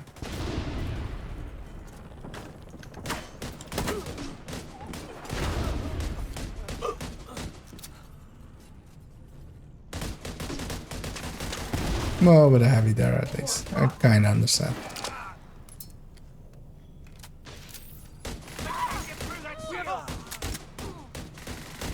A vector when that ammo directive is active is an interesting choice.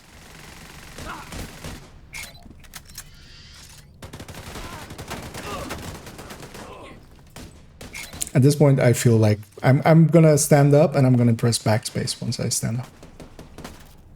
Laying down cover fire. Back Because yeah, I'll go for the having mission completion, and that's all I care about. And then I'll likely do one more bounty or one more mission after this, just to get the aggravation of this one out of here.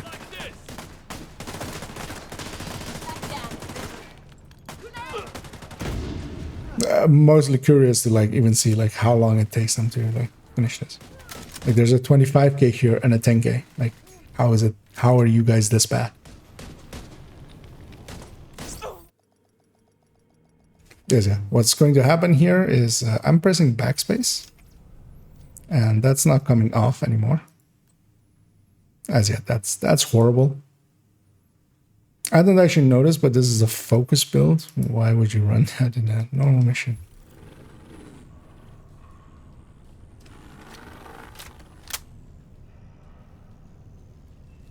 As yet, that was just bad play on their part. But yeah, backspace is on. I want mission completion, but I don't want to help them too much. At one point, more than 3 billion years ago, up to 1/3 of the Martian surface would have been covered by ocean. Martian exploratory craft have sent back images of more recent water flows as well, ranging from gullies and dried river systems to what appear to be ancient lake beds. There are also minerals present on the Just waiting for this wave. that could only have been formed in a liquid water environment. Today, water can be found on Mars largely as ice at the Martian North Pole. Interesting to see like a team of that level staying that far back. Within Martian atmosphere, whereas brine and I mean, they're just actually. I'm curious now.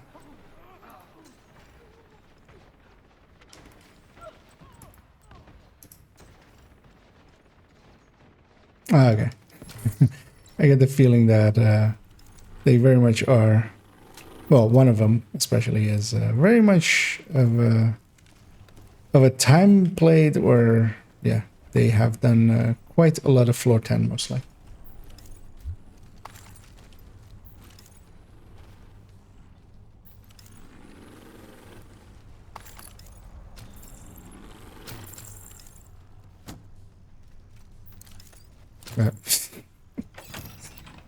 They'll open that.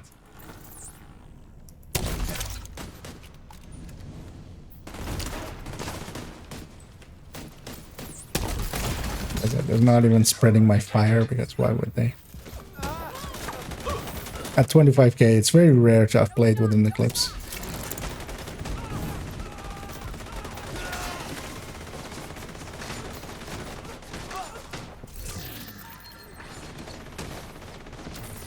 Oh, this cover actually breaks. Okay.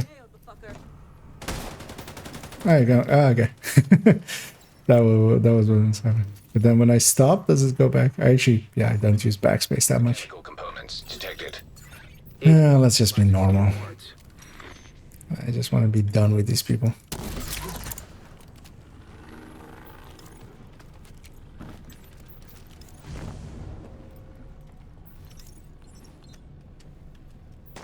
They shoot a balloon. Okay.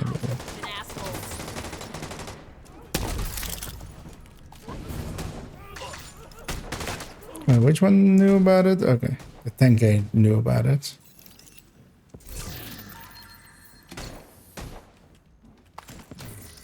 Which is the secret room.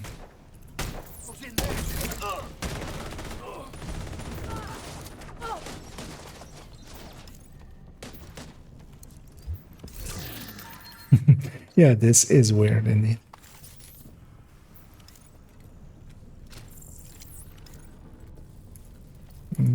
Actually, you know, I'll just hit it. Setting a recovery team. Link up with them and you'll be done there. Components identified. Suggested use. Missile construction. They must be using a casing from the museum's collection. If they can rig it with a warhead and some means of propulsion. Yeah, it's good to see some weekend matchmaker on the weekend finally.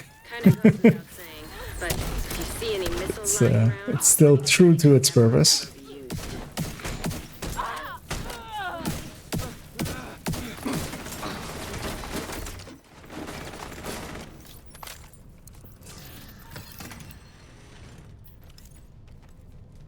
What was that loot sound? Base match indicates Did I forget the chest upstairs? I feel I forgot the chest upstairs. That would be the missile then. Please neutralize that fucking thing by I any should means do necessary. want a med pack. Damn it. The salvage crew just ran into those reinforcements. They need backup. I'll let everybody get in there.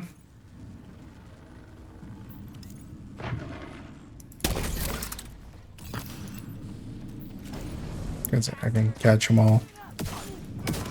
Trying to blow up that and that. Though, of course, I set myself up there to be next to some gas canisters.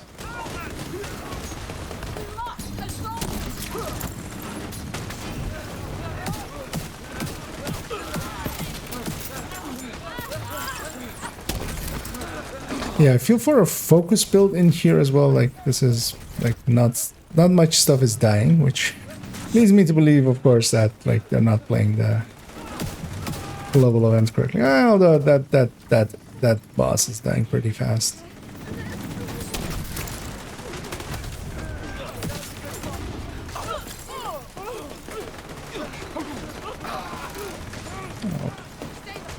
Crossbow that heavy. Try to at least.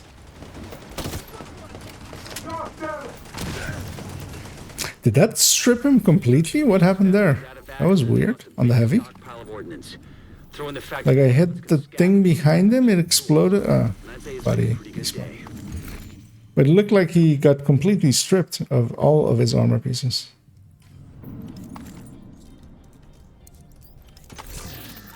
Oh, yeah.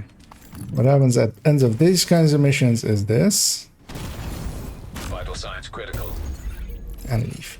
Agent in. They did it by floor 10 or by Bela or by Safe area detected. Anderson Farm or there have been, or even longer back, there are a range glitch.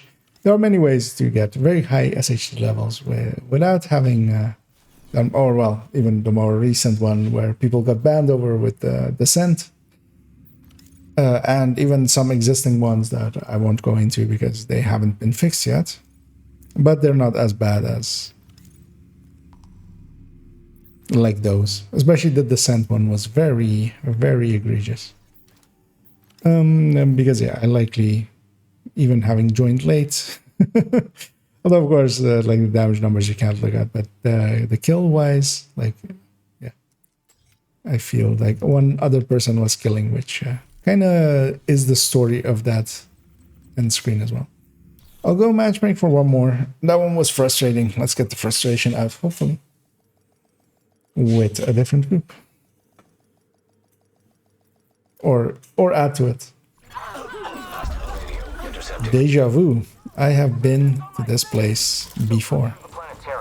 We gotta secure that ordnance. Ice at the Martian North Pole. Agent polarity affected by weapons. This is one of the dailies or something. Thin Martian atmosphere. Polarized hostiles detected. In the Martian soil. Oh, it is part of the daily. Yeah. I was gonna say maybe I'll go do it, but no, I won't.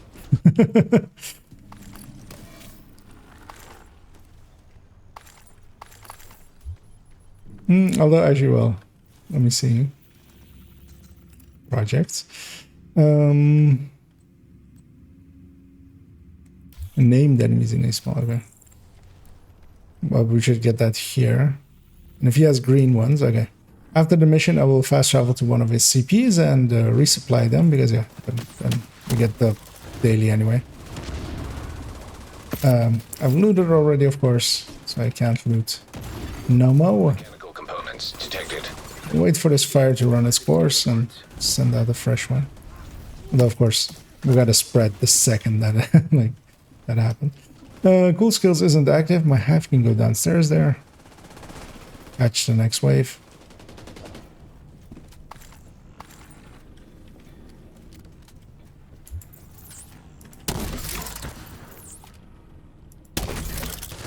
Surprising actually that they hadn't spawned yet. This enemy, this ally is going for there. I'll get this one. Put a fresh hive here. Oh.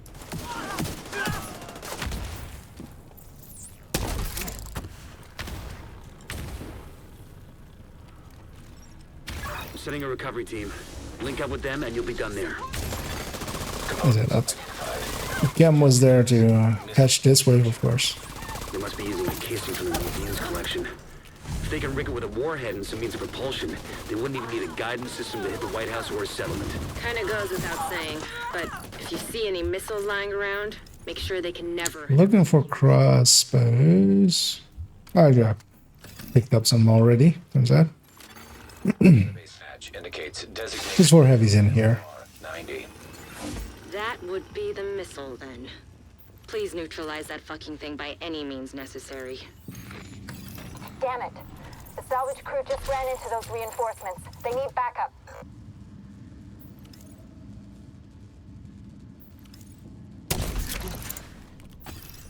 We'll go in and catch those.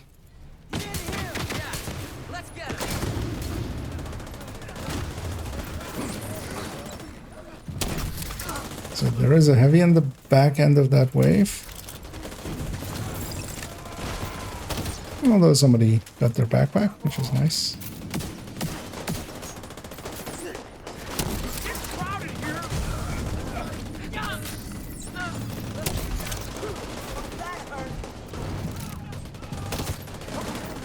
We're losing people.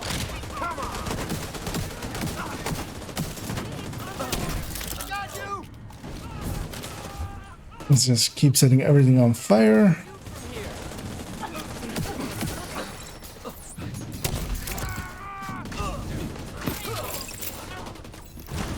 True Sun's munitions factory is out of action and they lost a big And stock. another completion. Throwing the factory itself is That one concerned. felt a lot better with that team. And I'd say it's been a pretty good day.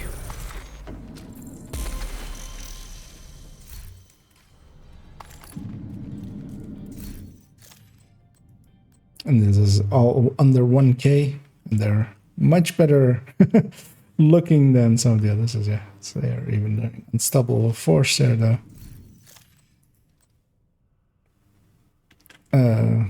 This is a weird piece to have because, yeah, those don't come in blue cores right away. An agent has left your group. And actually, let's look at the last one as well. And even that one is decent looking in comparison to some more recent teams. I'm gonna drop group here. You That was like half of a mission, so you know what? I'll do one more, an actual one, or even just a half of one to add to that one because we joined very late on that mission as well. So I'll grab another heroic. You have received an invite to another. They're agent's at the group. White House. They're running something. They're 3K. I'll join on them. But this will very much be my final one, definitely. Yes, I can feel getting drowsy, and we did some useful things today anyway. So got the Hunter's Fury SMG in the bag, and tomorrow I'll work on the build thought process, high-end red glass thought process one. Get both of those basically ready, giving me some content. What happens here? Mark capital. Oh, okay. But matchmaking isn't running here. Did I get pulled by Call for backup? Hostile control point identified. Because I don't want to two-man this.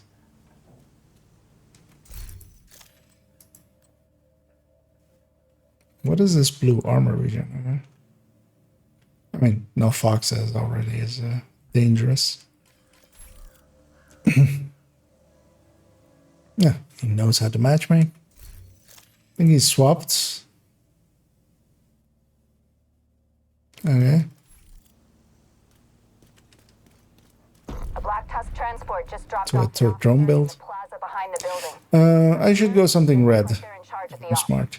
Then that's your Yes, I should. objective, agent. Clear the site, Nah, actually, that's fine. eliminate That's fine. hostiles, and most importantly, His skills can kill some of this stuff. But yeah, neither of us have really direct target. Proximity. Means that heavies and stuff and dogs can be an issue.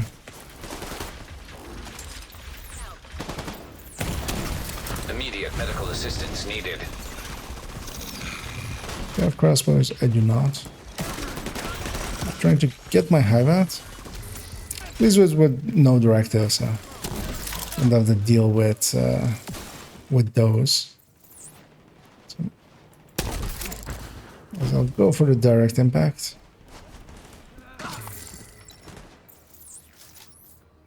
Trying to see where that is.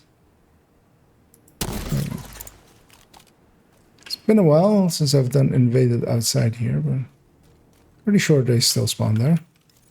There we go. Got someone. Serious trauma detected. I feel I was in cover game. Agent out of action. An agent needs assistance. As yeah. Both of us don't have highs. Agent killed. But I very much feel as if I was in cover. He's down, but he hasn't released yet. Because he's trying to get into safety so that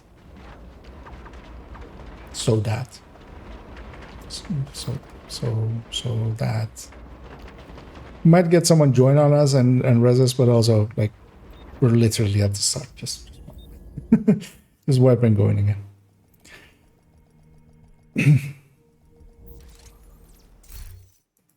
I'm very much gonna go something red.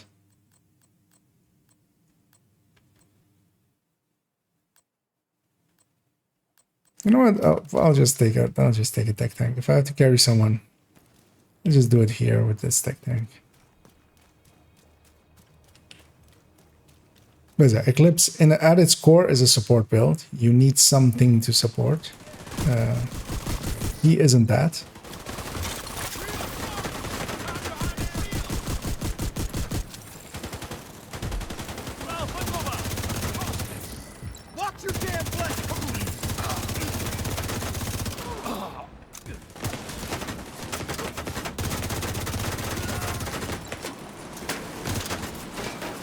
Yeah, especially with this buff as well.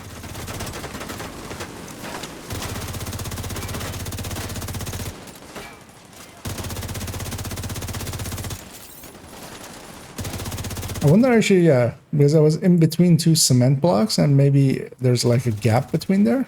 Is that what happened there? Or were they just high enough above me that they could hit over the...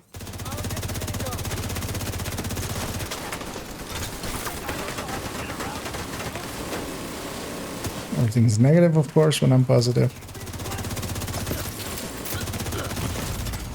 Immediate medical assistance needed. What I shouldn't do is get downed here. Let's not play it stupidly. So there's also a sniper dog that I didn't see because he doesn't have polarity, of course.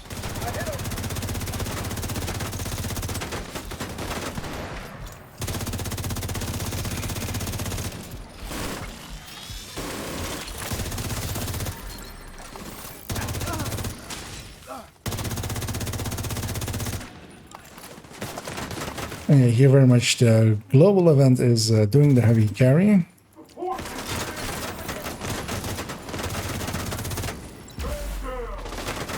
Because yeah, the striker tech tank does a lot of single point damage, but it doesn't do this much. At least not consistently. Because yeah, I'm also only half stacked.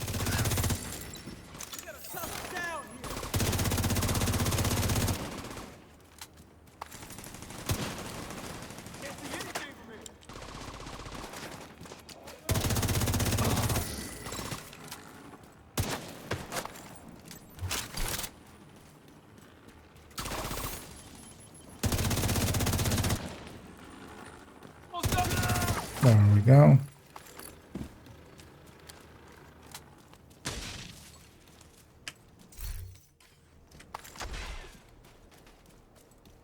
One thing I could do actually is put on a FAMAS, because that's better than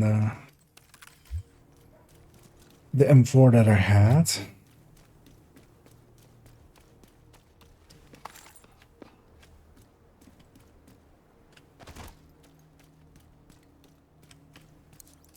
I'll wait for my ally to catch up. He wants to go through there, it seems, which isn't the right choice, I feel. Very much want to go either the left side or the right side. I usually go right side. I'm gonna swap back to Eclipse and Caught this way myself. You know what? Let's do the thing I always say not to do with tech tanks, which is run them in groups and in missions. I mean, not that they can't, just especially with this global event.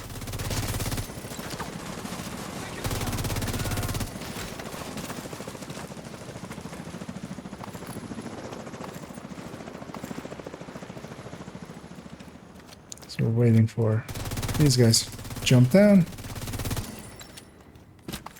or attempt to. If we get 2 more players, then I'll go back to Eclipse, which is weird that we haven't filled. Well, actually, it's not weird because we basically restarted the matchmaker because so it got moved to the back of the queue. I'll go grab this chest because it's a chest.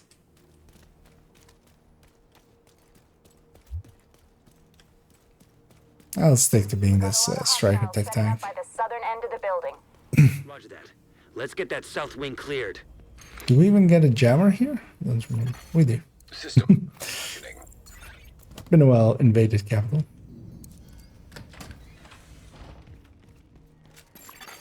System back online. System curtailed. I waited there a little bit for him to get in position too, and also to have most of the disrupt wear off. Preferably.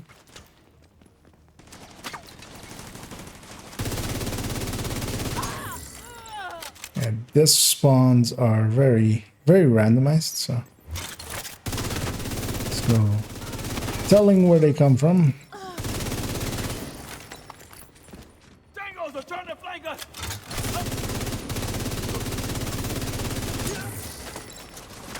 I feel I don't see the turret firing at all. Ah, of course. So polarity to kill that guy, and then everybody, the other polarity comes running too. I'll grab these short buffs.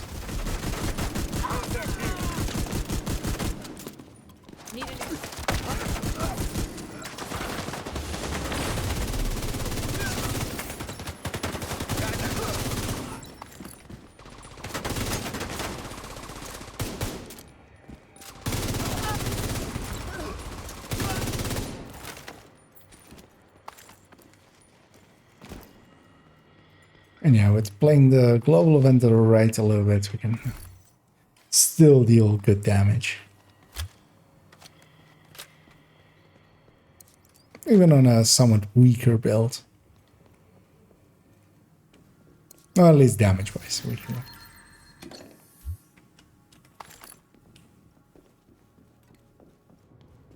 I should grab ammo.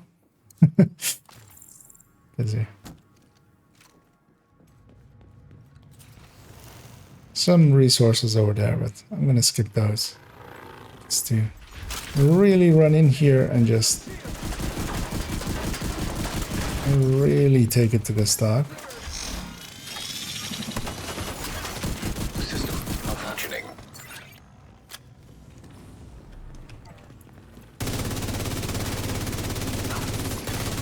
System restored.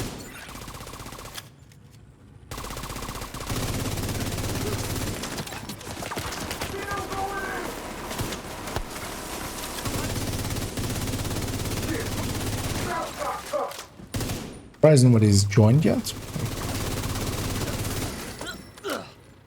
Even with it being late, usually you get 1 or 2.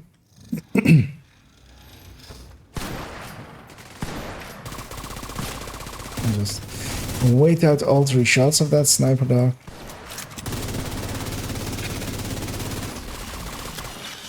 Should this be rogues? System disrupted.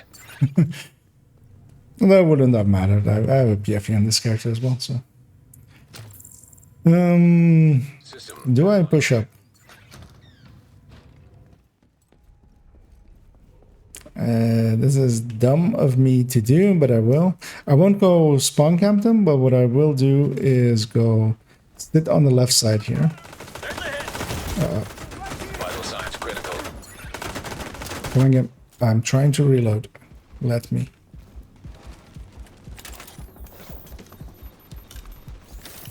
So, what I'll do is go sit here.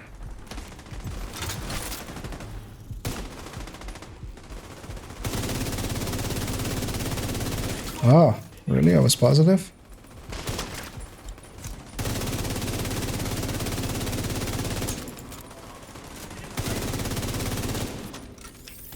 Support station deployed.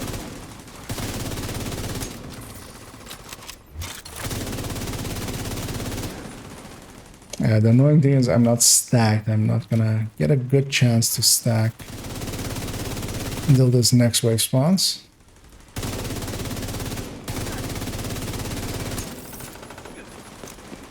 Let's see how they like this.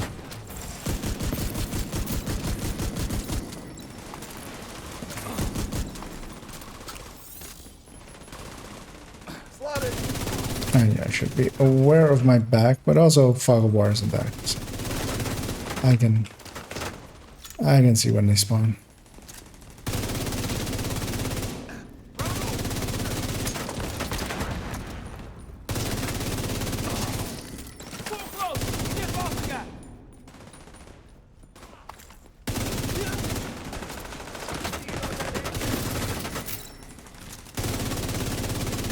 Hoping we've reached the last wave, because yeah, putting my back towards where they come in or come out.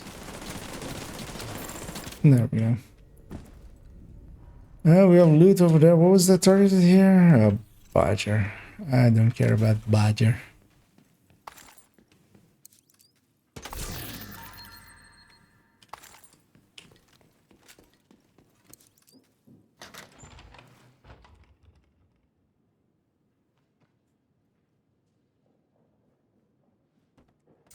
Why does he have so much armor?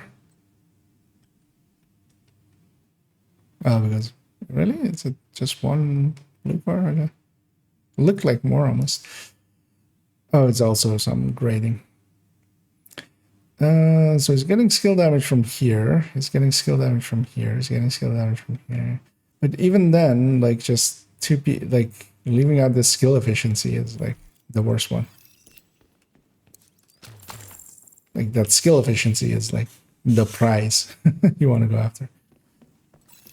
Because yeah, you should drop that wyvern piece and go 2-piece empress. At least like in that build setup, it's smarter than what he's doing. But even smarter than that would be something like Picaro or where you're.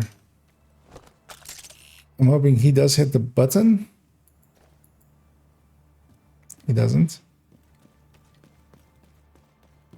Because yeah, someone has the. I mean, now he walks back to it, leaving both of us outside of position.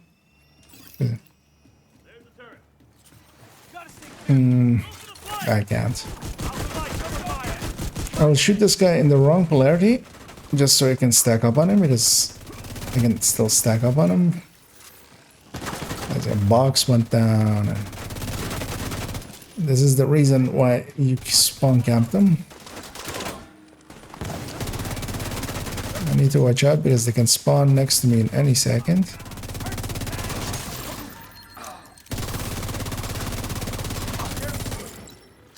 Hoping he stays in the circle as well, by the way.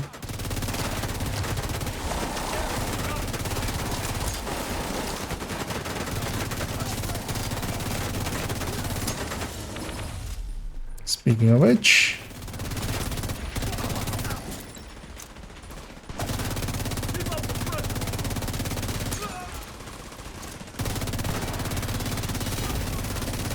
I'll kill my ally's drone.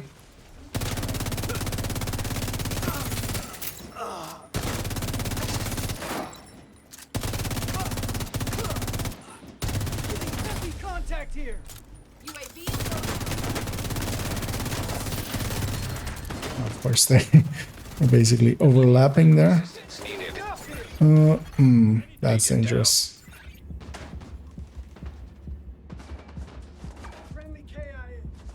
Hopefully gets me. He can. The one-time turrets and drones help. Because yeah, they'll take aggro away from you. Yeah, let's just play it safe.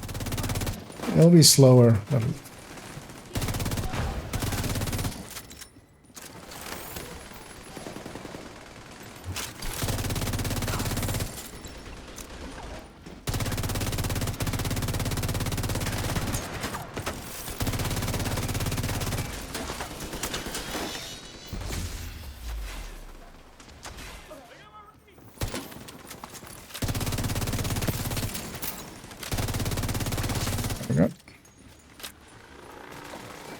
yeah, I'm gonna push back to that.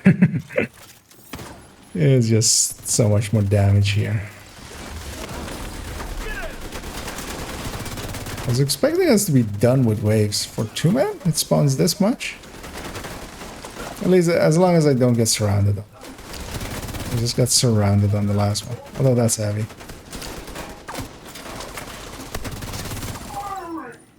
Although I'm stacked to 5. Go say hi.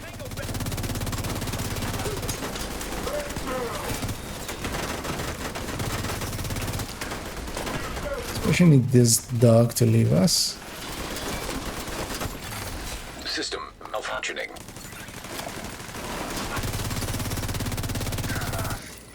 All right, continue the sweep. There we go. Just the boss fight left.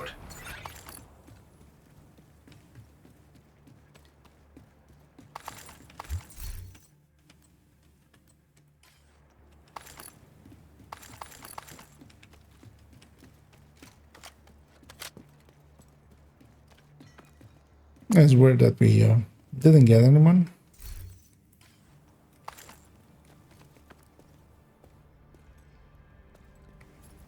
But also, I think, yeah, this character needed this one to complete their, or well, to forward their invasion.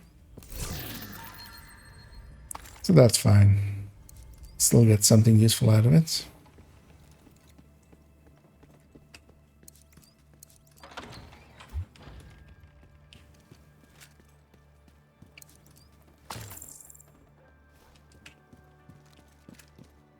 Grabbed ammo here as well. And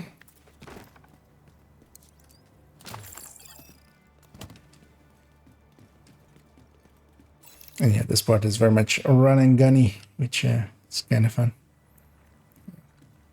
Just gonna start it. Don't even really need him. He puts his turret like back there. That yeah, okay. You may think that we're playing Legendary or something. Is it? That was clean. You really want to bring your turret with you on this one? Well, preferably you want to not run a turret. It's actually the preferred way. Because yeah, we're going to run across to that side now. The next chopper will set down.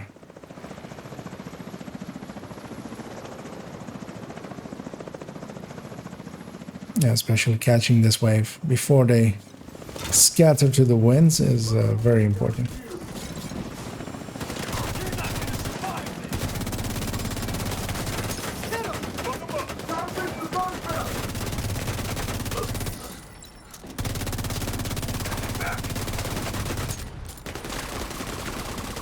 I'll use this heavy to stack with as well.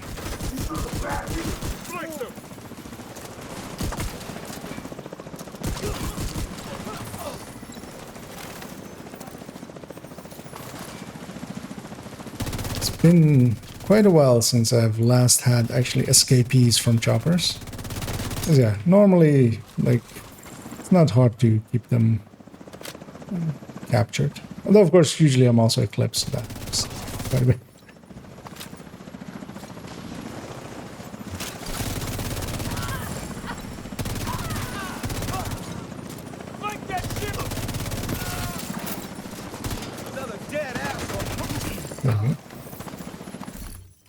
Even this build is hitting for 1.3 million on almost headshots.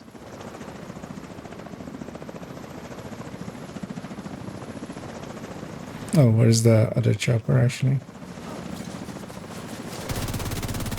It's all the way to the right. We need to kill the boss. That'll make spawns end.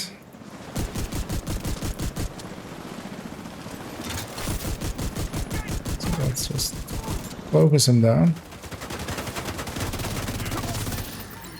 And we go clean up. There's a hit.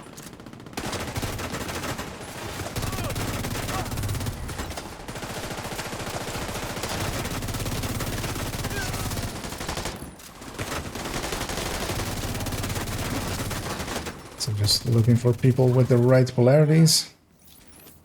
Firing on hostile.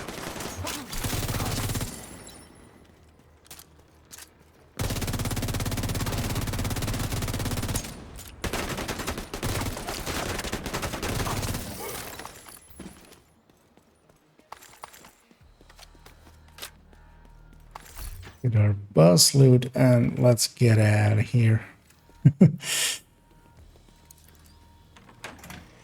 Let me actually just make sure I don't... I mean, I don't care enough. But I haven't missed any loot, but also, yeah, indeed, I don't care enough. Off we go. Curious to see how much my ally contributed. And the stat screen in a second.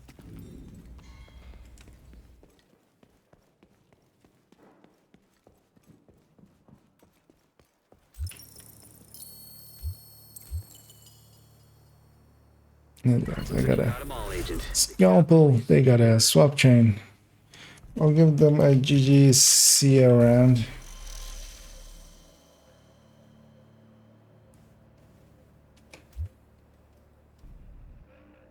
Just want to see the final stat screen.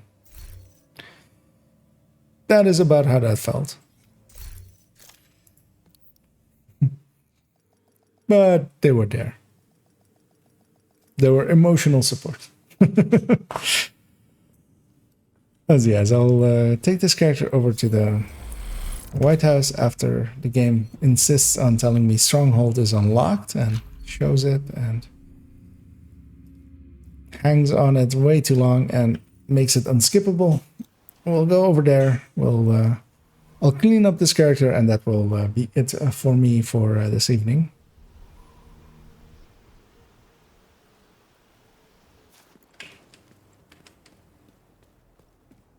As yeah, we got a build showcase in the back, which I'm happy enough with, even though it's a little bit rough around the edges, kind of, with how much it died, especially in the later parts.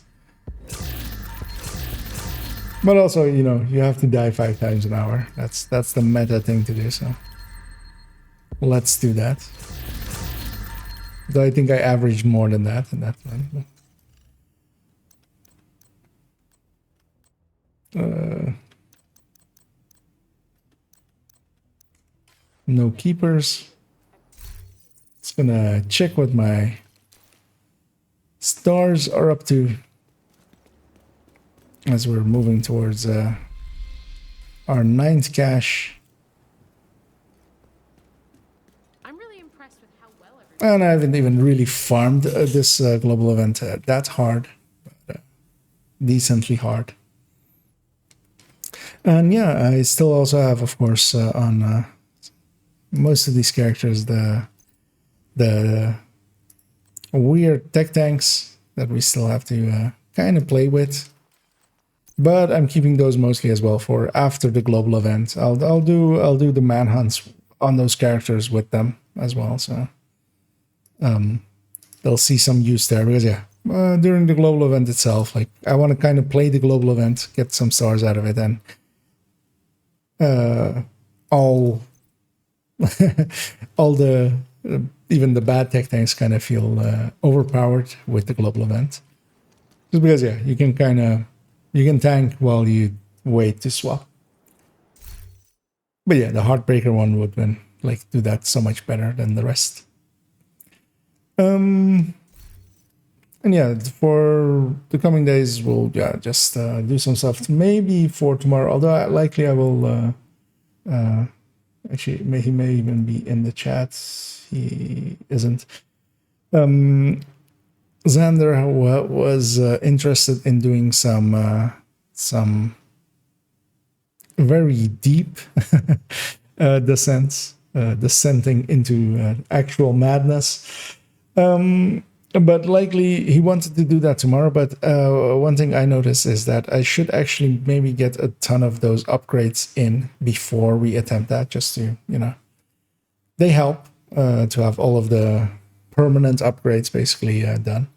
So I'm gonna likely move that with him to maybe more towards Friday or next weekend.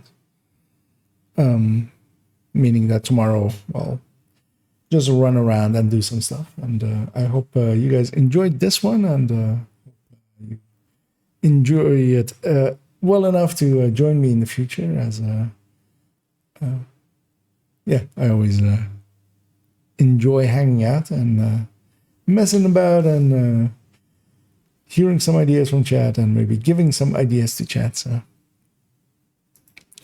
but yeah, I'm very much gonna sign off here and go drop for some sleep, as I do need to get up actually in like 5 hours.